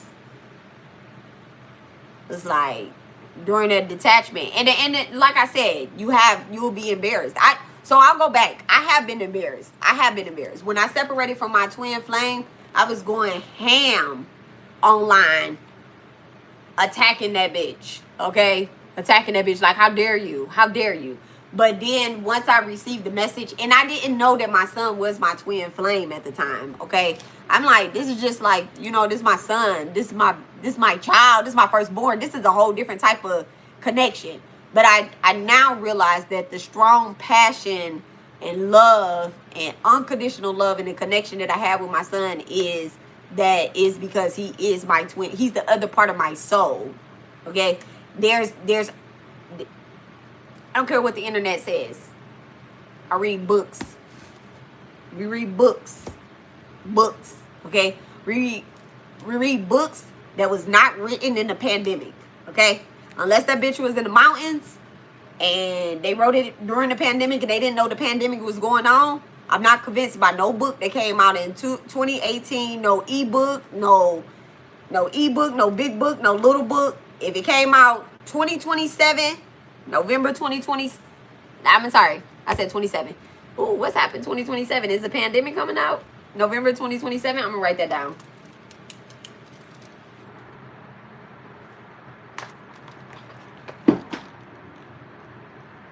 Let me write that date down real quick. Oh, I forgot I got rose water on that page.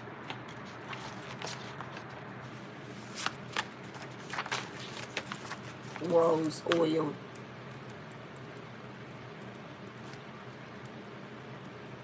Oh yeah, I'm channeling. Handwriting is crazy. All right, but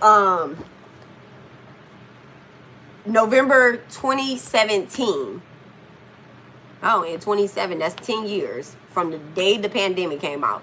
So 2017, if you wrote a book, I'm not convinced. Hi, Gray Kitty. Kitty. We're just gonna say Gray because I don't know how to pronounce the other one. Put the pronunciation in there for me. Okay? So yeah. I'm not convinced. But older books that talk about twin flames and a twin flame is considered a twin soul. So y'all have like this different type of connection that your soul, not saying that y'all emerged from the same soul, but the other half of your twin flame is 9 times out of 10 is more spiritual than you are if you're still human. Okay? If you're still human. But like if you're still here living this life in this grand play on this earth and you're, you know, down here having a human experience, one of y'all gotta go off of this earthly realm, because the lessons that people that are on real twin flame journeys,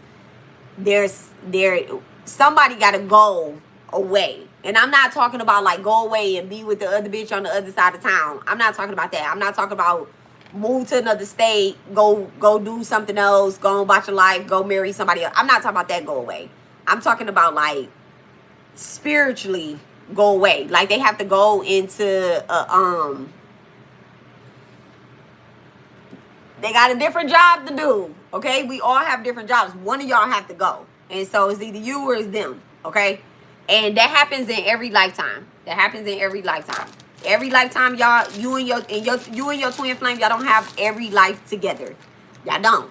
Y'all now when y'all go back up, y'all go back, you like, damn, that was crazy, huh? Like, I mean, the minute you get out of here, they welcome you back. Like when I transition up out of here, my baby gonna be there with open arms. Yeah, my ancestors might be there too. They might, but I just do ancestral veneration, but my baby gonna be there like, And I'm just trying to make him proud. So that's when you know, like, you're being successful on your twin flame journey, is when whatever decision that you're making is going to please your gods and is going to please your twin flame. All right. So, and your twin flame is the other part of your soul. It's like the other half of your soul. It's the one that now essentially is sending vibrations whichever way that they can. So it's so crazy because, like, he gives Metatron energy, but there's only 2 archangels that ever transition down onto this earth, and that is Metatron and another archangel. I'm not gonna say his name because then everybody gonna start saying his name and stuff, and I don't got time for that, right? But they're the only 2 that has ever experienced being a human. No other archangel cares to be a human. Okay, why? But they had to be able to, for the sake of what they have to do, they have to be able to relate to the human. So they had to come and have human experiences. All right. Thank you so much, Vishnu. All right. So, yeah. Whew. Oh, my goodness. I love it. So this particular full moon has exposed a lot. They have exposed a lot. Let me read the comments. Let me read what you put in, babe. Okay, so it's like they are in your soul. Yeah, it's a hell of a journey. The detaching is so hard. It's very hard. I had to a while ago. It was so hard that I went with the wrong one. I feel that twin flames can be anyone that's a bit. They absolutely can. They absolutely can. I love that your son is so close. My son is the same. I love that way. We can talk, sing, just chill. He's the best kid ever. Okay? Best kids ever. Okay? I'm glad I found your channel. I'm glad you did too. 2027. Yes. It definitely, 2027 was one of those years that a lot of things, at the end of 2027, a lot of things started to, like, come into foreplay. So I'm saying 2027, but most people will say, oh, 2018 was the year. But no, like, I really think that the pandemic started in 2027, and that, you know, like, first it was a spiritual pandemic, and then it festered into a physical pandemic. Okay, I think so, that I've always called him. It's hard to figure it out. Can I ask you if you can please read for me about him, and maybe if I can see if there's anything happening for us together. I don't know what we are together. I just guess all I know is I love him a lot. You talking about your son? I think we can detach from soulmates too. So your soulmate, you actually get a lot of soulmates in life. You get a lot of soulmates in life. Like, your cousin could be your soulmate. You know how you just have, like, that best cousin in the world, and you like, oh my God, that's my boo, I'm a ride. Like, you get what I'm saying? Oh, you said no, my guy. Read for you and your guy. She told me I just love him so much. I'm not doing readings right now, but you can shoot me a DM. They got DMs on YouTube now, so shoot me a DM and we'll talk about it. Okay, the man I'm in love with, I'm talking about him too. No hands. I'm talking about him too. Me too. I'm talking about him too. Me too. Look at that. All I did was split the cards. I'm talking about him too, the lovers. I love that. So, oh, you talking, no hands. You talking into your phone. So all I did was just split the cards. When you just said for him, I just split the cards on the lovers, okay? But slide up in my DM. I got you. No problem. But yeah, soulmates. We actually get a lot of soulmates. And if you are, the thing is, like, if you are a spiritualist, a healer, we're going to attract all of our soulmates this lifetime. You're going to have people that love you, that is far and wide. Some people will hate you so much that they also love you as well too. And that makes them one of your soulmates. makes it a karmic soulmate because it is what it is, right?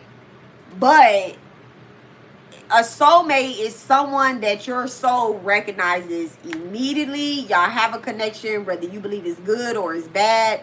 All soulmate connections are not good and they're not bad. Some of them is just, they just simple, cool. It happened. I needed to complete that. Like I said, if you're born in America, there's a lot of things that we have to go through to free ourselves. And this is why, like, people in America, they get to have more than one soulmate. If you think about it, in the other countries, they have arranged marriages. That's the word I was looking for earlier. They have arranged marriages where their parents is the ones that's picking their partners or whatever the case is.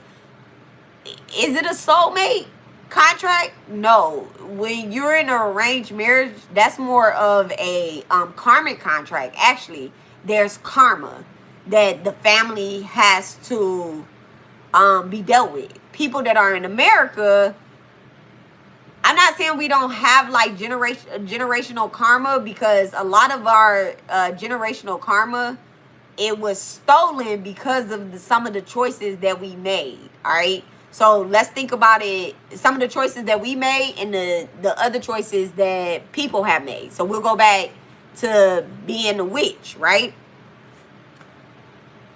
There's this story that I read in a book. It's called Beloved Witch. Yeah, Beloved Witch. And she talks about do you want to tell this story?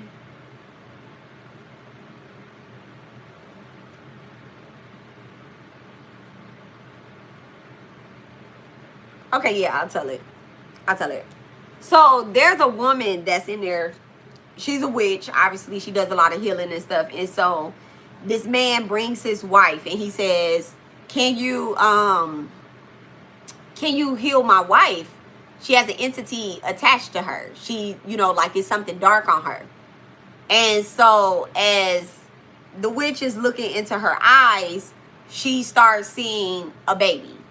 Right? Like, I can't really explain it. Like, but in the book, she is a witch, but she says, I'm not a medium. I don't do the medium stuff.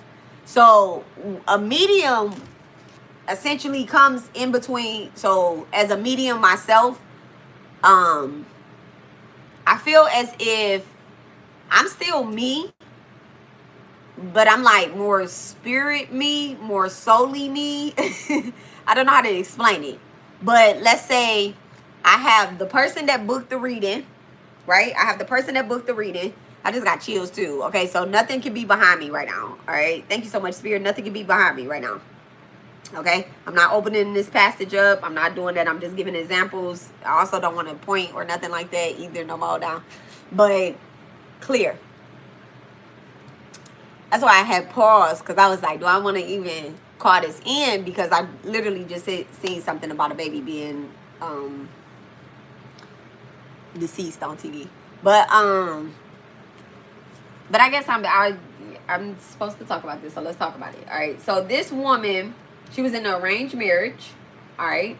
She was married to a man who was the only male of his family. He had sisters. His mother-in-law, which in the country that this book comes from is India, right? And so his mother-in-law, well, this book originated in was India. His mother-in-law in Asia, baby, the mother-in-law is well respected and well taken care of. Sometimes the mother-in-law is taken care of better than the wife. Okay, the man's mother is taken better care of than the wife. Okay, and so like the wife caters to the husband and his mama. Okay, especially if the father is deceased. So this man was the only male of his that his mother had. The father was gone, and the mother-in-law was telling her, like, your firstborn, if you do not produce a male heir for the family, then we're going to arrange for him to have a second wife as well. Now, the country that they in, they can have more than one wife, so we're not judging. We look, we see, we don't judge, right? And so she was like, but my husband loved me, and the husband loved, but he ain't had no backbone against his mama, right? His mama like, you better have a boy. So she had a daughter. She had a daughter. Everybody, her firstborn baby was a daughter. Everybody hated her. Everybody in his family hated her. So one day the baby is crying, like maybe like a month. She like postpartum and stuff. She depressed, all that. It's sickening what she going through, because these people are bullying her essentially, right? And so, and it's crazy because like he had taken her. Now at this point, it had been a couple months. He had taken her to see a couple doctors, and the last resort was, of course, Wicca, right? It was the witch. That's the last resort. When you go to a healer, you go to all types of doctors and healers and all this shit, and nobody can fix you. You're gonna be like, you know what? Let me go to the root workers. Let me go to the root workers. Okay. So, Father John. So, when the witch is looking into this woman's eyes, she starts to see a baby form. And she can see the baby like smiling. Okay.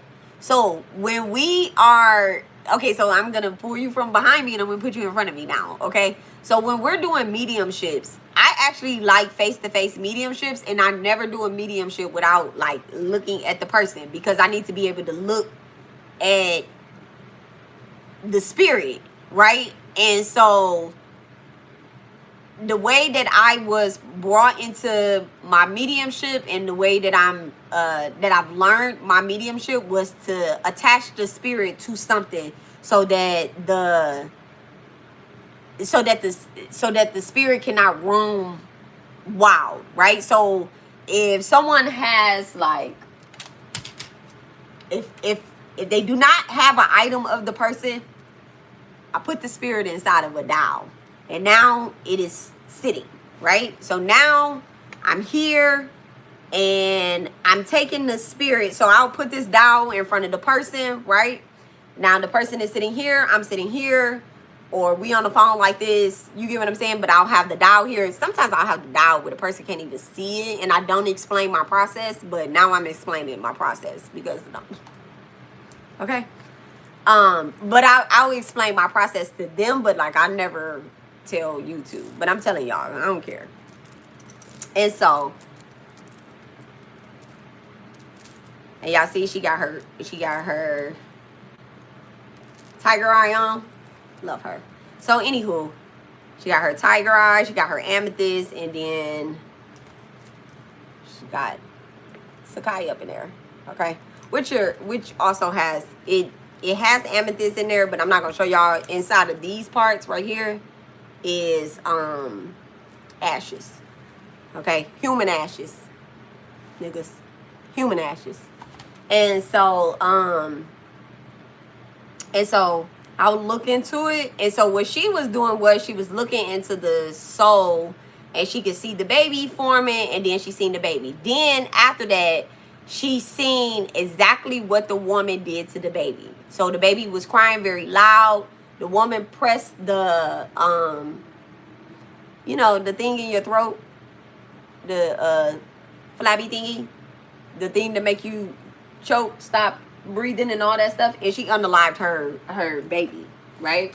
She unalived her baby. She had so much guilt and pain in her that she couldn't come up out of the depression. She felt like something dark, something demonic had took over her. And so the more that the healer looked into this woman's eyes, she told her, she said, okay, hey, and this is what we have to do as healers, as witches, y'all. People come to me with the craziest things. As long as it does not involve hurting another, I listen and I heal and I don't judge. A lot of people have entity attachments on them like this, okay? And so and it's not me finding forgiveness, because I'm not God. I don't have to forgive you, okay? You don't have to search for my forgiveness. I'm not the I'm not the one calling the shots around here. I'm just the deliverer, okay? Whatever they say do, that's what I do. Whatever God says do, that's what I do. I use discernment too. If it's something, I don't care if it sounds just like Jesus' voice, okay? I'm like, hold on, wait, that's my nigga. Hold on, what you tell me to do? Nah, I'm good. I don't want to do that. I don't want to do that. I don't want to do that. That's not what I'm doing. So anyway, so this woman did not have that power to overcome that. And so, but what she said was, she says, I'm not a medium, but I see what happened. So when we mediate, we either solving a problem or we're connecting the dots for the person. People come to get closure. Okay? People come to get closure on their grief. That's why I chose to be a medium. And I knew that I would be out loud with my mediumship the moment that I stepped into being a CNA.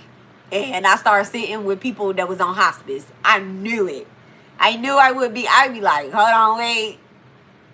Why is your people all around here? Like, what is this? Like, are we having a family reunion? And then I'll just sit like, and I stay up all motherfucking night. I'm like, oh, we having a family. I ain't talking to the spirits. I'm looking at them. They looking at me. And I'm like, do they see me? Do I see them? Am I really seeing things? Am I tripping? You know, and then the next day that particular person may transition, or a couple hours they may transition. But anytime that I learned that anytime I started seeing the death spirits, I'd be like, hey, I don't want to be here. You know, I don't want to be here. And I've only seen a few people actually pass. Like, I seen my son transition. I seen him transition. Okay. I was there. And then once I seen the death spirits, y'all know this story. I say it all the time. I snatched my lakeys off like a bad girl and was like, y'all got me fucked up. I'm not doing it. You're not taking them. And that's how I was. And them people thought that I was crazy. They thought that I was crazy. And then right after that, and I couldn't act up too hard because not only was I a witness to the transition, but my children, the other two, were in there as well too. And, you know, that was another thing. So when I say, like, you know, dealing with your twin flame, you will end up being embarrassed. Like, I talked to him and he had told me, he said, "Mine, you can't smoke weed because if you smoke weed, you won't be able to hear me when I come into my voice is more powerful." Because when he first came, he was a baby spirit. Okay? He was a baby spirit. And this happened July 8th. It happened July 8th. And when I heard it, I thought that he was like, "Mine, stop smoking. Like, you won't be able to hear me." And I thought I was tripping. I thought I was just high as fuck. And then I was using my marijuana cards that I don't use. I don't use these cards at all. But well, I don't use them anymore. They like some cannabis cards or something. I don't know where they at.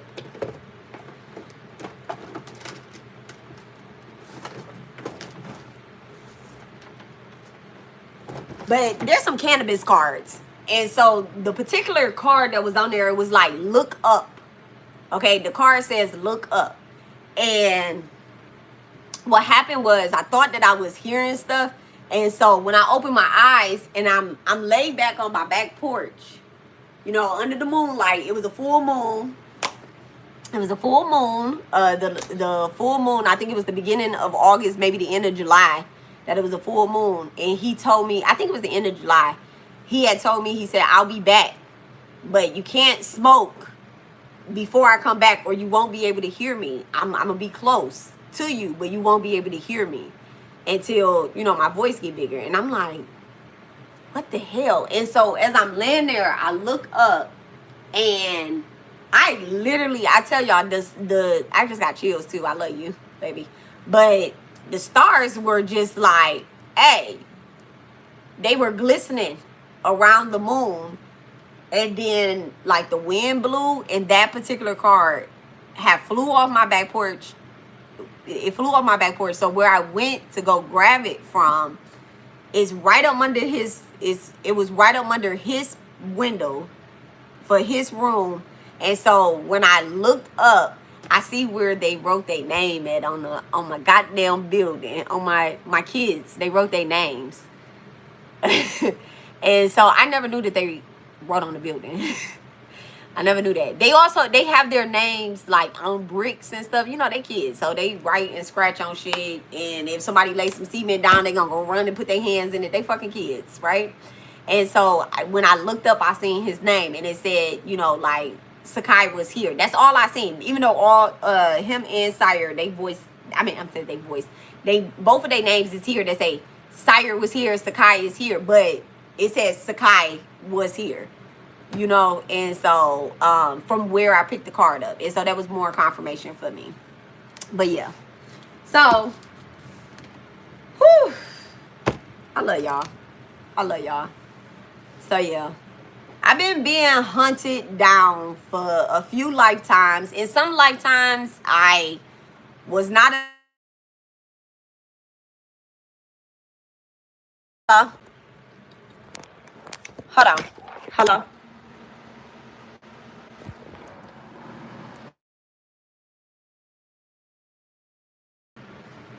My bad, y'all. So, I was close. Ooh, hey, girl. Sorry, I was typing too fast. Thank you for the chats. Oh, you welcome. No, I was just saying, hold on, because my baby was coming. But you're very welcome. And thank you for interacting and coming to chat, too. So, yeah. So, I'm glad you can still hear him. I'm so glad that I'm able to still hear him as well too. That was another confirmation for me too. Like being able to still connect with him. Yes, send me a message. I'm messaging you. Okay, yeah, send me a message. Yes, yes, yes. So I look forward to you being here too. So yeah, so I've experienced a lot when it comes to like to the point where, you know, I kind of just remembered with this last spiritual attack that I just kind of okay, no problem. If I'm here, I'm here. If not, you know, finish checking out the live, boo. Finish checking out the live. So yeah. So I just really like this after these last like girls, and I'm gonna put them around the same time, even though their exposure kind of happened differently. It's so crazy because these particular girls, like the last two that I had but I think that's the way of the healer, and we have to go through so much so that we heal. Yes, so that we not just heal, so that we're able to be healers as well too. You can't teach anything you haven't experienced. It's so crazy. Like you can't. So the minute that you choose to be a healer, your soul is deciding what type of healer. Like what type of healer are you going to be? You know, like it's kind of like being a lawyer. Like some people, they have their reason for their push into certain paths. And so my push more into like being a healer, it comes from all of the other healers that attack me for like, because I'm a healer and I want to help you so that you could be the best healer as possible. I'm the healer. Okay? I'm needing a healing 10,000%. Okay? But like I'm the healer's healer. I'm never jealous or envious when I see somebody with great power. I'm like, open it up. Don't abuse it. Open it up. But then when I see somebody that is manipulative or they want to take advantage of people with their power, I have a obligation to like to defend the collective. I do this for the spiritual benefit of all, not one. I don't care if you consider yourself my friend. you there. I know where the line draws, and so like the last girls, and these are the last online girls. These aren't the last girls per se, because like I'm working with other healers. Like I'm brick and mortar out here in Houston. Okay, so I work with other healers. I talk to other healers. You know, I'm connected in different states to other people, and like I told y'all before, we got people in Iran. Okay, we got people in Iran. We have people in Canada and Australia that really respect me as a healer, and Jupiter Occult as a occult. Okay, like what y'all want me to say? It's an occult. It's not a cult, CULT, meaning that we're clicky. We're not clicky. We came for an assignment. We have a thing to do. I come across people, they may think that, you know, and then I'm a dharmic. Dharmic is your soul's purpose. I'm a dharmic healer, and you know, map for people. I can see into that. I go into your Akasha records. Duh, I'm a medium. In order to be a psychic medium, right? And like I said, y'all, all psychics go into your Akasha records. So I don't know. It's like it's weird because people be like, don't let nobody read your Akasha record. Well, don't get a psychic reading. How can one help predict your future if they can't read the pages? Okay. So yeah. Anywho, so I never understood why people. I never understood why people offer Akashic record readings and then psychic readings. Like I never really understood that. Like they'll charge one thing for like an Akashic record reading and then the other one for the psychic thing.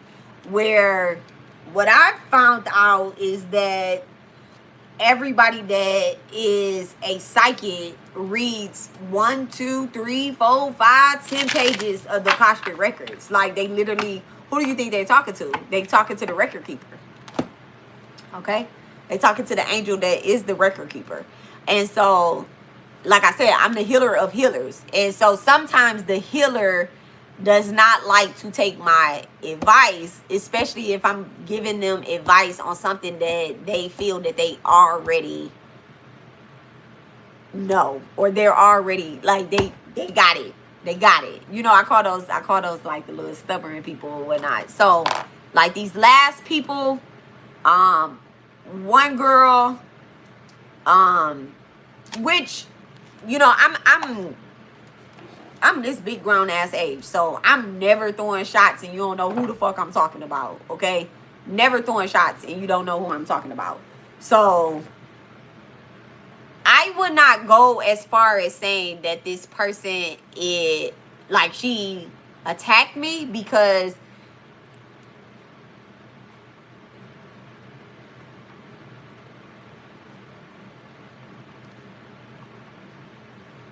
ain't nobody got the level of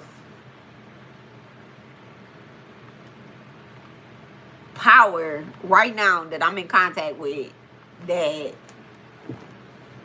can do anything like that. You know, like they don't even have the connection to whom they need to in order to, you know, attack me. So I can't say, like, I can't be like, okay, Amazing Grace, she attacked me. I can't say that. She can't even say I attacked her.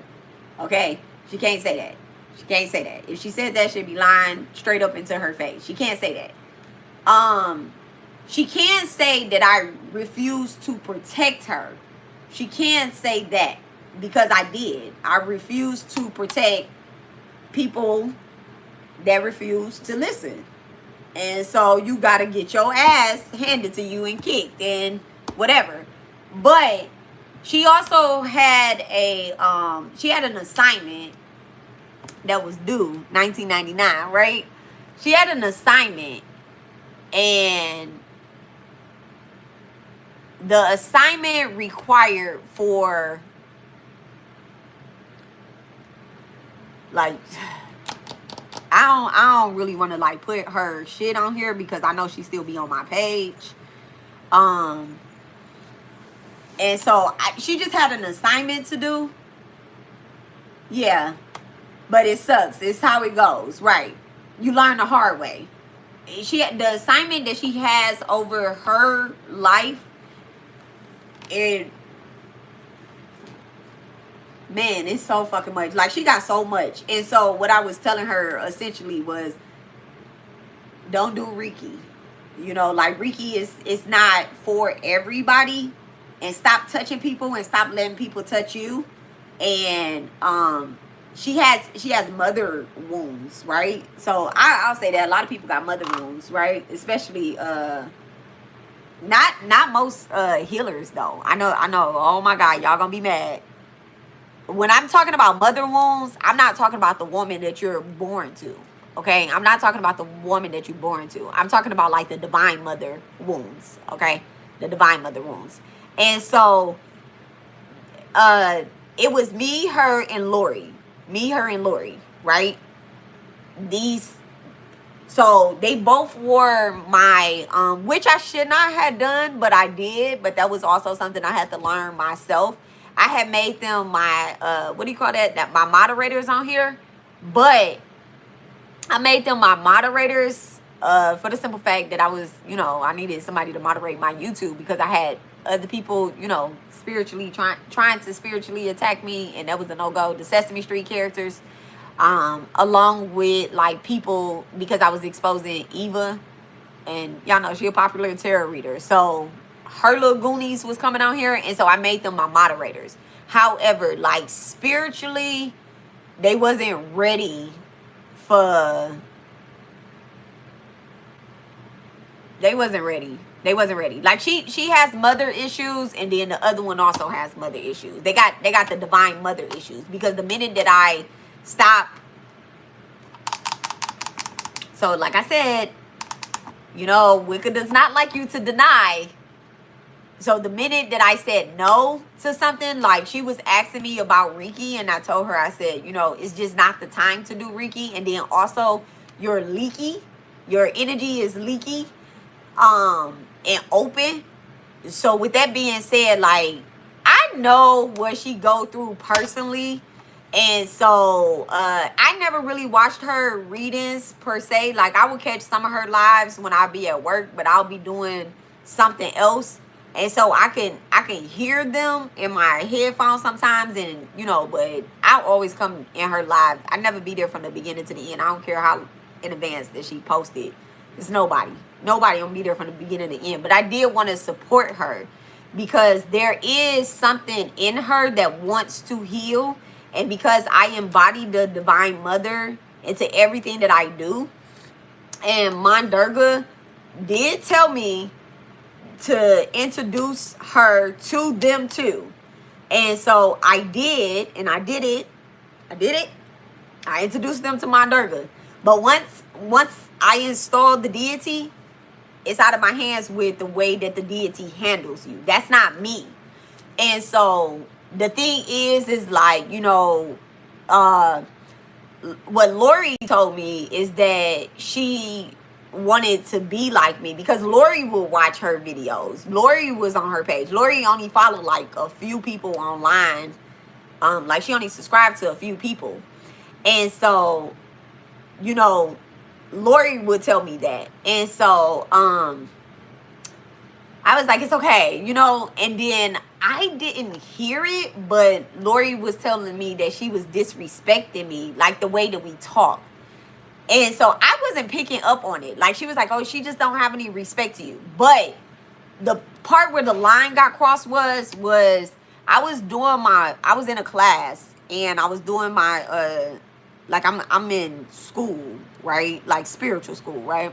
And so I was doing a class, and we on the Mojavs, and so she called me, and I didn't answer the phone. I did not answer the phone because I'm in my class, right? And I'm also about to get up, and I'm about to go to work and, start moving around.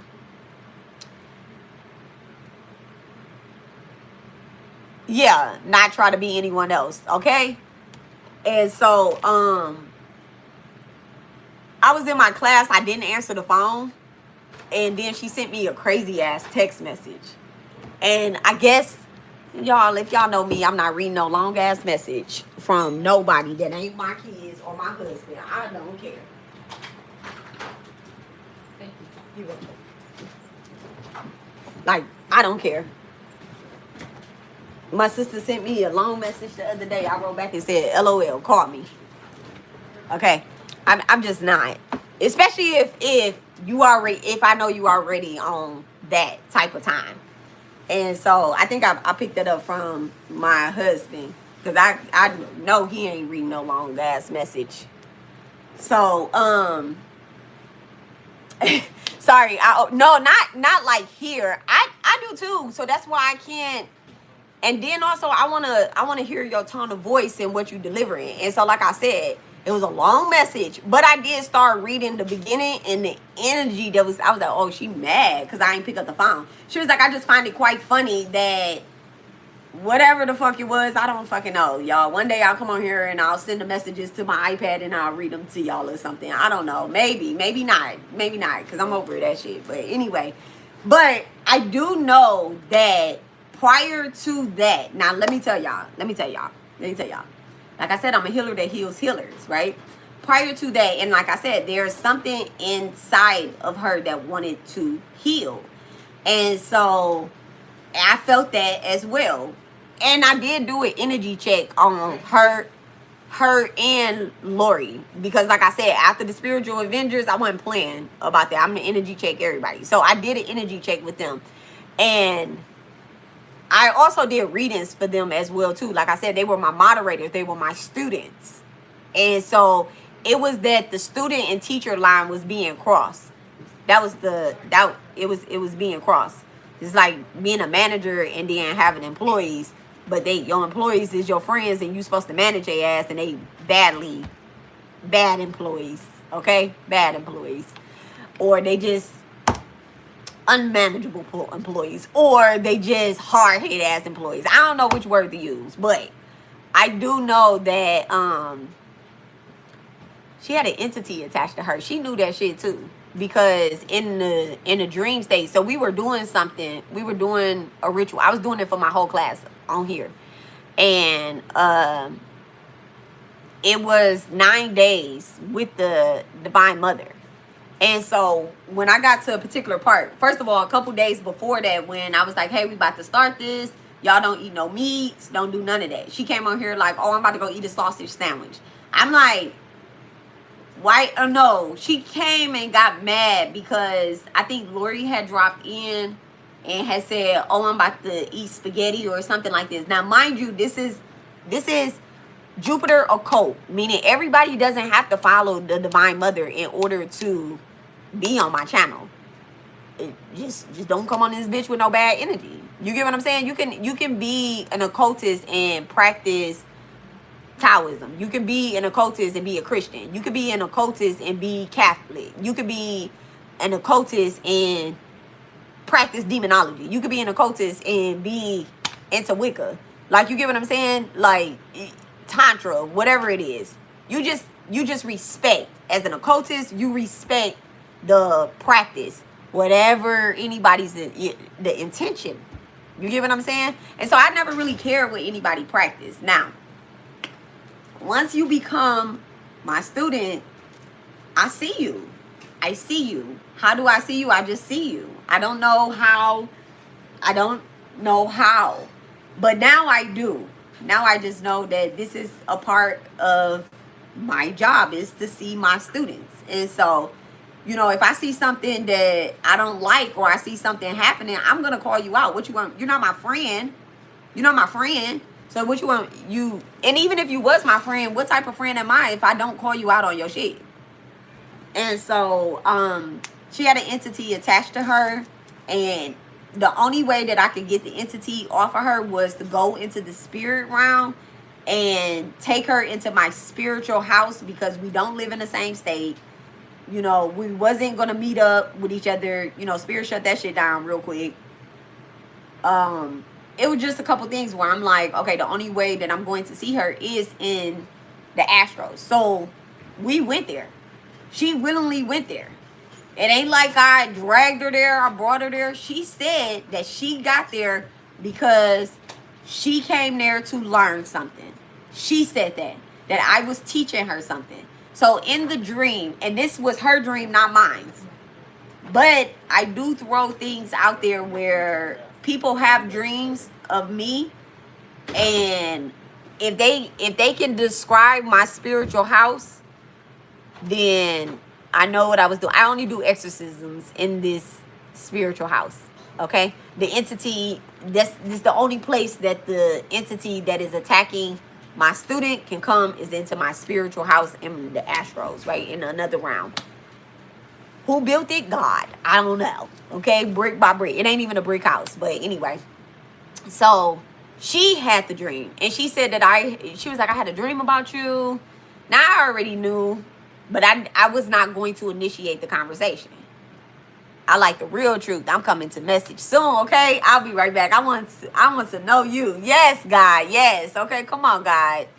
A little Destiny baby here, okay? So in the dream, she said that I was in red. I was turned upside down. I said, how was my hair? She said my hair was perfectly placed. And that I was over her. She was in a wife beater and she had a diaper on. So when I do a exorcism in real life, like face to face, like if the person has an attachment onto them, I tell them make sure that they, if it's a woman, get a pad, get a Depend, get one of those period diapers. I don't care what you get, but you do need to have something because you're either it has to come out somewhere, okay? So whichever way that it is attacking you is the way that it's going to come out, okay? So this woman, y'all, she on the internet, she tell her story all the time. People, I'm not telling her story. She tells her own story, so I'm just repeating it. And in respect to her journey, because her journey has been hard as fuck, okay? But she did. Does she have an entity attached to her? I didn't take it off of her.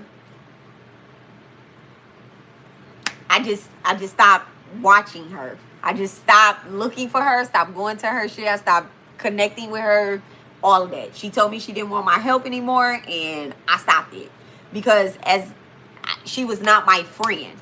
She was my student. She was a client, not my friend. And so that it was nothing for me to fight for. It was nothing for me to fight for. I also realized that not only was my information not being... Okay, let me not even go there. So anyway, so she said that I had a red dress on, which is my it's my dress that I wear in person, y'all. It's my healing dress. And so she said I was upside down, I was in the namaste position, but my hair was perfectly placed. Which to me, if my hair was not crazy, wild, then it was me. And what she described, it was my spiritual house.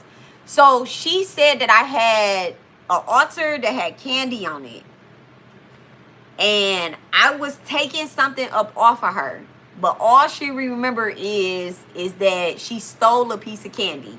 I said, what kind of candy? And so she told me that it was like, I think one of those little old root beer candies. Y'all remember like old days root beer candies?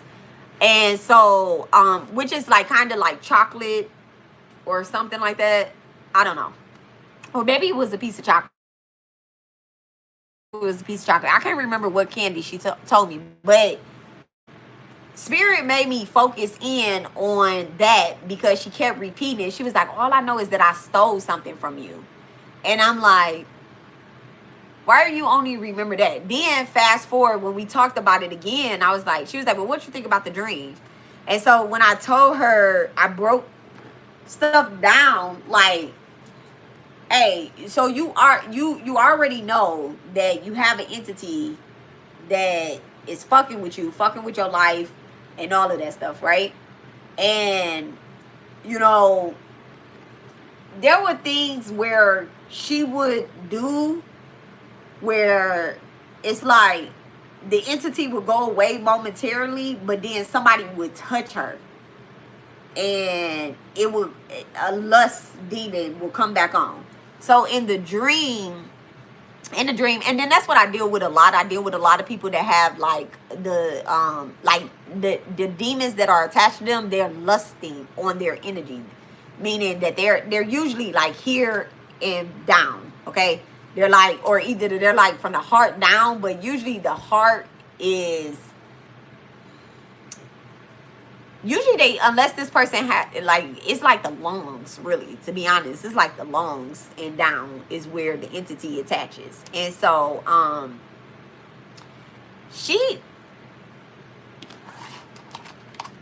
when I told her about it, she was like, oh, so that's why. When I told her, I said I was doing an exorcism on you, and she was like, do you think that it worked? And I said, it did, but then you went right back into the fucking contract. Like you accepted the entity right back when you stole candy, because you took the candy and gave it to that entity. You get what I'm saying? Like you stole from your teacher in the spirit realm. Like, why would you take something in somebody's spiritual house and you know it's not yours? And I said, what did you say when you woke up? Like, she was like, I didn't say anything or whatever. And that's the other thing, too. It's like, you didn't even rebuke the offering that was made for you after you are walking out of this house. You didn't rebuke the offering. And then I'm like, look at how you were dressed. Like, why are you, like, it didn't bother me. It didn't bother me because I've had people that have had to have more than one session. Okay? So it doesn't bother me.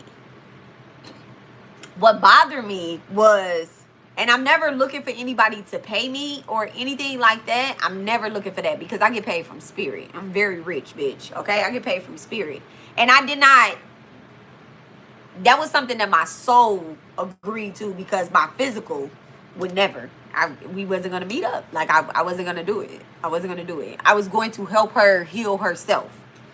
But spirit was like, the entity that's attached to her is very lustful. Okay? Even if she don't have no man, she gonna lust for a man. And I ain't gonna even shoot no shot right now. But, so I'm not going to do that. That'll be very low-bally of me. So I'm not going to do that. I'm going to be very good. Thank you so much, Divine. But after that, a few days after that, that's when the attacks start. That's when the attacks start. Because now the entity that's attached to her knows that I know that he's there now. At first, he was quiet. He was just using her to, like, get information. But I did recognize that, she would be, God, what is it that... What's that called? What is that called? I don't even know if I want to say that either. But I'll just say that I noticed that she became very agitated. So that was the entity, like, kind of festering up in her. And I'm just like, don't get agitated. Don't get irritated. Like, you don't get to have all my time. I'm a mother. I'm a wife. Like, I'm not going to answer all your phone calls. I don't even know what you're texting. What are you talking about? And so she felt like she was being left out of things and that, the guiltiness starts taking over. That's really what it is. It's the guilt. And so, shit, I ain't replied to her phone call or her text message. Or I think the text message came first, but I was in school. And I'm like, no, absolutely not. Not right now. And then plus I had seen her after I had said that don't eat any meat or whatever during these 9 days. This is what we doing. And she talked about that sausage sandwich. I seen her eating the sausage sandwich. And so I was very irritated with her. I seen her eat it. Okay. And so I'm like, you just don't fucking listen. You don't listen. You don't listen. So then after that, everybody loves Wicca and loves the divine and the divine's powers. And I'm being praised. Okay. I'm being praised, but it's not going to my head because I know who and what it's coming from. And so I'm not letting it go to my head. So the spirit tried to use her in a way that they thought that I would lust for whatever she was lusting for, or I would agree. And so that would make me a co-conspirator to whatever it is that she was doing or whatever the fuck. I don't know, because I don't know. But then I seen it. I seen the energy harvesting. When she talked about Ricky, I seen the energy harvesting. I'm like, oh, that's what you care about. And so we had just did so for my birthday, we did and was it my birthday? Yeah, I think it was my birthday. We had did a cord cutting. It was December. We had did a cord cutting. And she was like, oh, I want you to be a guest on my, I can't get you a birthday gift. I can't get you an actual physical gift. So I want to, let you come on my channel, and we're going to do that. And this is like what I want to do with you. She invited me onto her channel. I never asked anybody to be on their channel. Okay. First of all, never. Right. And so at first I wasn't going to do it because I had already had a bad taste from, Raven, the glamstress, right? At first I didn't want it. And I'm like, she can come over here because I know my channel is protected.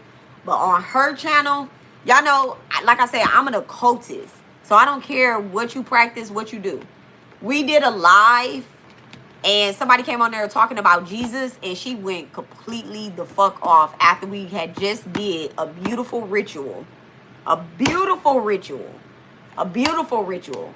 She went the fuck off. So, yeah, no. And then it was like other things that, like I said, the entity is very lustful. And so I felt like she was she saw lust when she seen like Vishnu or whatnot, like dealing with me. And so my Durga told me to bring them in, and they are to stay with her. They couldn't stay with Durga. They started trying to, get into all of the other gods, which is fine. But if you don't know what you're doing, you will tear yourself up. Okay? If you don't know what you're doing. All right? The Eight of Swords. Disillusion. Strength in reverse. Two of Wands in reverse. Two of Wands in reverse is confusion up here. So yeah, it's like broken alliances and shit between you and your spirit. That's what the Two of Wands is. So anyway, so yeah, so those two, now being who I am, I know that, spirit cannot touch me anymore. They can't touch me, not these entities. They can't touch me. And so they'll try to use the people that's around me. So now I have to, before I be like, oh yeah, I'm fucking with this person like that, or I'm going to do something, I'm going to work with this person, I have to read the energy all the way through. I'm not allowing myself to just trust first. Everybody has lost my trust. Especially like with them two. Like those two, I'm like, y'all crazy. And then Lori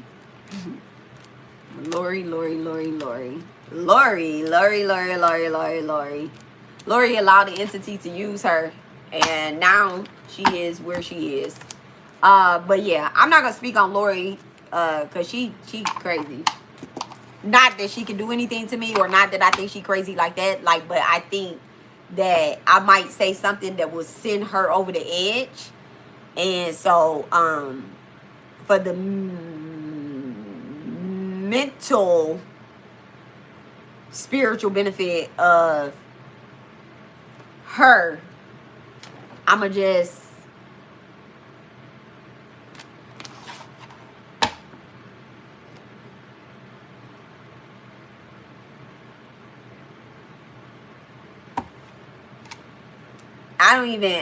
they both have like the divine mother problems. And then like Lori is a dreamer. And so, but right now, so that was the other thing too. Like, I don't accept spiritualists that have, I don't get it. I call them lazy. Like that, it's only so much weakness you can have. and tolerate and put up with before I just be like, you know what? It's not weakness. It's laziness. I take that weakness shit, I take that back. This is pure fucking lazy. And Lori is spiritually lazy. She too high. She too high. I met her in person. She thought she was going to move to Houston and use me. But Spirit shut that down. Spirit shut that down in 3 weeks. My girl hot tail the fuck up out of here. Spirit said, absolutely fucking not. Absolutely fucking not. That girl is, something is wrong with her. And also, like, with me meeting her in person, she stole something from me. She stole something from me. And I guess that was a test to see. I don't know if it was a test for her or if it was a test to me. Was it a test for her to see if I'm really that bitch and I'm going to see what you did? Or if it would test for me, like, are you going to speak up that you see what she did? And I spoke up. Like, nobody comes into my house. Nobody comes into my house. Even when I do readings, I bring people in a certain way. I have a front door and a back door. Okay? I bring people into my house. They go to one spot. Nowhere else. So Lori tried to do, so I guess I am going to speak on her. Lori tried to do work. So she also was sent by an anti-energy. And it was not, like I said, they will do the penance, they will do the work.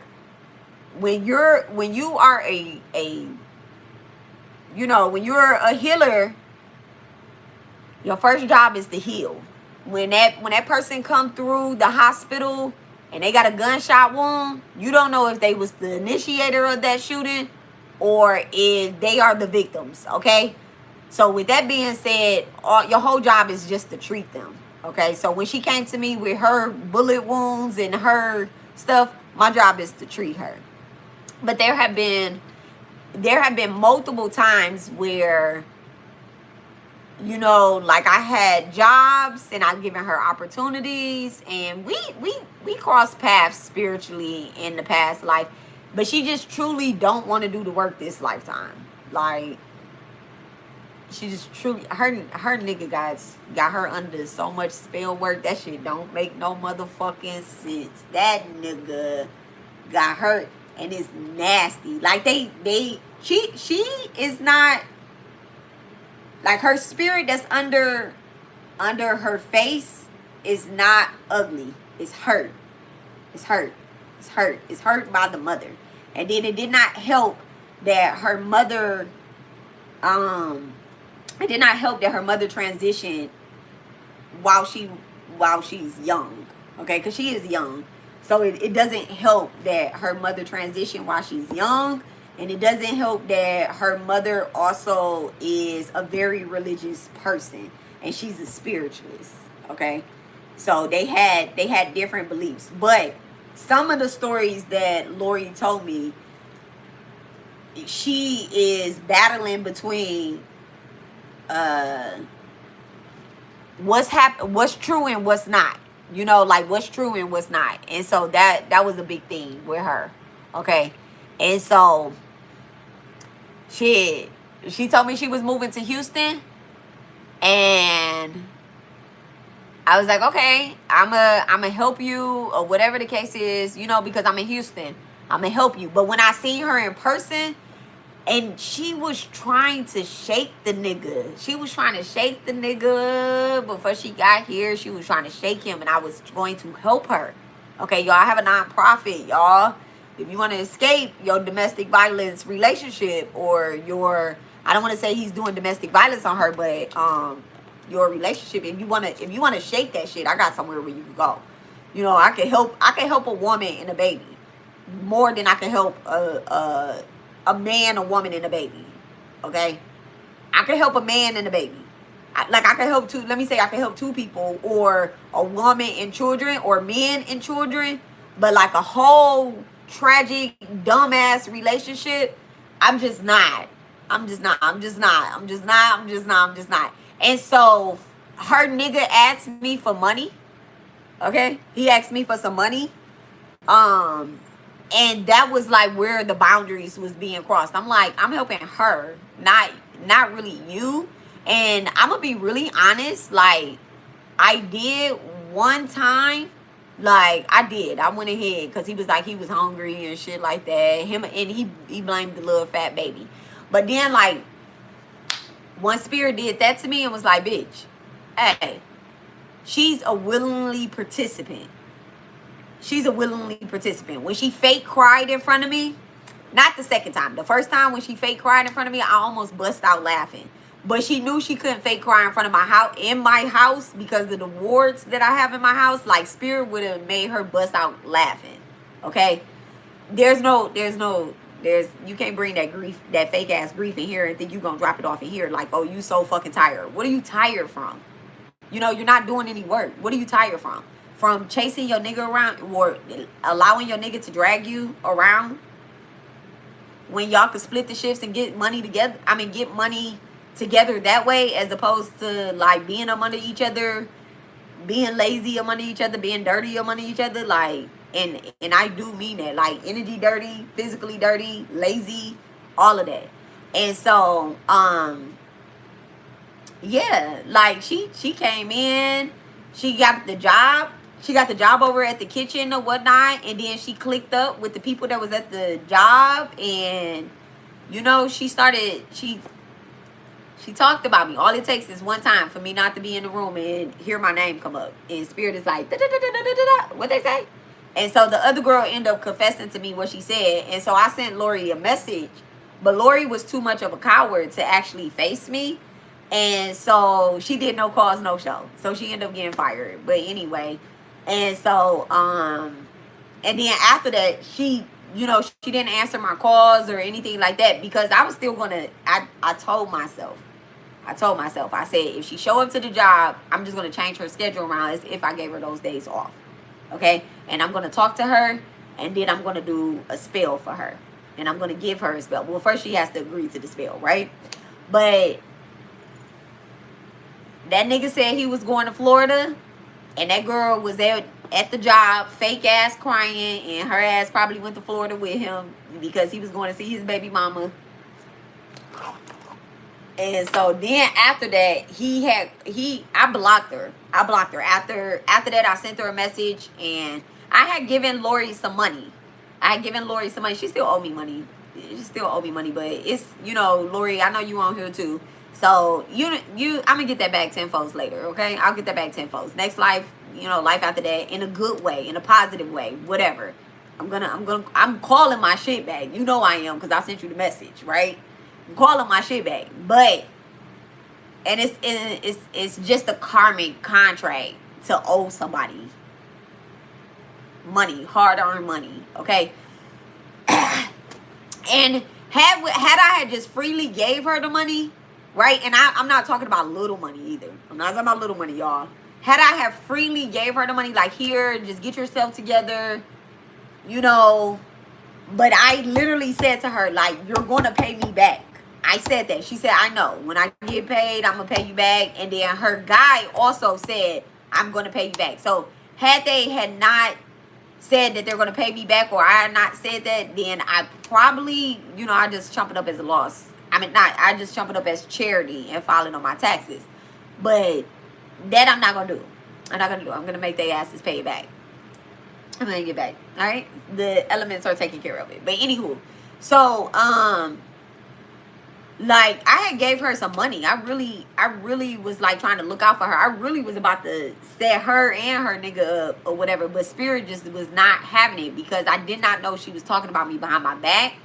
And then she sent me this, like, cryptid ass, retarded ass message, which I know that it was so that she could try to report me at my job and get me fired or whatever the case is. But what she did not know is that I was already in the process of quitting. That's something that you know, like, spirit had already put on my soul. July 5th,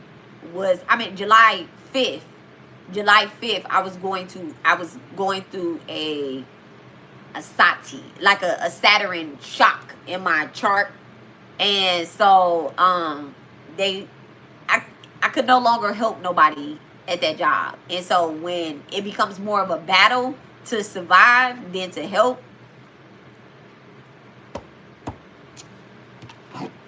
hey, God, what's the next assignment? Because this one over. Now I'm gonna leave this one to them. What's the next assignment? What's the next call?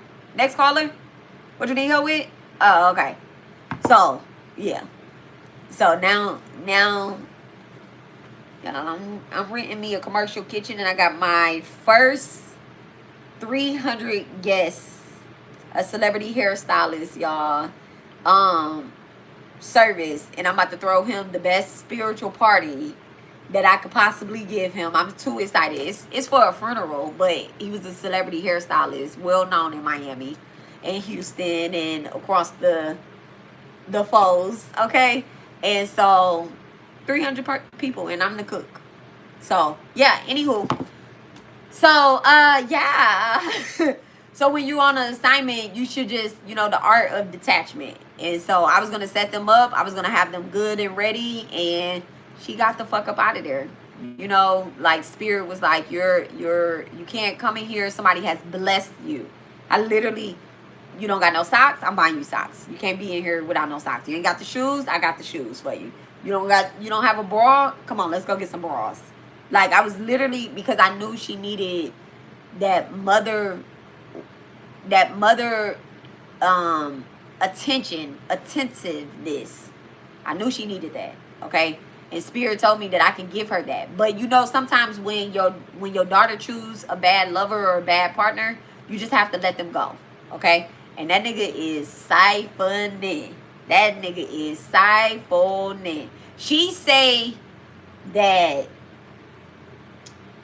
she knows that he's siphoning her energy too, but she doesn't know how to let loose from him. She doesn't know how to like she's controlling, so she doesn't want to free him. So then that's when the victim becomes where they agree. Like I said, he also was a hunter in the past life as well too. Like he's not a good soul. He's not a good soul. And I seen that when I was supposed to be taking notes, because I had talked to her and him. I didn't forget, but I'm not gonna tell their business on what the problem was. When I talked to her and him, I drew his picture on a paper on what he really looked like to me. And that was what she stole off my desk. That's what she stole. That and my watch. She stole my watch too, y'all. She stole my watch. Right? They like the pawn stuff, so she stole my watch. Look at that. Charity. Right? So yeah. And that's just her karma for shit that she has done, is to deal with him and go through that. You know what's so crazy? Like, without my permission, one of the big things that, like, spirit, and I'm slapping myself. Spirit was like, hey, you didn't see that? One of the big things that bother me about them is that, I had known Lori since before she got pregnant. And I really want to say I may have met her after Sakai passed. I think I did meet her after Sakai passed. Yeah, I think I met her after Sakai passed. She named her son. He's 1 now. Yeah. Oh, that's very interesting. The guy whose party I'm throwing, they share the same birthday. Shares the same birthday as her baby. But very interesting. She named her son Sakai. I found that very inappropriate.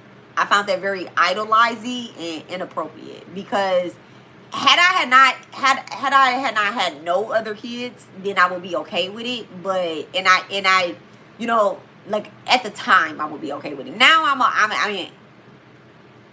I just found it very inappropriate. It was so weird. It's so weird. And that was one of the reasons why I stopped fucking with Alexis. Like I said, she tried to use my son as a medium. Okay?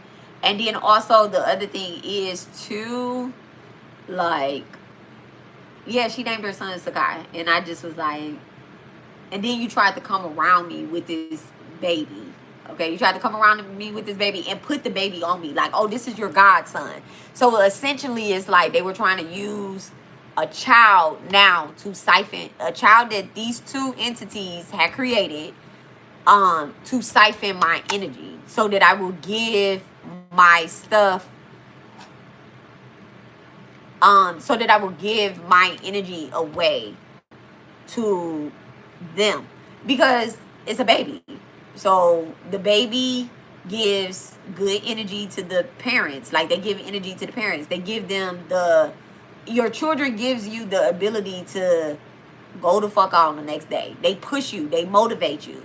I mean, if you had a child like mine's, like my Sakai, he gives me the energy. He motivates me. He pushed me. So I felt like they wanted me to take their child to replace my Sakai that had passed. Like, oh, he was reborn as this baby. Like, it's so weird and cringy. Like, it's so weird. And so, like, I just couldn't. After I met her in person is when she said that, like, I was the baby god. Well, he said it. He was like, yeah, Alexis, you need to get your godson. And I'm like, and I was too pussy bitch. I always say this. I'll say this when I repeat the story. I was too much of a pussy bitch to say something right then. But I said something later to his. I said something a couple days later, like, hey. And another thing, like, Lori is not my best friend. She's not my friend. I told her when she get the job, you don't know me like that. Like, and she really didn't know me like that, but she don't know me.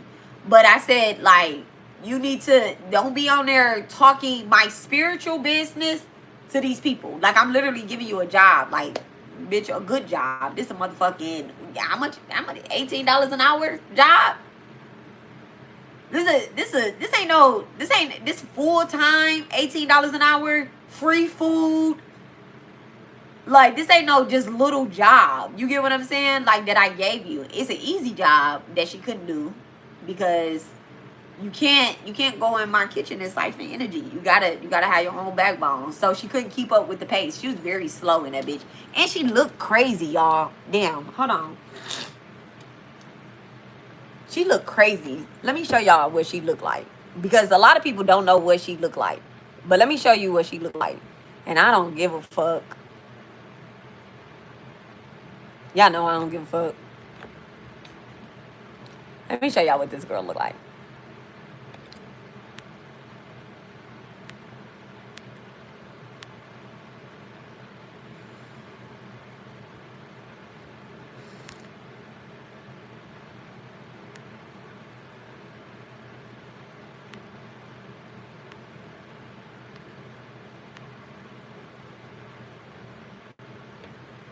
All right.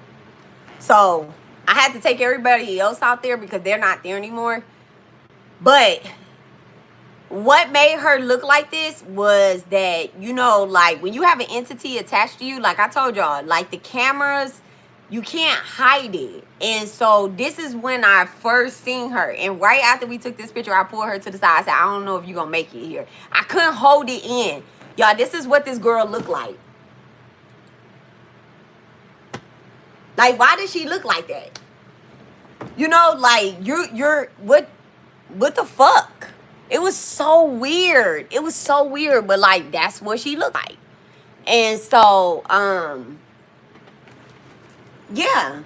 And it's like, she was a willingly participant. And so, and it was like, okay, so I wasn't giving her, like, the spirit that was forcing her to come and hunt me down. Okay? Because all of them want to come to Houston. All of them want to come to Houston. Every last single one of these bitches that are hunted, that are on a prowl, they want to come to Houston. And the thing is, like, with Lori, it was not her that said, let's go to Houston. It was her nigga that said, let's go to Houston. Okay? It was her nigga. He ended up confessing to me that he's the one that said, let's move to Houston. And I'm like, why? Out of all the places that she's ever lived at, why do you want to come to Houston? Because I'm what they're hunting down. This nigga must have tried to find every which way to get her to come to my house. And I'm like, no, y'all don't need that. Like, even when I got her a room for 3 nights, because I also was under the impression like she was coming here with some money, or that she knew other people here. Because I had a conversation with her before she got down here. I'm like, do you know somebody here? Like, somebody else here? Because I don't want to be done. She like, yeah, like, I used to live in Houston. Like, it's not that. And that was only because my husband told me to have that. Because at first I'm like, that's not my business. Like, I told her if she get down here by the time this job start, then she can have the job. But if she don't get down here by the time this job start, what is it to have? But it, like, that's between her. And I ain't about to let nobody come live with me. If I ain't about to let my family come live with me, my mama come live with me, ain't nobody about to live with me. I love my mama to death and to peaches, but I be hooting and hollering around here, and all things under the sun and the moons and the sunlight. And my mother is a very Christian woman, and I respect her, and I know she respect me, and we never want to disrespect each other. So after I was the age of good old 18 years old, I have never lived back with my mama, and won't. And my sisters either, okay? My sister or my brother, we do not.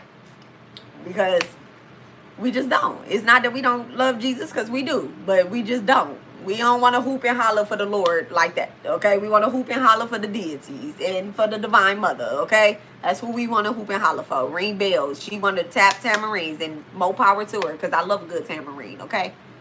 But, yeah, that's what she looked like, and that's the entity. And like I said, if I line all these women up, all of these women up, they all look alike. They all have some type of feature. And I didn't even realize that she looked like Amazing Grace until I took that picture. Okay? Until I took that picture, I was like, damn, they got the same, like, head shape, apple head, forehead. Like, they got that same thing going on or whatnot. And so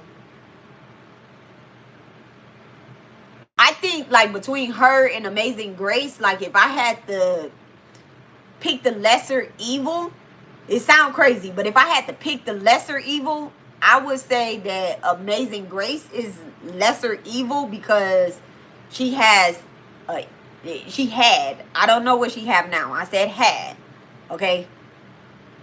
They all come on my page still. They all still here and stuff. Just like I knew the Sesame Street characters was here when they was here.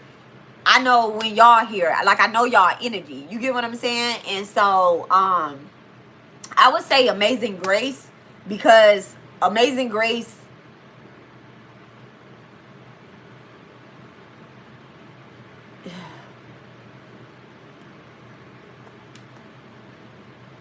I feel like she wants to heal,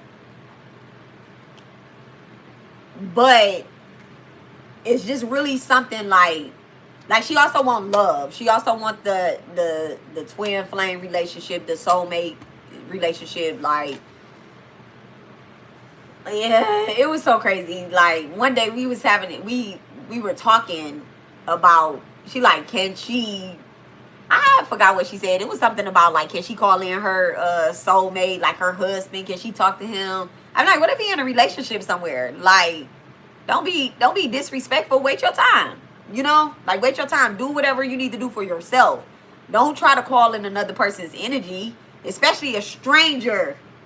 Especially the soul of a stranger that is handling whatever the fuck it is that he's handling. And I know that he's handling something. I know that he's doing something, because it's the simple form of, bitch, you're this big grown ass age, and I assume that you're not calling in a newborn. You get what I'm saying? I don't want to say twin, because it could be like, you know, I forget the words that she used. I just remember I was at Walmart and I'm like, no. And she like, what? I don't deserve love. So in that entity is more like, you deserve love. You can have whatever lover you want, and I want you to be like this, and I want you to be like that. And then, like,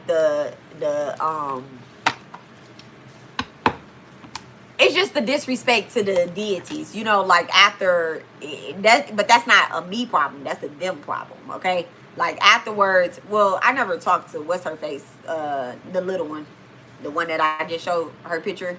Just stop saying her name too. I never talked, because I'm stop saying her name because she has strong Pisces placements and strong Virgo placements, and I just don't like.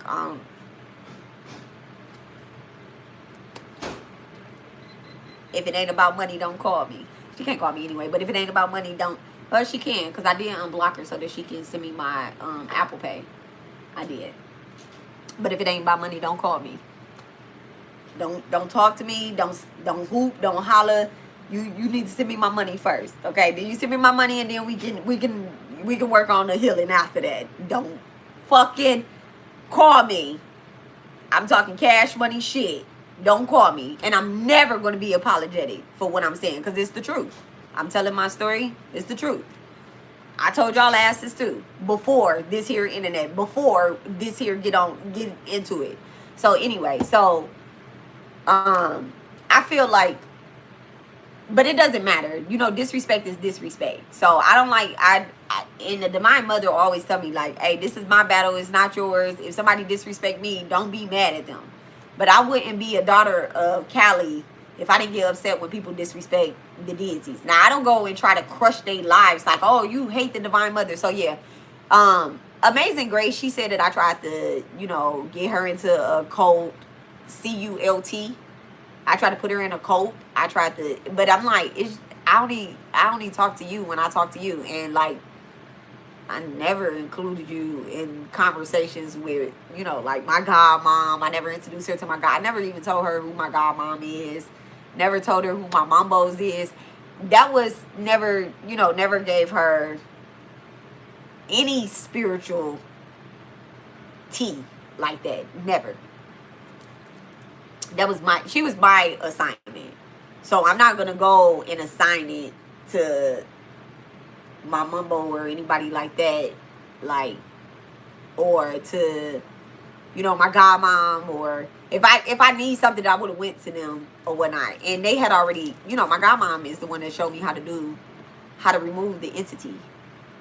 Okay, how to remove the entity, how to dispose of them properly, how to call in my spirit guide to travel with and stuff. Those are things that she spiritually taught me when I became her godchild.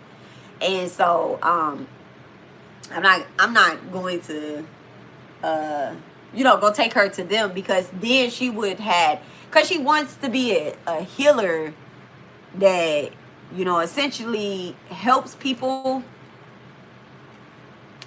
but you can't heal while you're in pain, you know. But now the other one, she just lazy. So that's why I say she like super evil, because she lazy. And when people lazy and they don't want to do the work, and they been called to do big work this lifetime, especially with like strong Virgo, Pisces placements, not Virgo, but strong Pisces placements.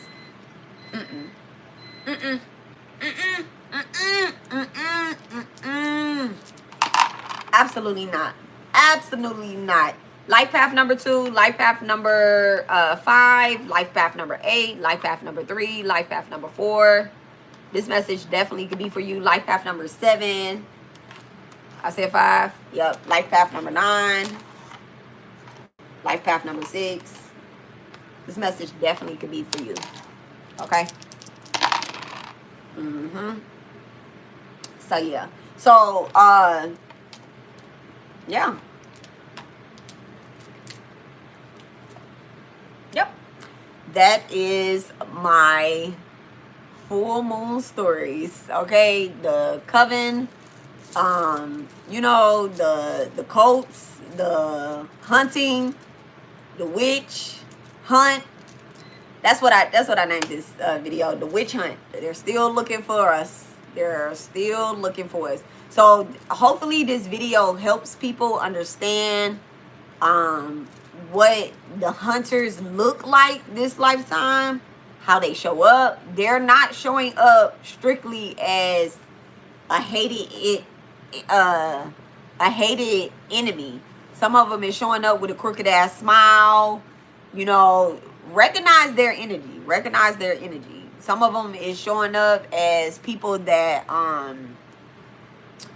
you know, that are in our families, that was in our families, that, and that was the other thing too. Like, I had seen what do you call that? Like past lives of them, of everybody. And once you do something to me, I'm gonna read your past life. That's the crazy part. Like once you do something to me, I'm like, all right, which past life is relevant to why I'm meeting this person now?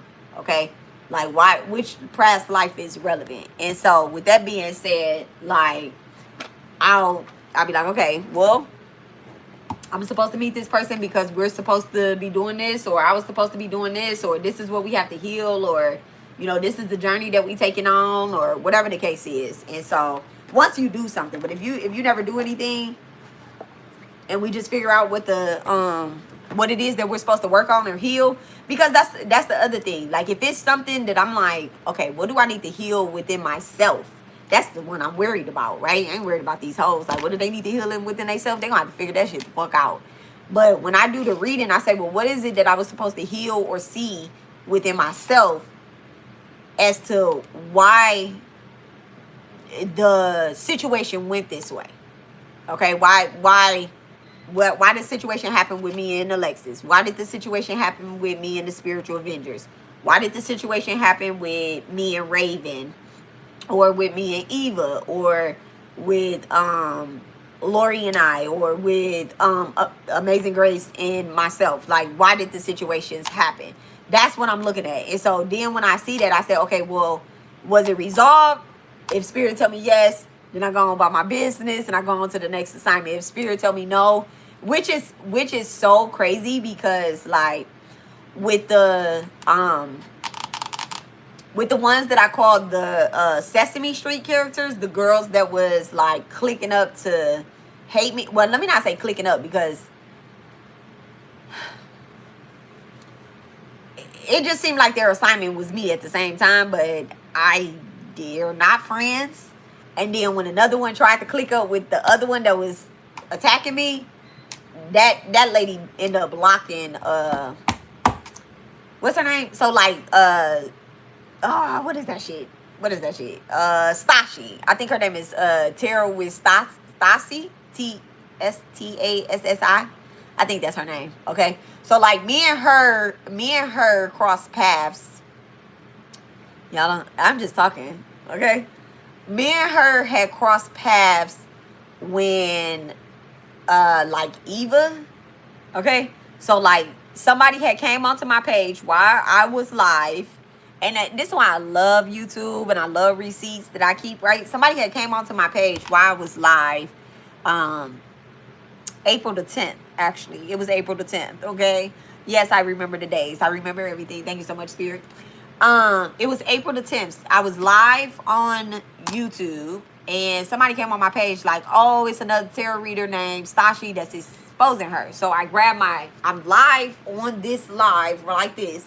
I grab my iPad and I open up Stashi's video and I'm watching her video, right? I'm watching her video as she's exposing her, but I'm doing it on live. And so I comment on there and I was like, so I guess like Eva was saying that she had knew her husband and shit like that and whatever the case is, right? And so I slid up on, I DM'd the girl. I got mad. When you get a moment, check out my story. Because I'm a person that collects evidence, okay? I'm never the person that's just an accuser and I ain't got no evidence. They're like, do you got some evidence, bitch? Here go my evidence.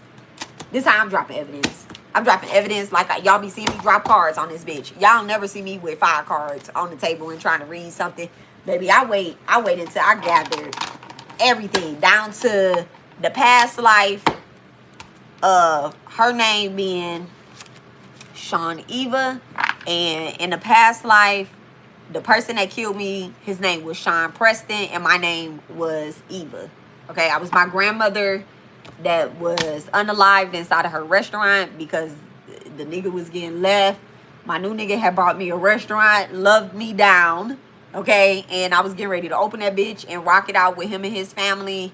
And Sean Preston, or Preston Sean, whatever his name it is, he was mad that I was leaving him. And he came in there, blew my chest in with a shotgun. And then my grandmother, my great-grandmother, because my grandmother had died right then, but my great-grandmother, she hexed his ass. and he walked into traffic and unalived himself. And so this is the past life between me and Eva that played out. And then my family also confirmed that. Okay. When I read it, I'm like, hold the fuck up here. So then I started doing research onto my grandmother and finding out where did she get killed at, what corner was it, and Tennessee, or wherever she had passed. No, it was Kentucky. It was Kentucky that she had got killed in. And then when I went to Kentucky, oh, I was so uncomfortable there. I was so fucking uncomfortable. I was so uncomfortable. I was so uncomfortable. I was also being a liar. I was so uncomfortable. Like, it just reminded me so much of my past. It reminded me of so much of my past. And in my past, I was being a liar. I was not truthful to Preston. He had found out where I was at. And so, anywho, so that's what I do. I find out, like, why. And those people that I called the Sesame Street characters, like, I'm like, why, like, is this done? And so Spirit was telling me, like, it's done. But they wasn't done. They still had shit to say online. And I'm like, that's not what we gonna do. So I'm like, what do I do with this? And they like, use it to build. Use it to build. They want to be read. They want to come on your page. They want to be a part of the problem. Read their asses. They got the fuck on. It was, the girl said divination assaulted her. A divination assaulted her by reading. But I'm like, you're on my page. Why you keep coming to my page if you don't want me to read you? You come over here, I'm going to read you. If I'm talking about you, that's because you're on my page. If you don't want me to read you, I tell y'all that. Don't come over here. I don't give a fuck if you hate me, love me, whatever the case is. If the energy come up and it's something I got to say, I'm going to say it. So, yeah. But, the other girl, I don't, she just had a different job to do and she just ain't do her job. And so she was all on here embarrassing herself. Like I said, spirit does not like when you deny. Do not like when you deny those that help you. And so she was another one too that I knew she was on my page. And so she tried to come out and say that I was copying her, that I really wasn't married, that I was faking being married and all of that stuff. Man, I came on here posting my marriage license and my nigga. It was like, stop playing with me. Hold on one second, y'all. Yes. Huh? Look in our messages. It's not there. You only showed me the scene. I asked him to ask for time. Hold on one second, y'all. Well, it's not at midnight. It's like 12:40. It's not at midnight. Hold on one second, y'all. Hold on.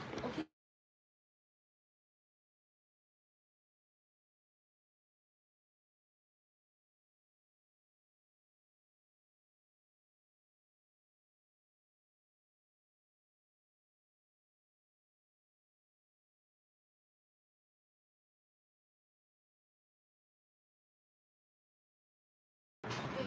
It's at 12 p.m. All right. So what's that, noon? Yeah.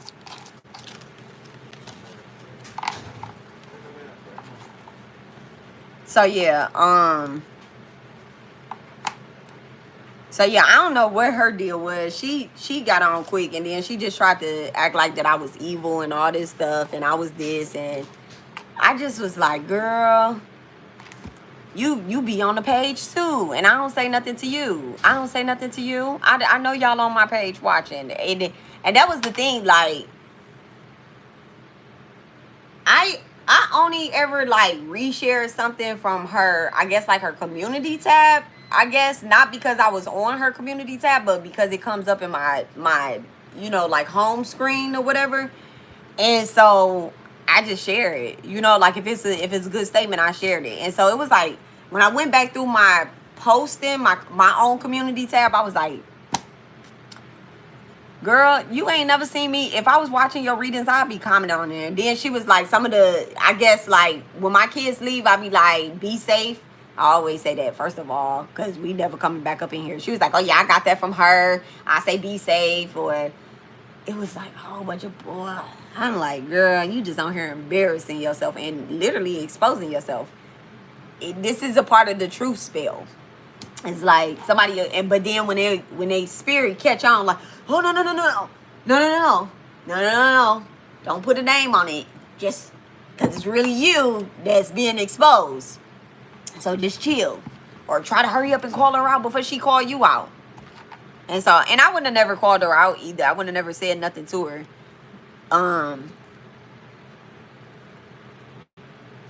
Because like I said, I post stuff, especially if it's spiritual. If the word got to get out there, the word got to get out there. And so she said that, I guess like a download that I had, that she also had the download too. And she had the download first. And God gave her the download, and God ain't gonna give no download to you, ain't gonna give nothing to you, and then flip around and give it to another person. I'm like, oh yeah, that's just bad spiritual advice. Like that, you just trying to cripple your people. You just trying to cripple people's intuition. I got my baby birthday up there too. So yeah. And it was like other stuff, and then she started, talking about Kali and all that stuff. But I'm like, y'all have such a big problem with Hinduism, but everybody walking around with, I ain't even gonna get into it. Everybody got a problem with Hinduism. Like all of them had a problem with me being an occultist whose religion gravitates to, the Divine Mother and to Hinduism. It's me. That's me. That's my practice. That's my practice. My teaching is something else, but my practice is over here, and my teaching is that way. I never forget my religion while I'm in my practice. I mean, while I'm in my teaching. It's like a teacher that teaches, I don't know what type of example I can make, but it's like an art teacher. Let me say it like that. It's like an art teacher, but that doesn't mean he's an artist. You get what I'm? But he's teaching you about art, but that doesn't mean that he's an artist. He can be something the fuck else. Okay, he's a teacher, so he got his own shit that he doing. But he's still about to come here and teach y'all that art. So that's what it is. My job is to install deities. So where we at and is what we at, and what we doing is what we doing. They didn't say I had to install my deities. They said get the deities out there, but they didn't say I had to put mine out. If I put mine out there, somebody. I know. I'm about to say it, girl. I'm about to say it. I ain't gonna say it. But yeah. So that's the witch hunt. That is the fucking witch hunt. And all of this like kind of dawned on me, I guess, because I was sitting up under the full moon last night, baby, for like 9 hours. I was up under that moon. It wasn't 9 hours. Let's see. Let's count. What time I was outside yesterday? He's about the morning, the afternoon. Like 10 hours. 10 hours. Like 12 hours. I wasn't out there 12 hours. You were, because look, at like 12 or 11, like at 12 you were out there, right? And then at 2 a.m. in the morning you were out there. Like 12 noon, I was out there? Yeah, 12 in the morning when you made breakfast. I was outside when I made breakfast? I was outside. Yeah. I did. I made breakfast and went outside and stayed outside under that moon. And then I came in like 2:30. How you know I came in at 2:30? You were supposed to be in the bed at 10. I just had a feeling. Yeah. Ooh, tell him. I just had a feeling. You so silly. Yeah, feeling my butt. So yeah, I know I talked about a couple spiritualists or whatnot, but they hunters. So y'all proceed with grace. But I'm not saying that they're gonna do anything to you.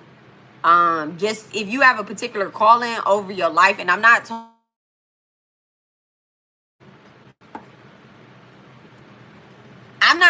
talking about all of them. When I give this one right here, I'm not talking about all of them. I'm talking about just in general. When you have a calling over your life, the other quote unquote spiritualists that come into your life, make sure, okay? Make sure That's what they truly want, is for you to heal, or you know,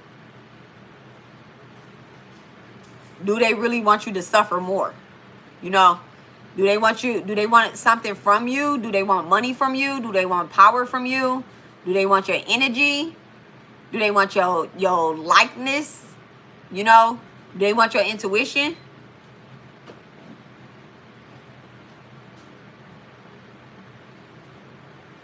And I would say, like, use your discernment with all people, right?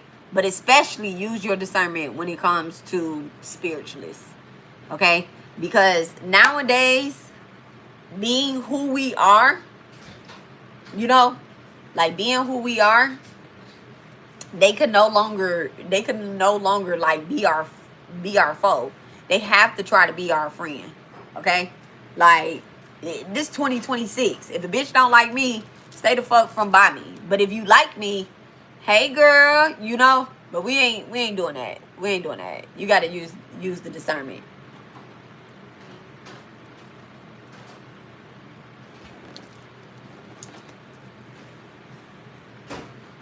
So I love you guys, and I'm about to close this up.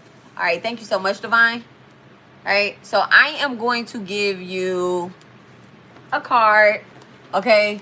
This is going to be a full moon card for y'all. All right, to go with.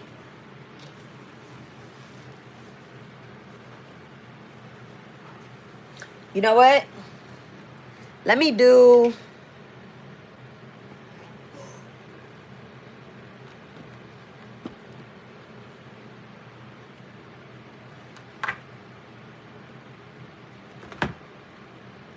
You know what? I'm gonna do a couple cards, but just a couple. We ain't gonna do no full last spread. All right.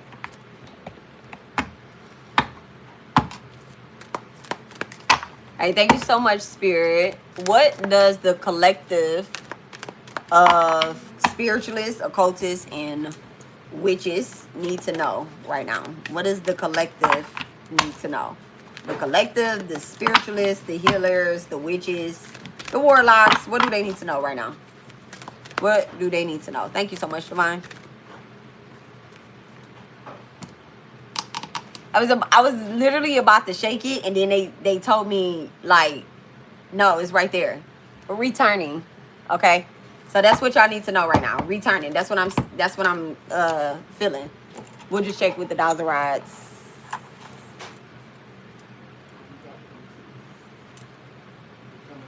And let's see. It's the returning for the collective. Thank you so much, Spirit. Hugs. They're hugging too. Okay, thank you so much. All right, the returning. Earth above, thunder below. All right, no matter what storm is below you, know that you can always ascend up and get grounded. All right, thank you so much, Spirit. Let's read the card for us. And we are going to go with the last line.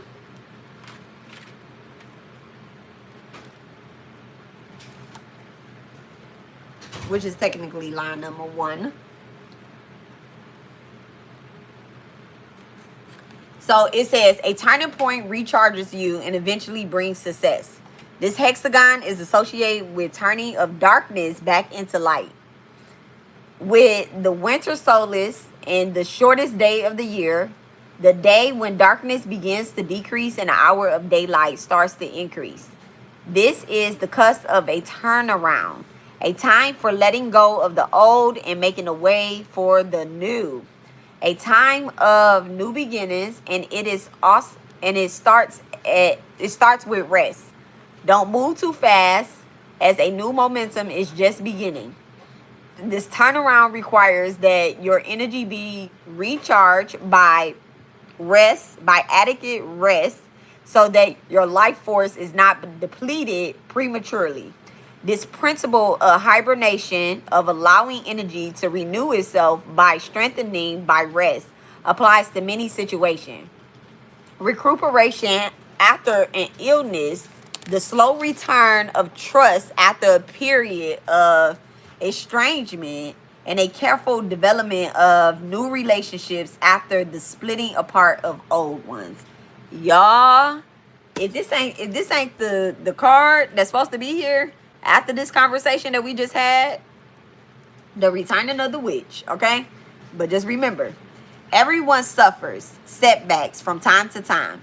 Some lucky people suffer small ones early in life and learn that they can survive a period of collapse. In this case, a minor setback is little more than an inconvenience but serves to build character, as long as proper action is taken before things decline too far. Preserve always returning to the main road, as good fortune lies ahead. Okay, I love that. As good fortune lies ahead. So, all right, the returning, and then we are going to get clarity. So I'm do find your magic. How does the collective find their magic in the return?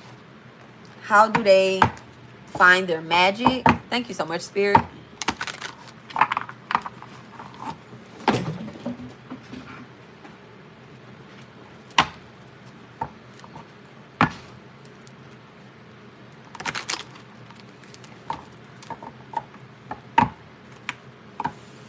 How does the collective find their magic in returning? Thank you so much. Thank you so much, Divine. Ooh, Ace of Wands, period. Ace of Wands. The Six of Cups. The Eight of Pentacles. And the Seven of Wands in reverse. Thank you so much, Spirit. So we talked about the Seven of Wands, right? And it's also sitting here in reverse as well, too, right? And I told you guys that the Seven of Wands is like a spiritual attack, but it's like it's coming from a place where you have no idea. And there might be people that you can no longer protect. And so the Seven of Wands in reverse is saying to, you know, like walk away from that certain fight or whatnot. Someone could be a Leo. Someone could be a Leo Venus as well, too. Thank you so much, Spirit. But the Eight of Pentacles talks about hard work. The Six of Cups talks about, like, you know, sharing. Sharing is caring. That's the first part. That sharing is caring. The other thing is, too, I feel like you'll find your magic in, like, the, like through a spirit animal, or like another spiritualist. With the Six of Cups, this person might be a cook, or it might be like some type of artist, okay, like myself. All right, I love y'all. The Six of Cups, I look forward to working with you all. I really do. And then you have the Ace of Wands. So you have to understand, like, you are a newbie in this energy.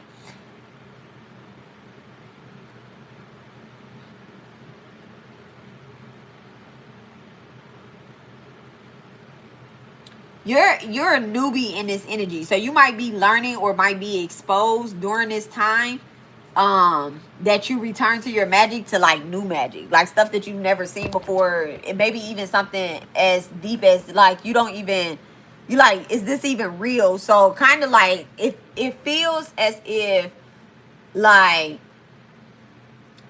this is definitely like intuitive energy. This Ace of Wands with the Six of Cups, this is intuitive energy. So you could be heightening your intuition, the Six of Cups, and like connecting with your ancestors, or I don't know, like making a ancestor offering and then seeing something happen very quickly. So the Ace of Wands is super fast, right? You know, Wands is the fastest energy anyway. But this particular card talks about the winter solstice, and this particular card talks about the spring season. So between winter and spring returning, this is where you're going to like really manifest and find a connection between you, your ancestors, your deity, your art, your creations, and stuff like that.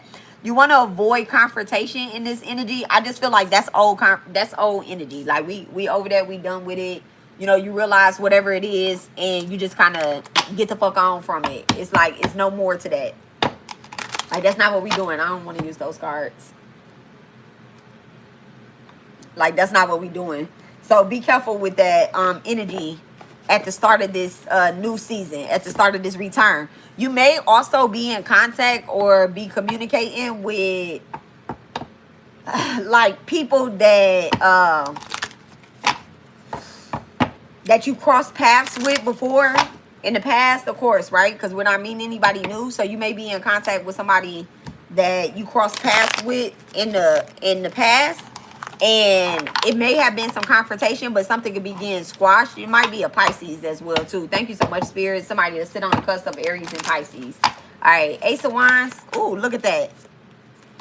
Ace of Wands, the Six of Wands, the Queen of Wands. Nah, hold on, wait a second. I don't think I'm taking all this in reverse. Because I literally just shuffled my cards and did my cards like that. I don't think I'm taking all this in reverse. Y'all could be mad at me. Like, oh my God, what is she doing? All that stuff is in reverse, but it's really giving, like, it's not. All right, thank you so much, Spirit. All right. Are we taking these 3 in reverse? Are we taking these 3 in reverse? Oh, they said it's up to me. No, I ain't taking it. Because I'm not reading it. I'm not. And that's my choice. That's my choice. Not because it was coming out bad, but it's just like, it's anti-energy.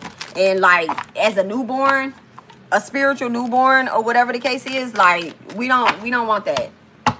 We don't want that. We don't want that. We don't want to focus on the old. Like, that was the very first card that said it. Like, we don't want to focus on confrontation. We don't want to do that.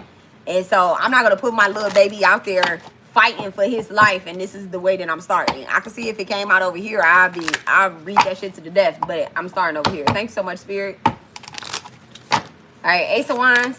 Thank you so much, Spirit. What is Ace of Wands? What is the energy? What's this youngster energy? Someone could be a little bit unorganized. All right, thanks so much, Spirit. The Moon card. So this is definitely your intuition. I told you, you could be like tapping into, like, building your intuition. Now, there will be some unconscious choices that you make that you're just like used to saying no to, and then you might be like, oh, hold on, wait, yeah. All right, we're gonna do that, okay? So what's the Six of Cups? You could be starting a new business. Thank you so much, Spirit. The Devil in reverse. I love that. All right, so you could be starting an independent business, like working on your own, you know, reclaiming control over a business that you had or that you were doing, releasing something. All right, the Six of Pentacles in reverse.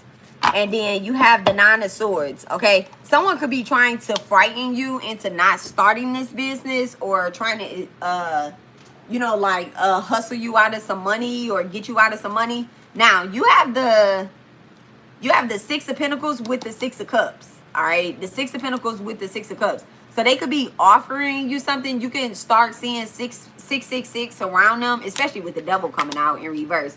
And I never really like to associate 666 with the Devil because it's the angel number.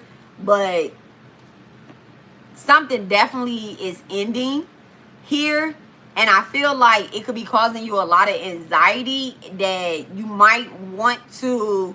Yeah. Hex and hoes matter, all right, with the Six of Cups. So be careful with that energy.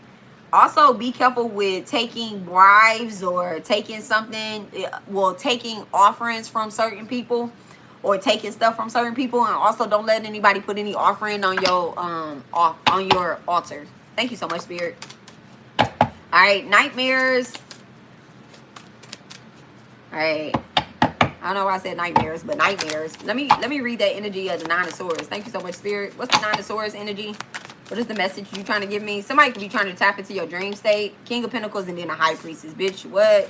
They could be trying to tap into your dream state, but I feel like you're protected, okay? You're definitely protected. I feel like you're guarding your castle. Well, let me say it like this. I don't want to say you're guarding your castle, but I feel like you could be invoking a goddess to guard your castle.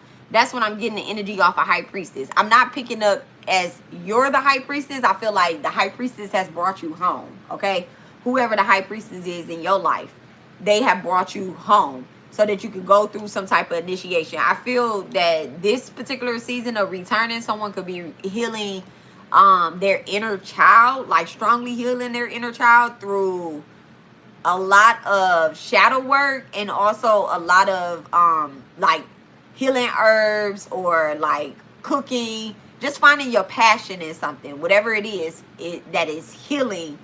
That's what you're going to use to heal your inner child. With the King of Pentacles coming out, let me read that energy of the King of Pentacles, because that was with the Six of Cups, King of Pentacles. Thank you so much, Spirit. King of Pentacles, give me that. I feel like you're going to be safe. You know, like whatever it is that you're protecting or wanting to protect, I feel like you could go ahead and go about your route with what you're doing, because it's going to be protected, okay? If someone tries to come in, the Ace of Swords in reverse with the Knight of Wands and then the Nine of Cups. If someone tries to come in, I feel like you have people that are very heroic around you, or martyrs. Like, you don't have to sacrifice yourself, all right? Especially dealing with a liar. There could be somebody that wants to argue with you, or that wants to be very close to you, because they know you're going to be successful, right? They know you're going to be successful at something. It just might take a while, but they might be trying to, you know, stay close to you as you're making wishes, because your wishes are getting granted. Thank you so much, Spirit. So what's the Eight of Pentacles? What is Eight of Pentacles? What is this work about in returning? Eight of Pentacles in returning. Thank you so much, Spirit. The card in here that's split. Eight of Pentacles in returning. The Five of Cups. So definitely feel like with the Eight of Pentacles, you're going to do everything in your power to like move on, to find peace at something, to see the positive in something. Look at that. In the Lovers, it could be in like your new connections that you're building, either with like a friend, a soulmate, a union, a partnership, or a business alliance or something like that. I just feel like you're going to do everything you can to try to move on from the negative that you experience, okay? You could be dealing with somebody that has Mars in Scorpio, or a Gemini. All right, thank you so much, Spirit.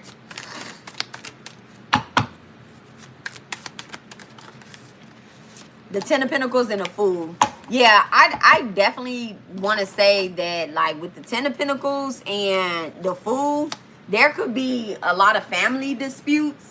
Don't get distracted by that, okay? Don't get distracted by that. Don't even get distracted by this lover. This could be a union within yourself. That's what you're returning to, especially with the Fool card coming out over this energy. This could be a union within yourself.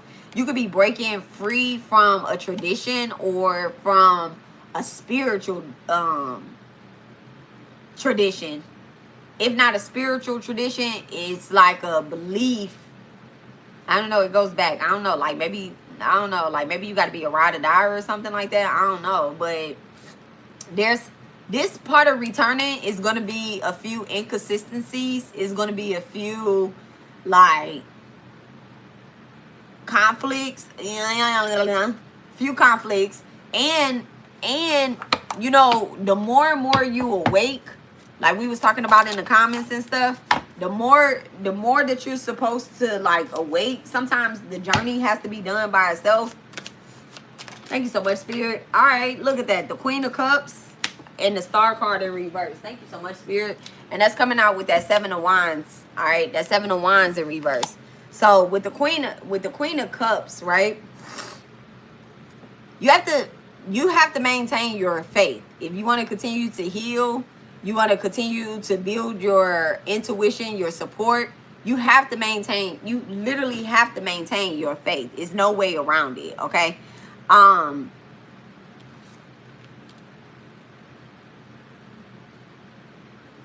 Let me get above this Seven of Wands. Let me go above this Seven of Wands. Thank you so much, Spirit. Let me go above. Earth energy above. Thank you so much. What's the Seven of Wands? The Ten of Cups and the Hierophant. Definitely Earth energy above, okay?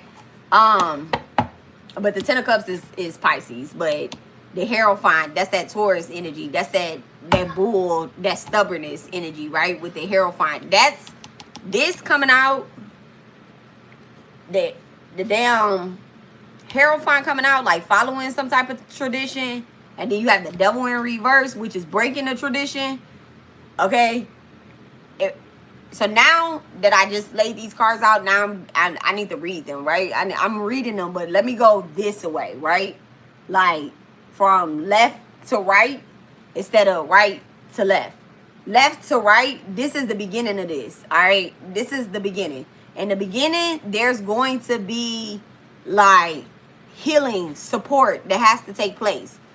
you have to lay your weapons down. You have to walk away knowing that there's nothing else that you can do. You have to move on from that, right? You have to see the positive in certain things.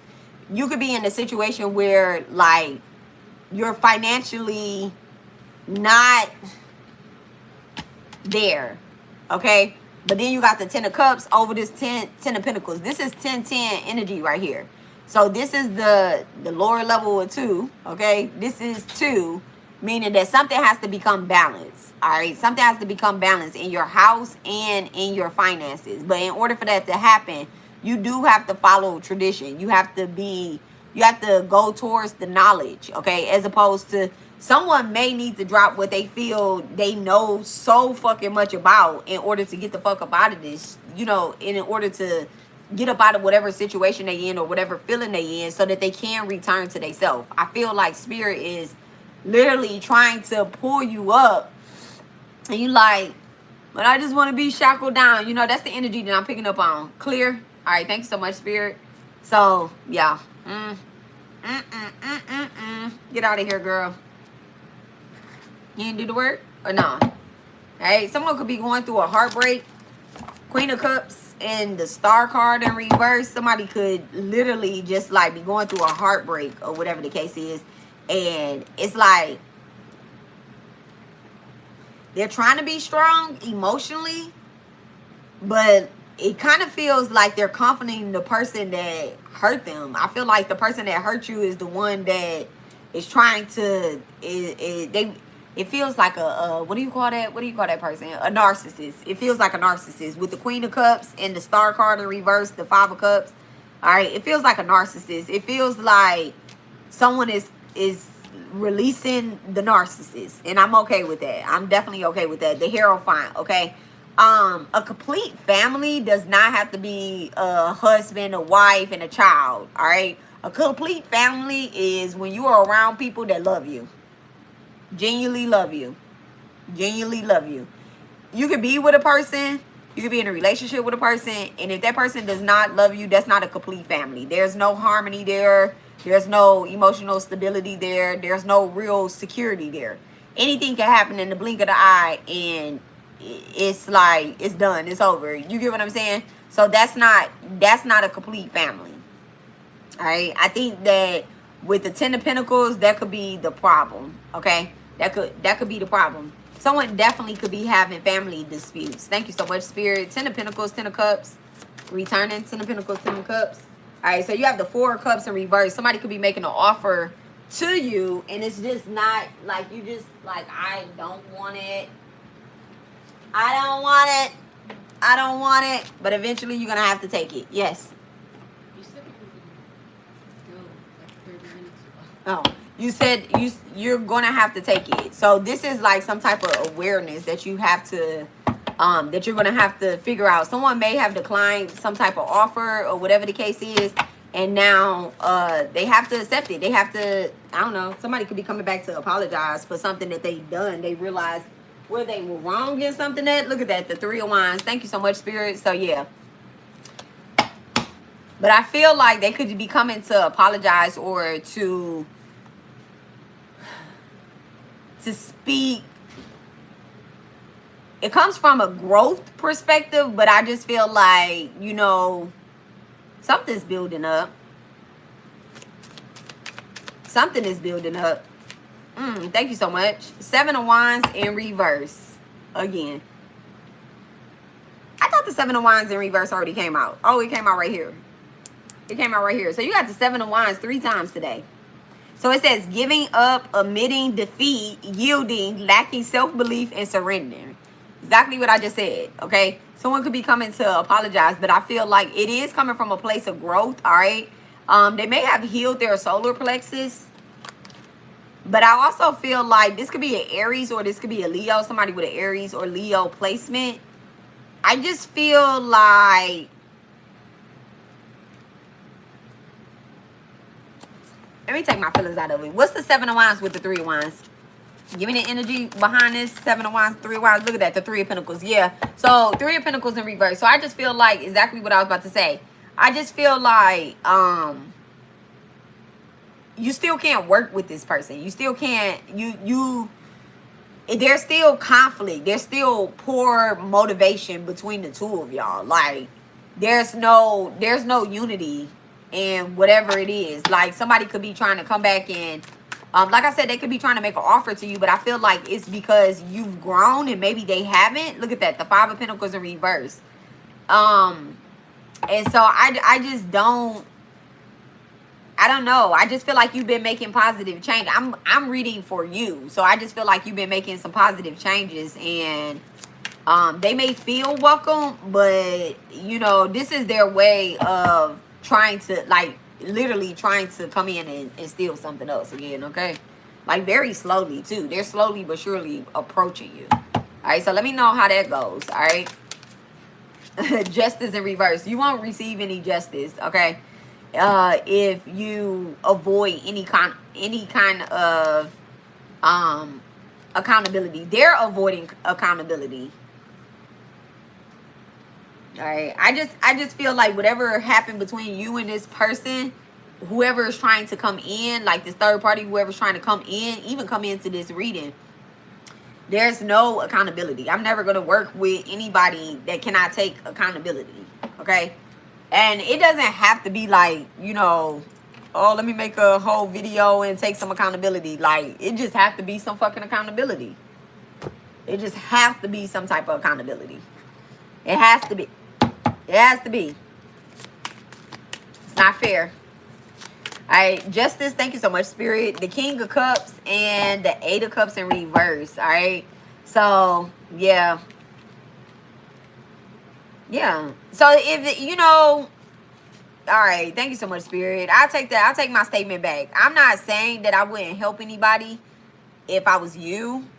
I'm not saying that I wouldn't help them. I'm just going to say, like, I would use strong discernment, okay? Strong discernment. Strong discernment. If you're a witch, you know, you do what you want to do, okay? If you are a healer, if you are a spiritualist, if you're that guy or whatever the case is, and they choose to stay in they badass situations, just don't lose your morals. Don't lose your integrity, your discipline, trying to be cool with them. You know, just remember that these aren't your friends. You know, these aren't your friends. These aren't your families. Family is who you make it to be. Thank you so much, Spirit. And you want, look at that.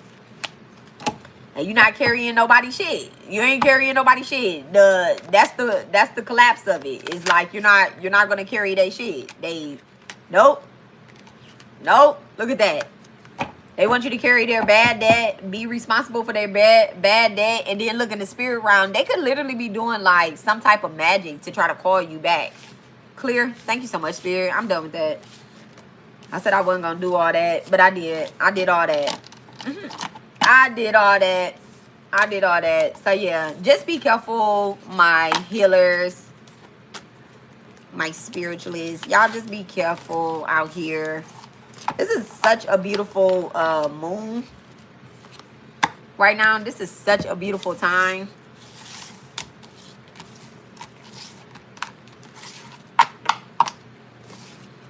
I need to find out what these cards are made of. I like these cards.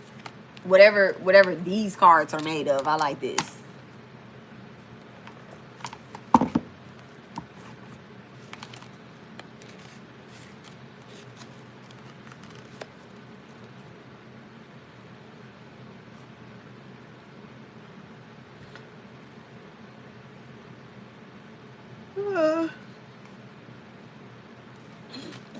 Let me see what the Seven of Wands says.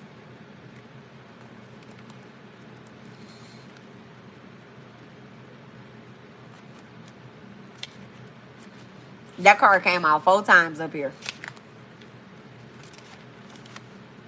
So it says this Seven of Wands is defensiveness, standing up for yourself, defending yourself, and protecting territory. The Seven of Wands represents integrity, completion, and protection. The axer may be facing a situation where external forces are coming in a way of what they built. They could include people who are jealous of their success, okay?